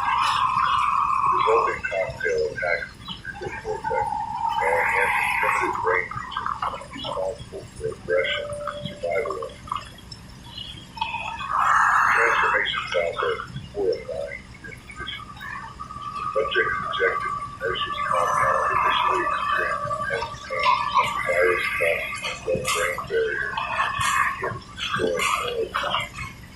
Within 2 hours, higher cognitive functions shut down. Memory, personality, and rational thought disappear. All spaces which amplifies the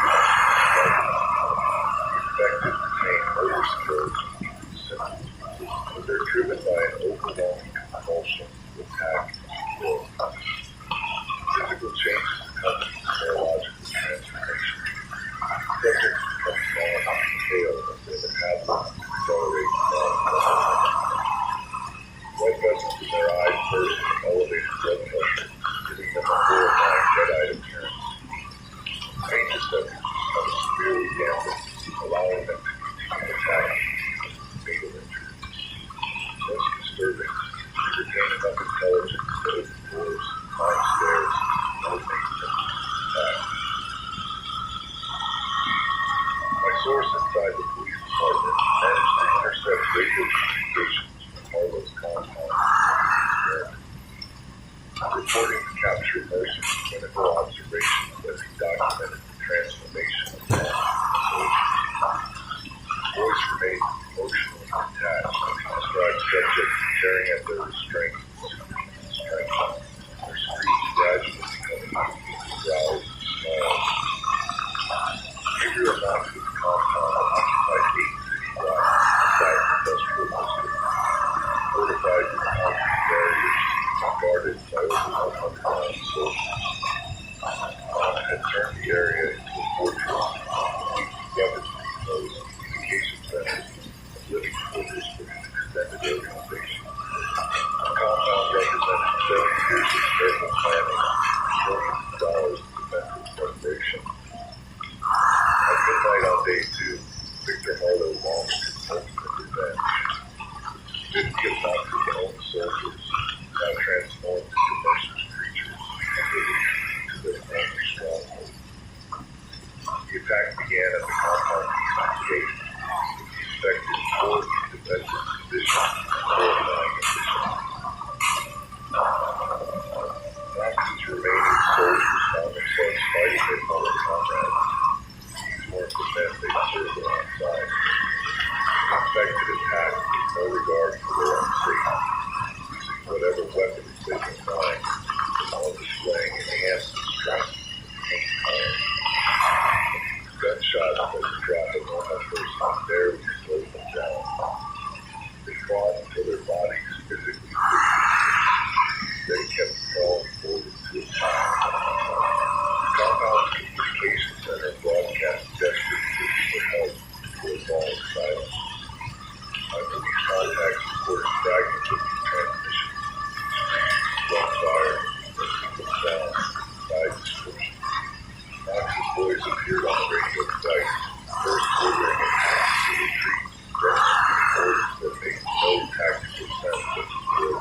such carnage in forensic investigation. The first confirmed outbreak beyond the compound occurred at Riverside Elementary School, where 3 infected individuals attacked the overnight maintenance crew. By morning, 12 people were dead. The school had become another infection site. City officials held an emergency at 6 in the morning, but most had already begun evacuating their families from Metro City. Mayor Harrison Long declared martial law and requested National Guard assistance. The federal authorities hesitated to disclose without understanding the nature of the threat. The infection showed no signs of slowing down. Each victim becomes another weapon and exponentially growing landfill monster. Dr. Mercer created something that spreads faster than any natural disease and maintains a violent capability to train soldiers. Victor Harlow's revenge against Gabriel Mountain, one of playing with threats to consume our entire city. As I end this broadcast, emergency radio channels report 2 outbreaks in 7 different neighborhoods. Creatures don't sleep, don't tire, don't stop attacking until they feel destroyed. Please go out to the timeline just beginning. What Victor Harlow and Daniel Mercer have unleashed cannot be contained by conventional means. And I fear we're witnessing the birth of something that has spread far beyond Metro City borders.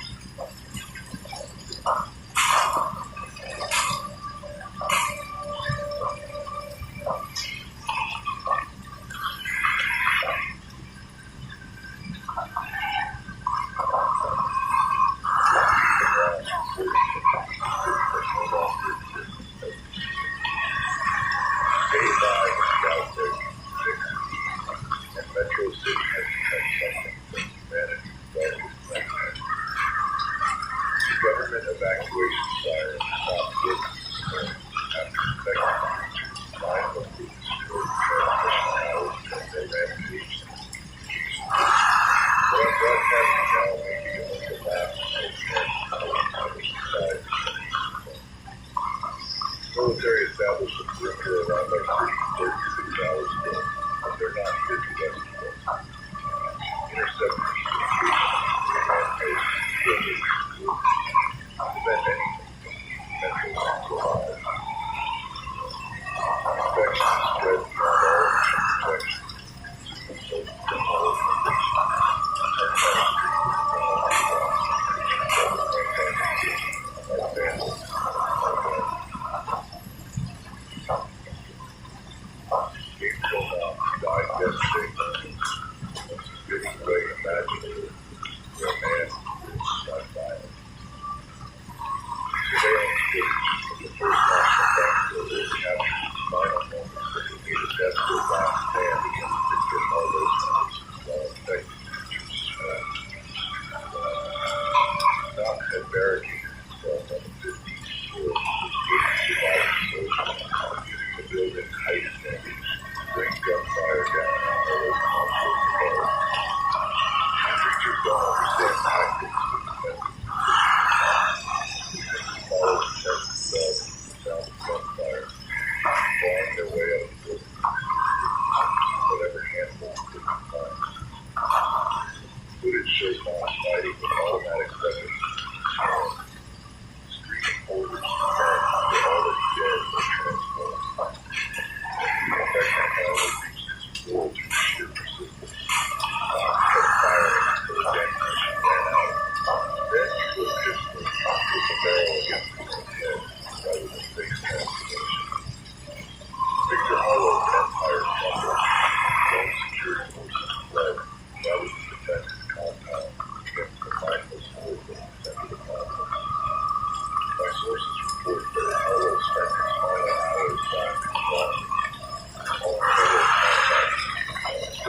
article from the Metro terrified old man. Dr. Daniel Mercer's face carried a poetic gesture that was satisfying that the creation had to be our entire system. When he infected over that broad scale, Mercer was not little of documenting his experience. Campbell reported detailed notes and infected creatures found in nine includes and first-class observations. Scientists prevented him from recognizing the danger until they broke through the glass and infected him from still observed, turning the creator all the way from his own attacks. Marcus Hale, Carlos Thomas Mercer, and man who fully started his career, led his act defending the compound of Mercer's legacy. Witnesses described explosions in the collapse of walls, preventing the infection from reaching evacuation, while dozens of Carlos family members around the battle escaped his waiting helicopters. Hale died 9 times, perhaps by an extension of spinal cord, based on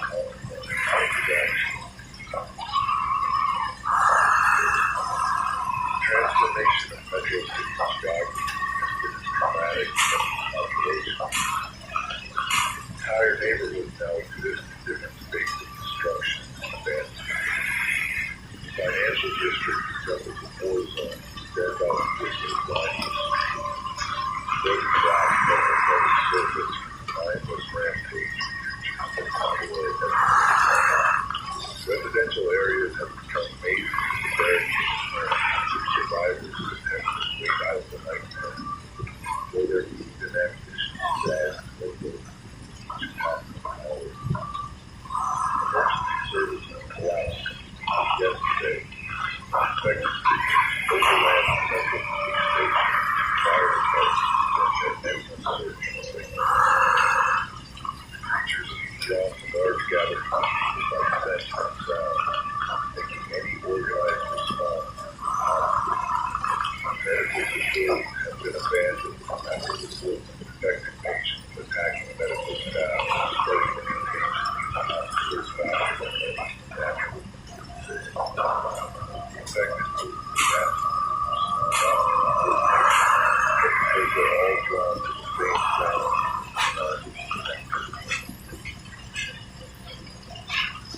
Yesterday, surveillance cameras captured dozens of creatures following each other through the shopping center to abandon prestigious shelters, creating a horrifying array of mindless destruction. Their sheer numbers allow them to overwhelm any defensive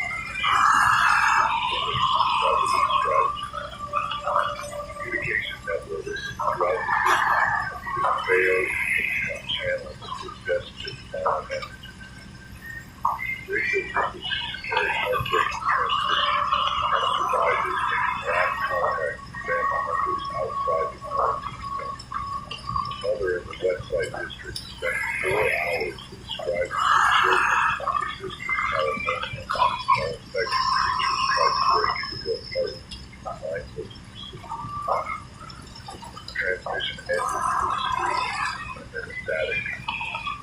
Oliver James, the city councilman, established what may be the largest survivor group in the downtown financial district.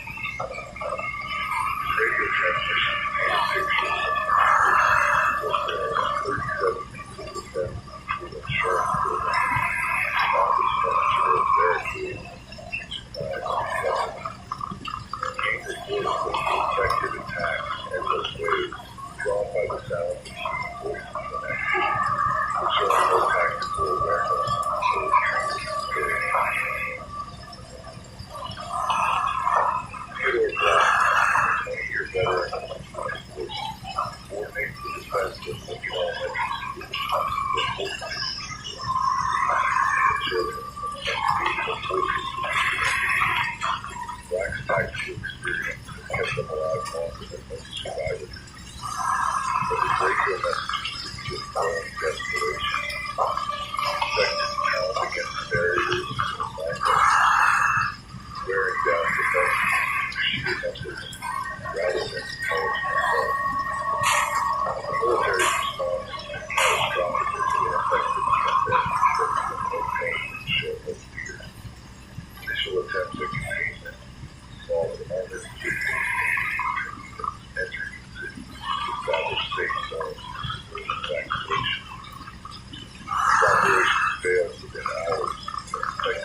psychological impact on survivors is worse than multiple radio transmissions describe people's brain strength, turning on each other, paranoia, desperation take hold. Barricaded suicide home has been made under their own numbers after he suffered a mental breakdown and tried to open their defense. He surrendered and their suffering. Despite the small little metro cities, and more active, drawn to artificial light that represents human activity. Their red eyes reflect information, creating a terrifying sight when they're wandering through abandoned streets and massive groups, following each other through their life. A city that once housed 800,000 people has become a hunting resort for Daniel Marston's creations, and we are nothing more than prey trapped in our own world. Victor Harlow intended a revenge against people and the destruction of everything both men and women.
fire cuts down dozens of infected attacks.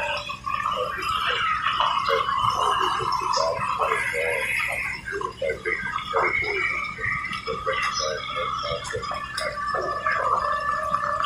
Cave crews forced to abandon the lower floors, not because intelligent enemy strategy, but because endless waves of creatures eventually overwhelmed. The psychological strain on cave survivors has reached critical levels where space enemies will slow motion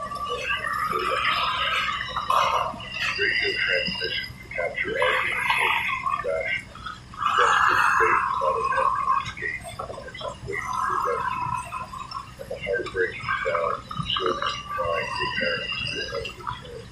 The game itself sounds increasingly unstable. His once confident voice now tracking his exhaustion as he describes watching one naked attack.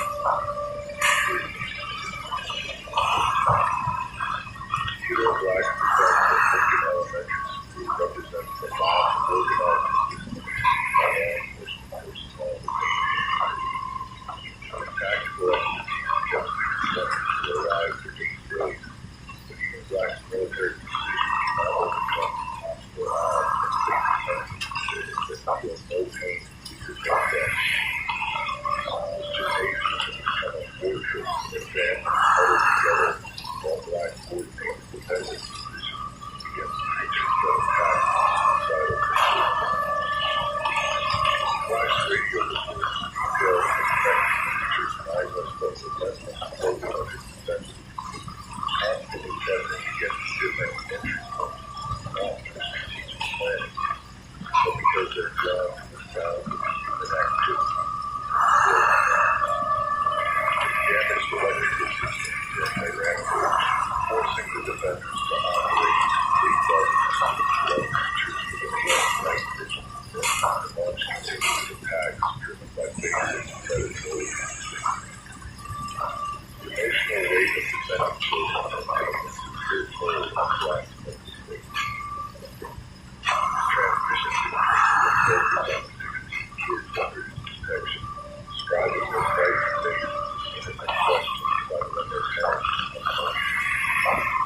Black has made the agonizing decision to save one boy and himself rather than allow transformation. But he struggles with the knowledge that death will come to children investigated against creatures that show no mercy. Military operations within the city have ceased entirely after the launch of 3 separate battalion strength units to affect the swarms that overwhelm professional soldiers. Pure weapons, pure aggression. Conventional military tactics will enemies who accept helpless casualties which their fight considered. Tank crews reported being swarmed by hundreds of infected individuals who attacked common places with bare hands until their fingers were ground to bone. Failed helicopter evacuation missions demonstrated the creature's attraction to the wild places and their willingness to attack multiple infected creatures drawn to aircraft engines like planes, swarming landing zones, and attacking helicopters with such ferocity that 7 military aircraft crashed due to mechanical damage caused by hundreds of fallen hands and knife tubes. Their blood contaminated crash sites creating the infection vectors. Federal authorities have reached consensus on implementing the most extreme maintaining solution available to prevent nationwide catastrophe. Intercepted communications from Washington reveal a consistent tactical movement against Metro City downtown core, followed by systematic target bombing of remaining infected populations. The decision carries unanimous support for civilian leadership and military command, despite conflicts and die. Preparations for the decision launch involve evacuating military personnel from the safe distance while maintaining the quarantine integrity around the ground.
organic but persistent that eventually overcome any obstacle sheer repetition.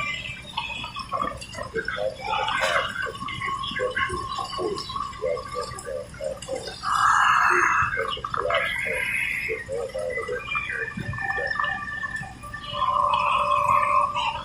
Temperature sensors throughout my facility detect massive temperatures surrounding the building, indicating hundreds, possibly thousands of other techniques drawn to this location by the sound of human activity.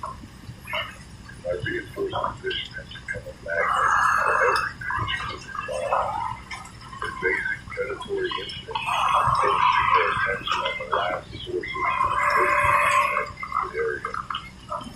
As afternoon shadows lengthen across our devastated city, the end of protein is not medical certainty.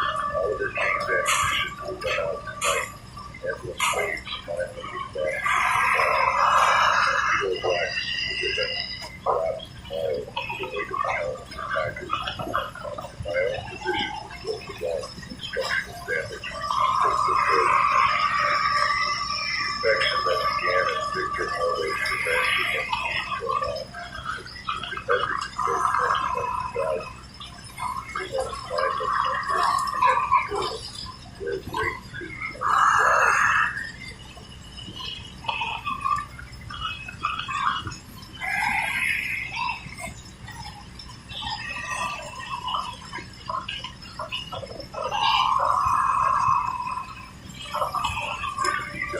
Broadcasting that made my final transmission Metro City.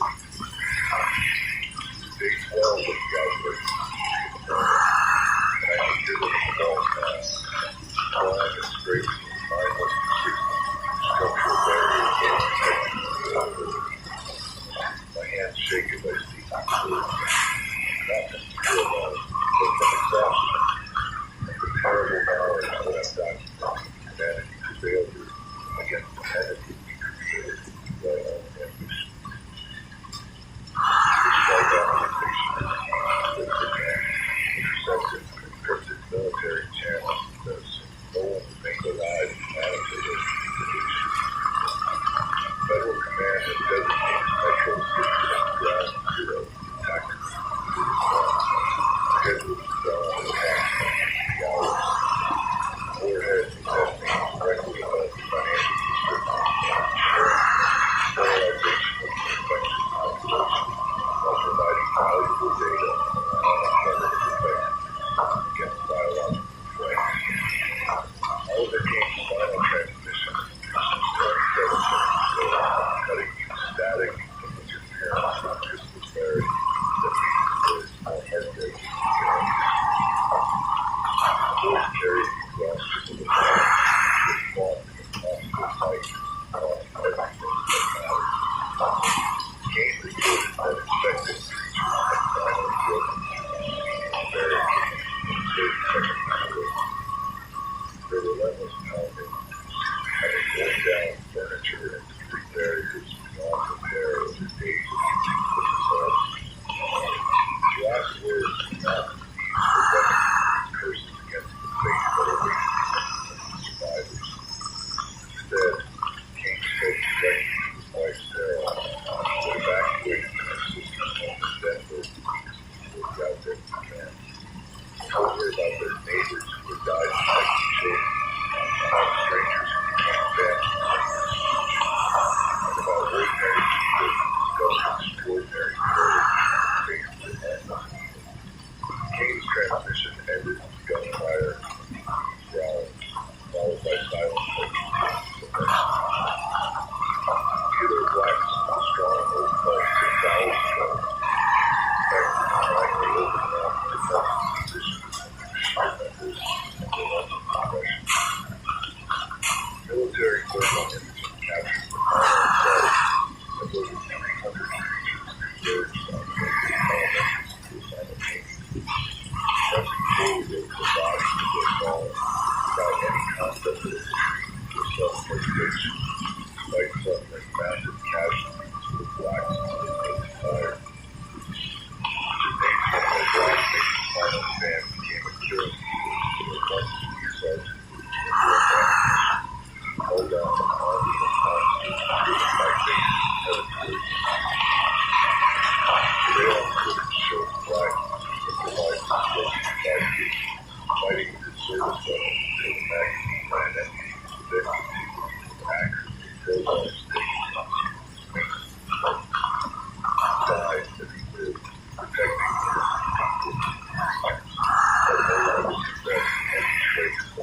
not through strategies, but through their attraction to electrical noise. LinkedIn is pretty amazing at helping you grow your small business. We cannot stop your new clients from emailing you at 3 a.m. We can help you sell, market, and hire in one place. We cannot help you be in 3 places at once. And while we can't help you organize your calendar, LinkedIn can help you land more clients so you have a calendar to organize. Grow your small business on LinkedIn. Learn more at linkedin.com/smallbusiness. By sending now rather than conscious planning. The behavior follows simple patterns driven by predatory instincts. People ignore, attack anything that breathes, and continue until physically destroyed. Former construction workers contain muscle memory for swinging but only repetitive, mindless ways that serve their violent impulses without conscious thought. The most disturbing aspect of the affected involves their complete lack of human recognition or emotional response to what they face. Surveillance footage shows creatures attacking their own former family members with the same vicious intensity they display towards strangers, their faces showing no glimmer of recognition or hesitation. These are not people with damaged minds. They are biological weapons that burn human faces while possessing multiple drive to kill and spread their infection. Federal authorities concluded that conventional containment measures cannot stop an enemy that never tires, never retreats. Exponential for each successful attack. Effective growth quarantine barriers, not through intelligent testing, but through constant pressure from thousands of creatures mindlessly pushing against every obstacle in the path. Their persistence and growing numbers make traditional biological containment impossible with available resources and personnel. The decision to deploy nuclear weapons represents humanity's admission that we created something beyond our ability to control conventional means. These creatures feel no pain, show no fear, and attack with relentless aggression until physically destroyed or until they infect victims to join their ranks. Metro City will become the first American city destroyed by atomic weapons because we allowed scientific ambition and criminal revenge to create perfect biological destroyers. Preparation for nuclear deployment has revealed classified contingency plans for similar biological threats in other open centers. Military documents reference prepared strike packages for major metropolitan areas, suggesting government officials have long considered scenarios requiring atomic solutions to domestic biological warfare. Metro City serves as a testing ground for protocols that may be implemented nationwide if similar outbreaks occur elsewhere. The infected creatures surrounding my position demonstrate the mindless persistence that makes them so dangerous to human survival. They pound against barriers with their fists until bones break and flesh tears away, then continue attacking with whatever remains functional. Their enhanced pain tolerance means they can sustain injuries that would incapacitate normal people while maintaining the same level of aggressive assault. Emergency supplies that once seemed adequate for extended broadcasting have dwindled perhaps 6 hours of remaining functionality. Battery-powered communication equipment will fail before dawn, ensuring this transmission ends before nuclear deployment eliminates any possibility of future broadcasting in Metro City. My role as witness to this tragedy is an atomic fire that produces everything from radioactive ash to ultra-pure.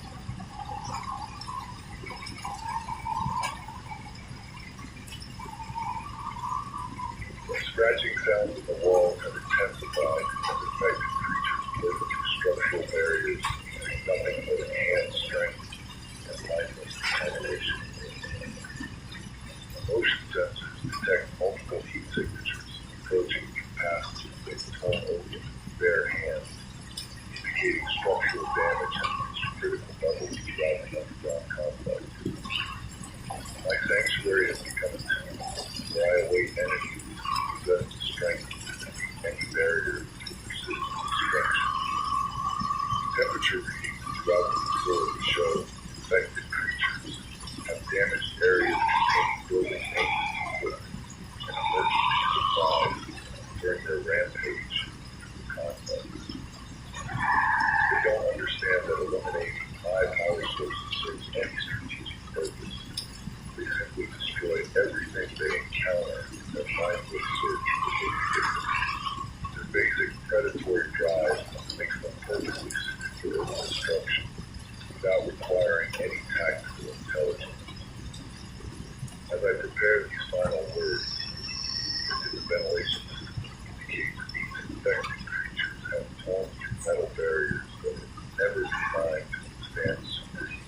nature of their assault demonstrates no coordination toward common objectives, but rather the simple fact that multiple creatures are all drawn at the same source of Nuclear countdown proceeds regardless of my personal situation, with atomic weapons providing the only certain solution to an infection that threatens to spread beyond containment through simple exponential growth. Metro City's 800,000 residents remembered as casualties of human ambition and scientific genius that created enemies beyond our ability to defeat conventional military force. My final message goes to anyone listening to Beyond the First World. Learn from our tragedy and never allow ambition to override ethics and scientific research. Daniel Mercer's brilliance became our destruction because he pursued knowledge without considering the consequences of creating perfect biological weapons. Infection consuming Metro City could spread to any community where criminals seek ultimate revenge. Scientists abandon moral limitations for personal advantage. The approaching dawn will bring the fire that reduces our city to a common wasteland. But the lessons of Metro City must survive and prevent similar tragedies. Remember that the greatest monsters are not created in laboratory accidents or alien invasions, but through human choices that prioritize power over principles and revenge over responsibility. Created our own destroyers, hatred, and the arrogance to believe we could control forces beyond human comprehension.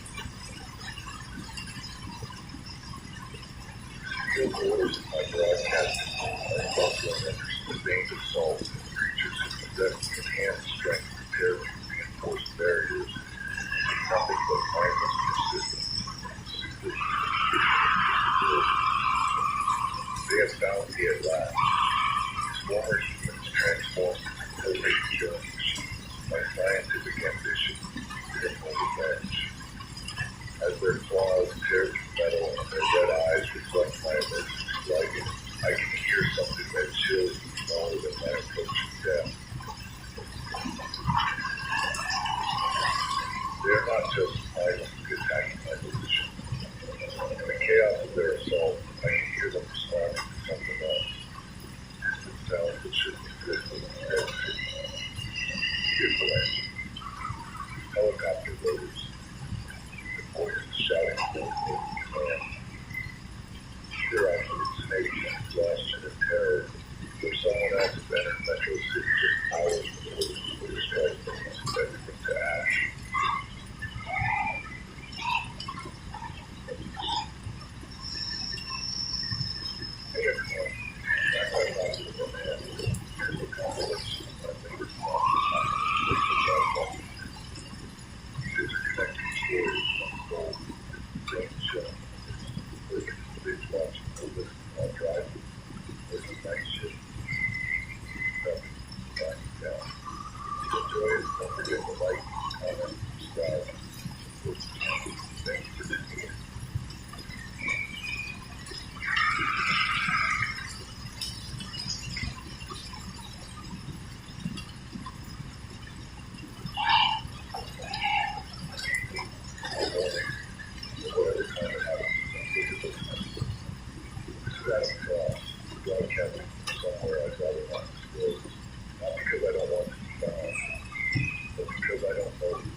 aware.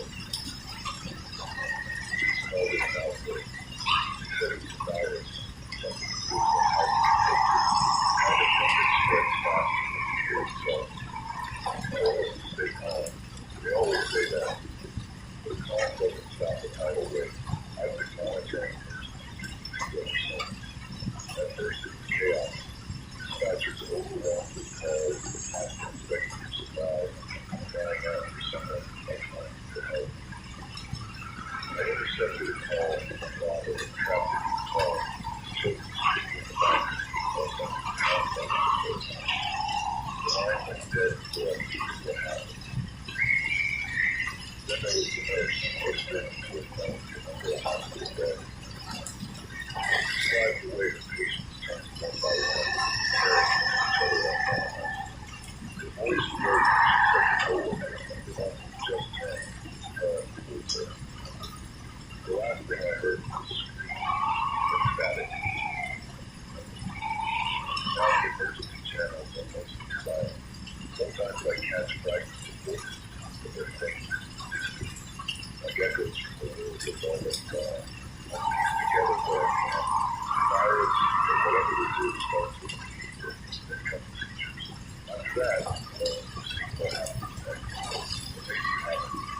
You're running for somewhere safe. Away from the city, the town, the roads that are known. But I doubt there's any way to maybe you're wondering why I'm risking my neck to send out these broadcasts. There's no guarantee anyone will listen. I don't know. Maybe it's guilt, maybe it's stubbornness, or maybe it's just because talking to the boy is better than the sound. But I also believe in stories. They matter. They all make sense in the chaos. Outside meaning and powerful. So if you're out there, you're scared, you're alone, know this. You're not forgotten. You're not alone. I'm here. And I'll keep talking as long as I can. Stay away from the city. Hear someone calling for help and be cautious. It might not be what it seems. Whatever you do, don't let your guard down after dark. You're faster at night. You're listening. Stay alive. Tonight, I want to get back to where it's all began. I've spent countless nights trying to piece it together, digging through old stories, intercepting messages, anything I can gather. How it ended up here. The mosaic of chaos, shattered memories, and chilling truth. It started like any other day. People went to work, kids went to school, and the world spun on its axis, blissfully unaware of what was about to happen. The first report came out of New York City. A computer collapsed on the subway during rush hour. Nothing but was right. People faint all the time. Stress and hydration. This was different. Witnesses said the man started convulsing violently. His body twisted and contorted in ways that didn't seem possible, like something was trying to escape from inside him. And then he stopped. Just lay there, lifeless. For a moment, everyone thought it was over, until he stood up. What happened next was a blur of screams, blood, and panic. By the time the police arrived, half the subway car was dead, or worse. Similar incidents started popping up in other cities. Chicago, Los Angeles, Atlanta, each one more horrific than the last. People collapsing in public spaces, schools, hospitals, primarily. Social media was flooded with great video of seizures and friendly attack. Hashtag let the collapse, dignified, dependent. But no one knew what to do. No one knew how bad it would get. I intercepted a communication channel of the emergency operator that day. That operator, she was one of the first casualties reported on the emergency frequency. I don't even know her name. I'm supposed to be a war zone psychiatrist. Patients, doctors, nurses, all of them helping. One recording I intercepted was came from Dr. Edwin Carter, the physician in Seattle. Dr. Carter's hospital was one of the first to call. Patients, staff, none of them made it out. And that was just the beginning. But by the end of the day, the streets were all recognized. The smoke ash and the air were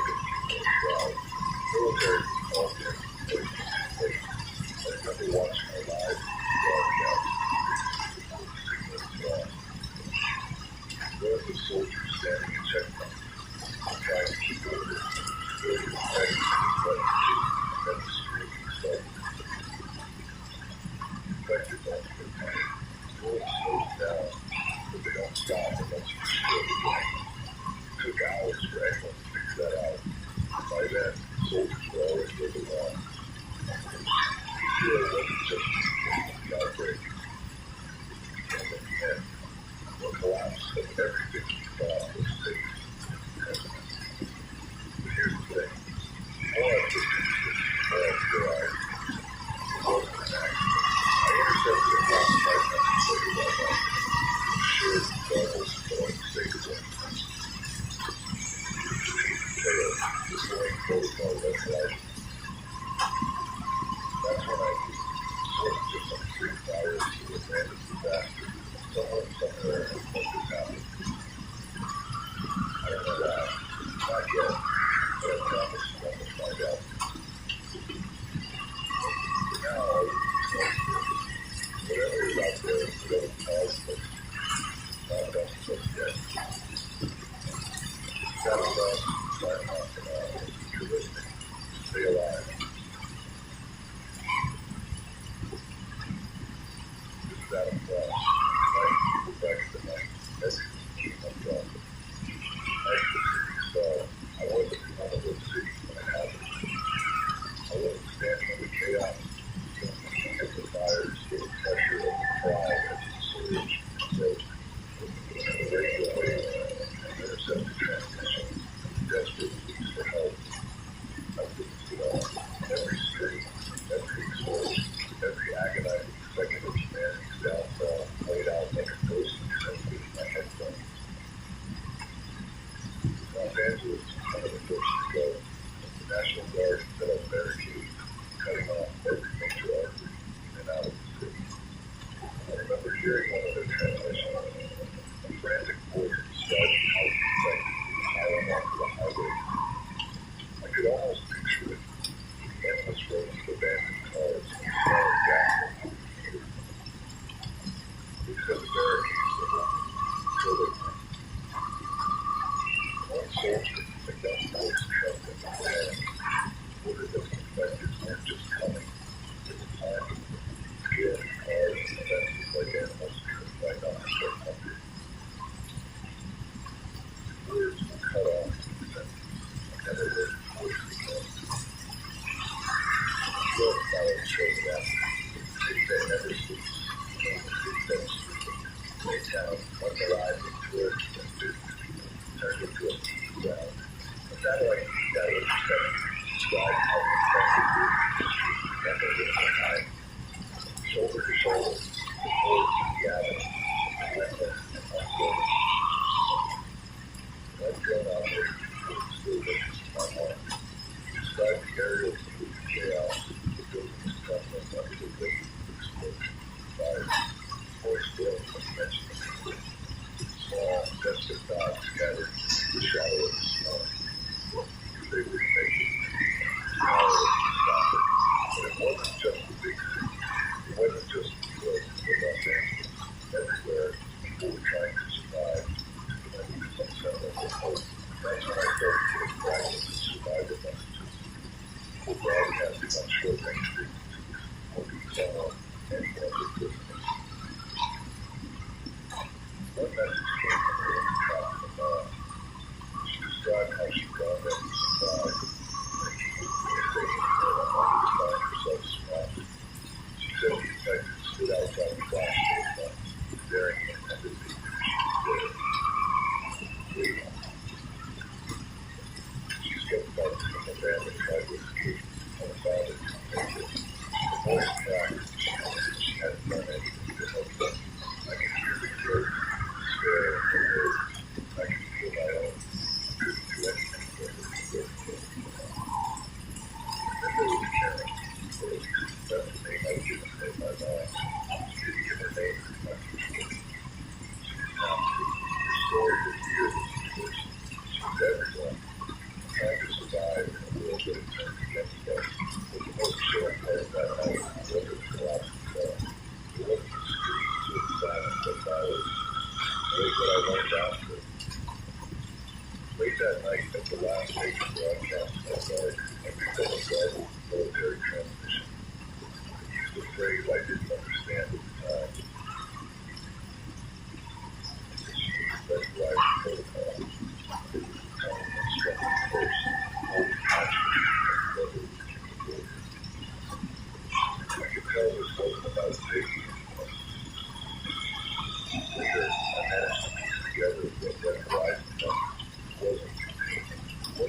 evacuation is eradication.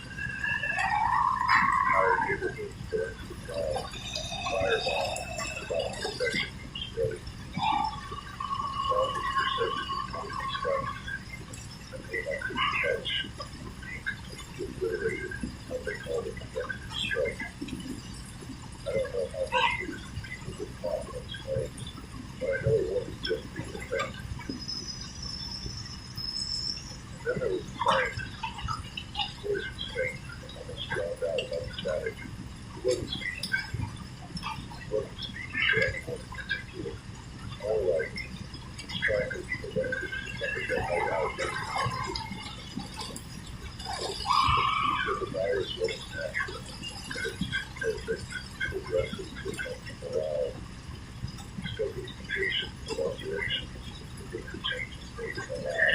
He didn't finish his story. The sound of his death quickening, his footsteps echoing as he ran down some unseen corridor. All I knew now. Tonight, City's cell wasn't just the collapse of civilization, the unveiling of greater truth. This wasn't an accident. Someone did. As I sit here speaking, boy, I can't help but wonder if they're still out there, watching, listening, waiting for the time to come to fruition. Battle Cross, signing off your hands. If you're listening, keep going. Stay sharp, stay safe, stay alive.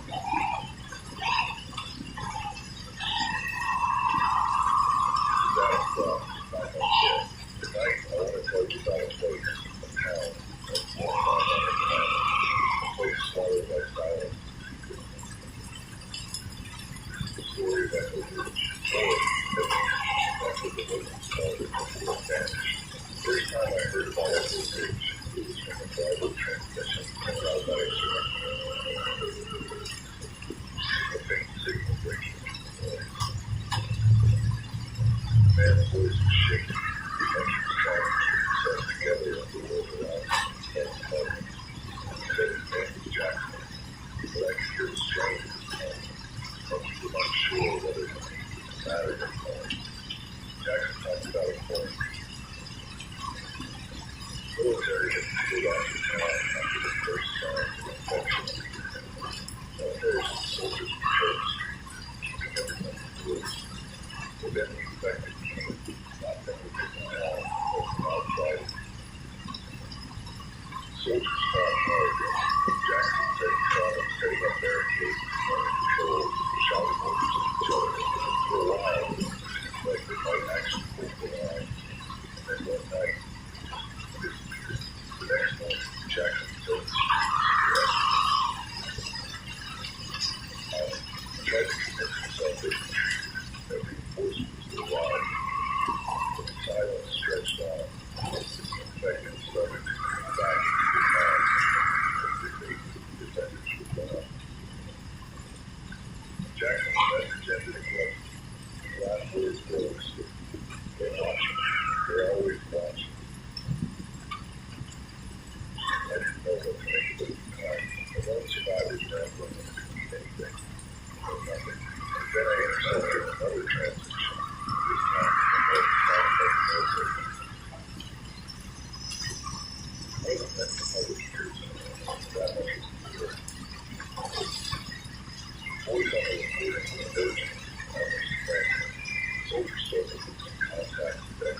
doing?